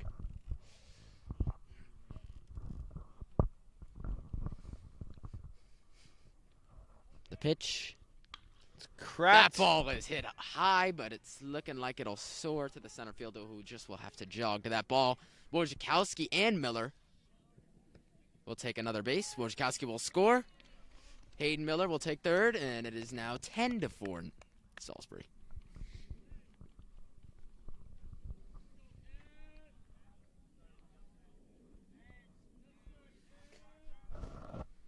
James Patrick provides exactly what the doctor orders. Now Tereso coming to bat, hoping to get Hayden Miller in. A lot of pass balls, like I've said. Miller's got the speed to steal home. Bring in another run. So that one just misses the zone high. Tereso lets it go for ball one.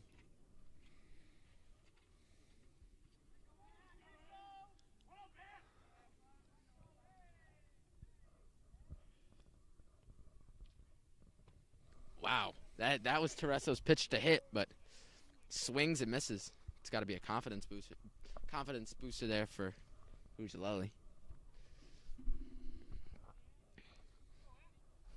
1-1-1.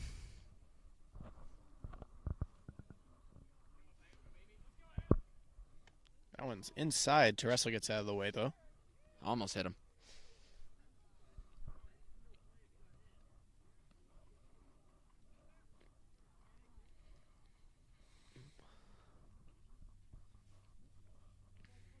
Two-one count for Tereso. Puglielli delivers. And that one's high.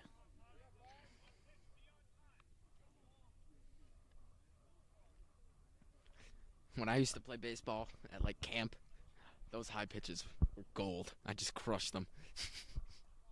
You hit dingers, Lou? I hit dingers to shallow outfield. I got you. And he swings and misses at that low pitch. Full count now. Puglielli fighting back.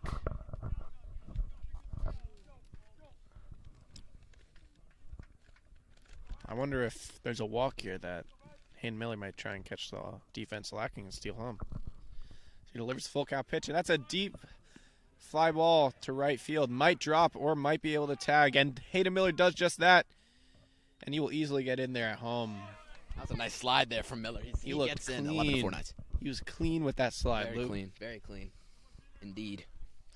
Bringing up number 21, Jake Brink. Had a very solid outing at pitcher last game. Has been getting the job done at bat as well. Pitched 7 innings last game and only gave up 2 runs, correct? Yeah, that is correct. Did a great job.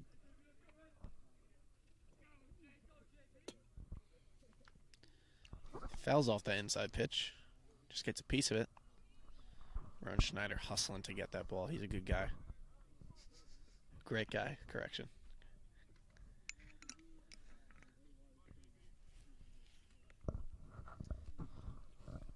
0-1 for Brink. 2 outs. Catcher stays in front of that one.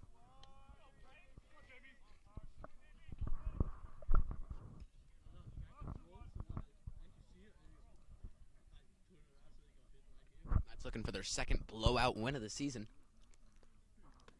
Second win at all, actually. First one was against Avon. They lost 5 straight now. Definitely a satisfying win if they can get this game over with. Rip to third base. Brink trying to beat it out. He's out. But the throw is there, and he is out. 2 runs there for Salisbury in the bottom of the 5th. We've got 2 innings left of play. Top of the 6th coming your way. That rhymed. That was nice.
Teddy Brennan will remain on the bump to start the 6th inning. Number 21, Jack Ginter, comes up to bat. Still no relievers getting warm for the Knights. Looks like they'll ride out with Brennan as they have this major 7-run lead. First pitch of the 6th is a strike right down the pipe. Ginter's a junior out of Farmington, Connecticut. Just takes that first pitch for a strike. Brennan delivers. Nasty changeup, catching Ginter to hesitate on that swing as he leaves that one in the dirt. 2 strikes now. Brennan looking for yet another punch out.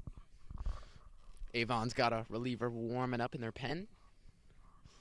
We'll get you the name on that man shortly.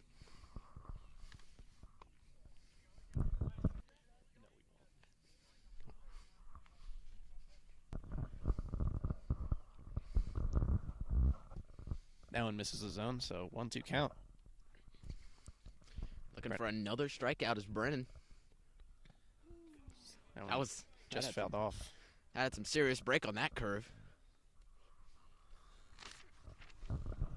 But 21 Jack Ginter, who's pinch hitting here, stays alive.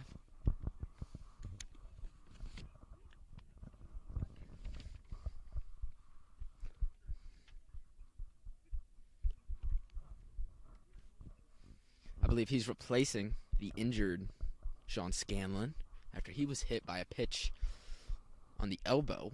Needed a pinch runner to replace him, and that pinch runner is replaced by Ginter, who's an infielder, class of 2022, just like me and Sean over here out of Farmington, Connecticut. Trying to battle back.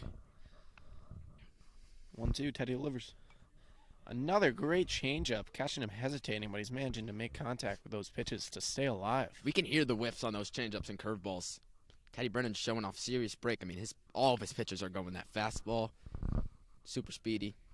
His movement pitches looking great as the Knights finally have a reliever warming up in their pen, who will probably look to close out this game next inning. They'll probably give Brennan the chance to close this one out as he strikes out another batter. Wow. Impressive, ladies and gentlemen. Impressive outing from Teddy Brennan. Despite that last inning, which allowed 4 runs, he's completely shut down Avon.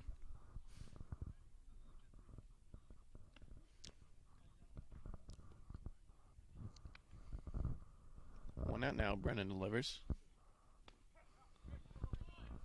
Another strike. Still flowing.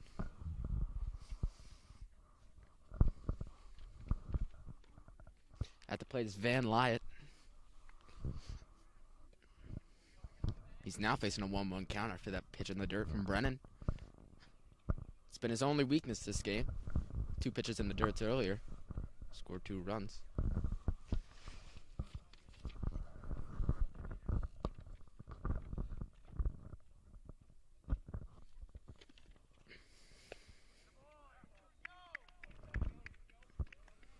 Another great pitch, catching him swinging.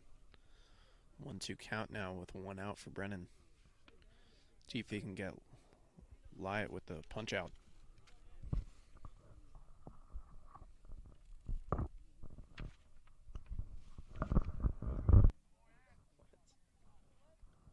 That one's in the dirt.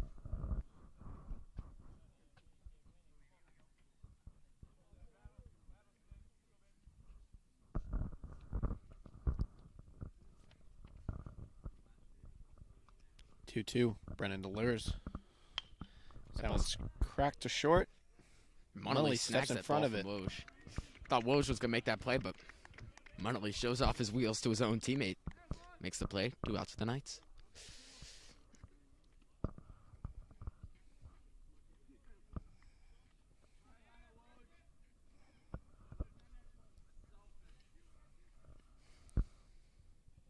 Desjardins up to bat now. 2 outs, top of the 6th.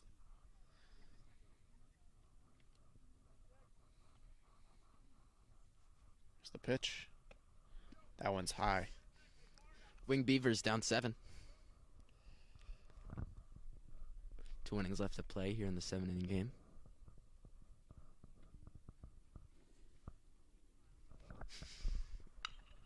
Ripped to third base. Munnelly fields it cleanly. makes the play, and he gets the out in Back-to-back time. solid plays from Munnelly. Good defensive momentum there from Salisbury as they'll look to continue adding runs to this massive lead. Avon will have a new pitcher.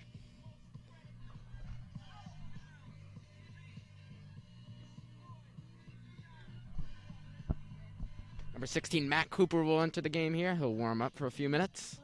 He's a right-hander, class of 2021, out of Brooklyn, New York. Shout out to him from being from Brooklyn.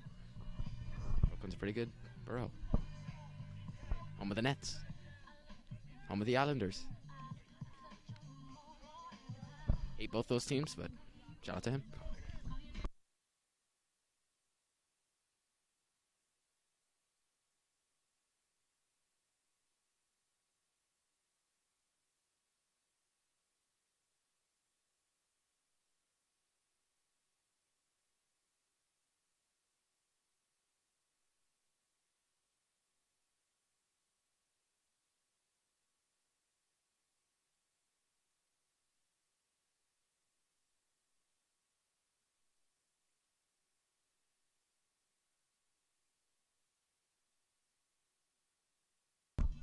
Warming up in the Knights' pen is Colin Darcy.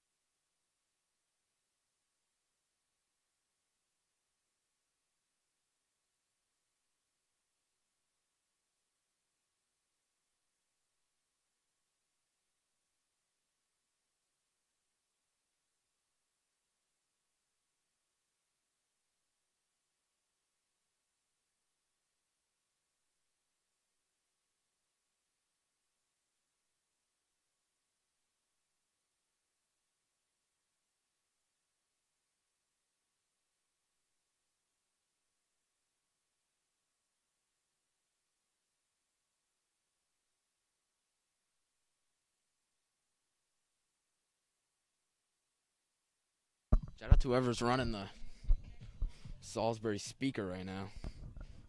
Whenever they throw on that Jay-Z, it's a good time for me and Sean over here. It's a great time. Rowan Schneider up to the plate.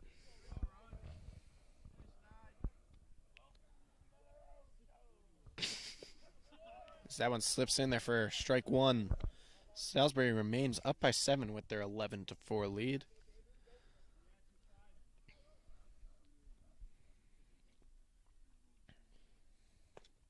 That's a swing and a miss for Schneider. He was reaching for that one. 0-2.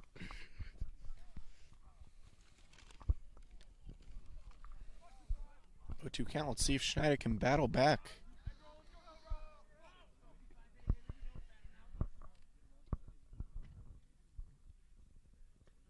Fish in the dirt. 1-2.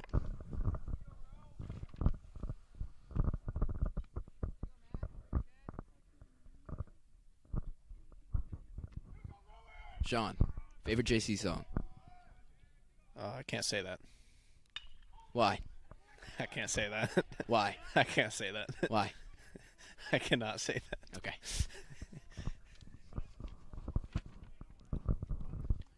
We now have number 16, Matt Cooper on the mound. Schneider gets that single to the outfield. And they sub in the fan favorite, junior Brendan Kiley. Let's go, BK! The boys call him BK. That's my boy right there. He's out of Alamo, California.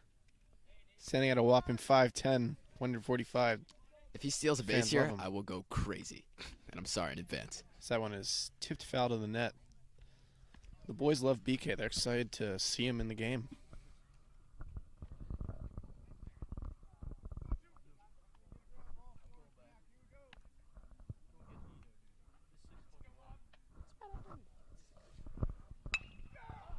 That's grounded to short. Easy double play ball. Munnelly almost beats it out, but the throw is in time. So nice double play there. Really wanted BK to steal a base. Get a nice late game highlight, late game blowout highlight. So great 4-6-3 double play there for Avon to get out of that quick jam. So that brings up number 3, Oliver Nordahl. Great double earlier today. Got on base again. I believe he's 2 for 2 with a walk. Absolutely outstanding showing. He's getting his Nordal. first, I believe, one of his first starts of the season. That's true. He's been playing great. So we'll talk about something here. Oh, they'll discuss the Munnelly play right there as they'll call him out. They said he was safe at first. Avon protests, and they get the call. So 2 outs here for Avon. After this inning, they'll have their final chance at the plate to hopefully score 7 runs and send this into extras, as they did that last game, correct? Yeah, Salisbury made a great comeback to bring it to extras, but Avon pulled away with their 2 runs in the top of the 8th. See what That one's ripped very Avon far, can but do. foul. Salisbury did last game. Good contact there. Great from piece Ollie. of hitting. Just couldn't make it fair.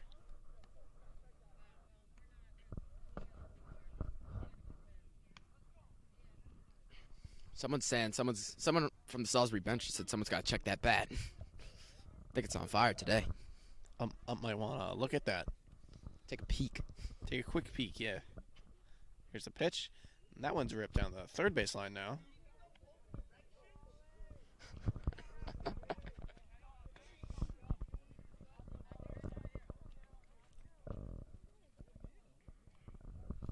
Nordal's a sophomore out of Bronxville, New York.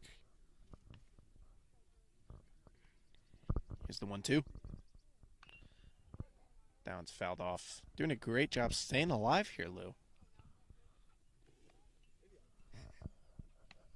I've had this baby just keep sliding down this hill ever since the beginning of the game. He's having a great time. I love seeing everybody have fun here. That's what it's all about, right? Oh, yeah. I think that's what the Knights are doing right now. Not so much for Avon, though. 2 outs, 1-2. And that one's in the dirt. He lets it go. 2-2 count now. Nordal's got some foul tips to set bat. Lets that one go for a ball in the dirt. 2-2-2.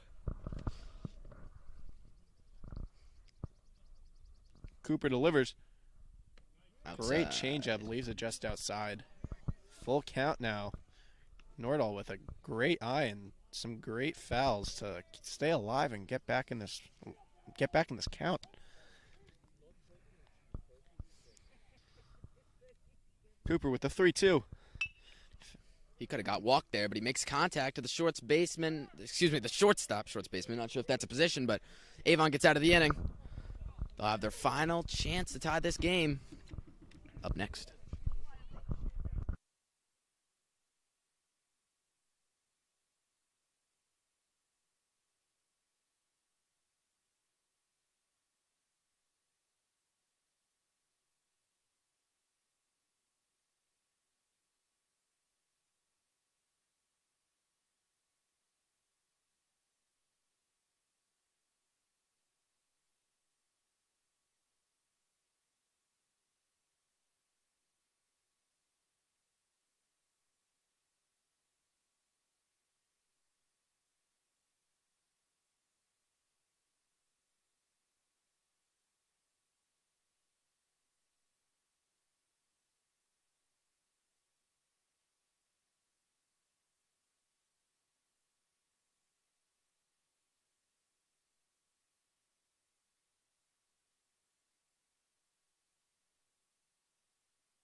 Sean Egan having a great sing-along here to this music. I'm having a great time watching Salisbury destroy Avon here. 11-4. Strike. Clips the inside corner with that one. Brennan in his 7th inning. So Con Darcy was warming up in the pen, but Huber will stick with Brennan. Back-to-back strikes. Up 7. Brennan should not have any trouble closing this game, but you never know because this Avon offense has gotten hot before. With 5 runs in the 4th, they could definitely do it again. Looking for another strikeout, which He's got to be in the double digits at this point when it comes to Ks. Easily. As number 12 1-2. Sienna lets that one go outside. 1-2 count now.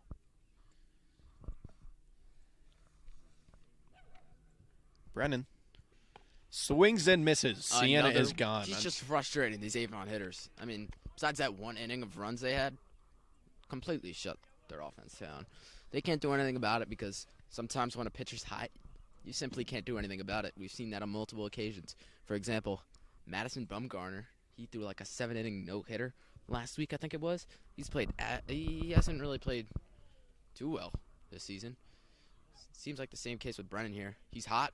The thing is, Brennan's got a lot of potential. I mean, he's showing off his skill set when it comes to all of his pitches this game, and I think this is a great sign for him for the rest of the season. Well, as Gregor steps in, he's doing a great job maintaining his composure. He did a great job early in the game, and despite those 5 runs he gave up in the 4th, he maintained his composure and came back, and now that's another strike. Nasty curveball. Doing a great job closing the game. Gregor, on the other hand, has also been playing outstanding so far. He's had a lot of hits, gotten on base a lot, and has been playing outstanding from the field as well. So let's see if he can possibly spark something for the Avon Winged Beavers. One of the only good spotlights for the Winged Beavers today has been Gavin Gregor.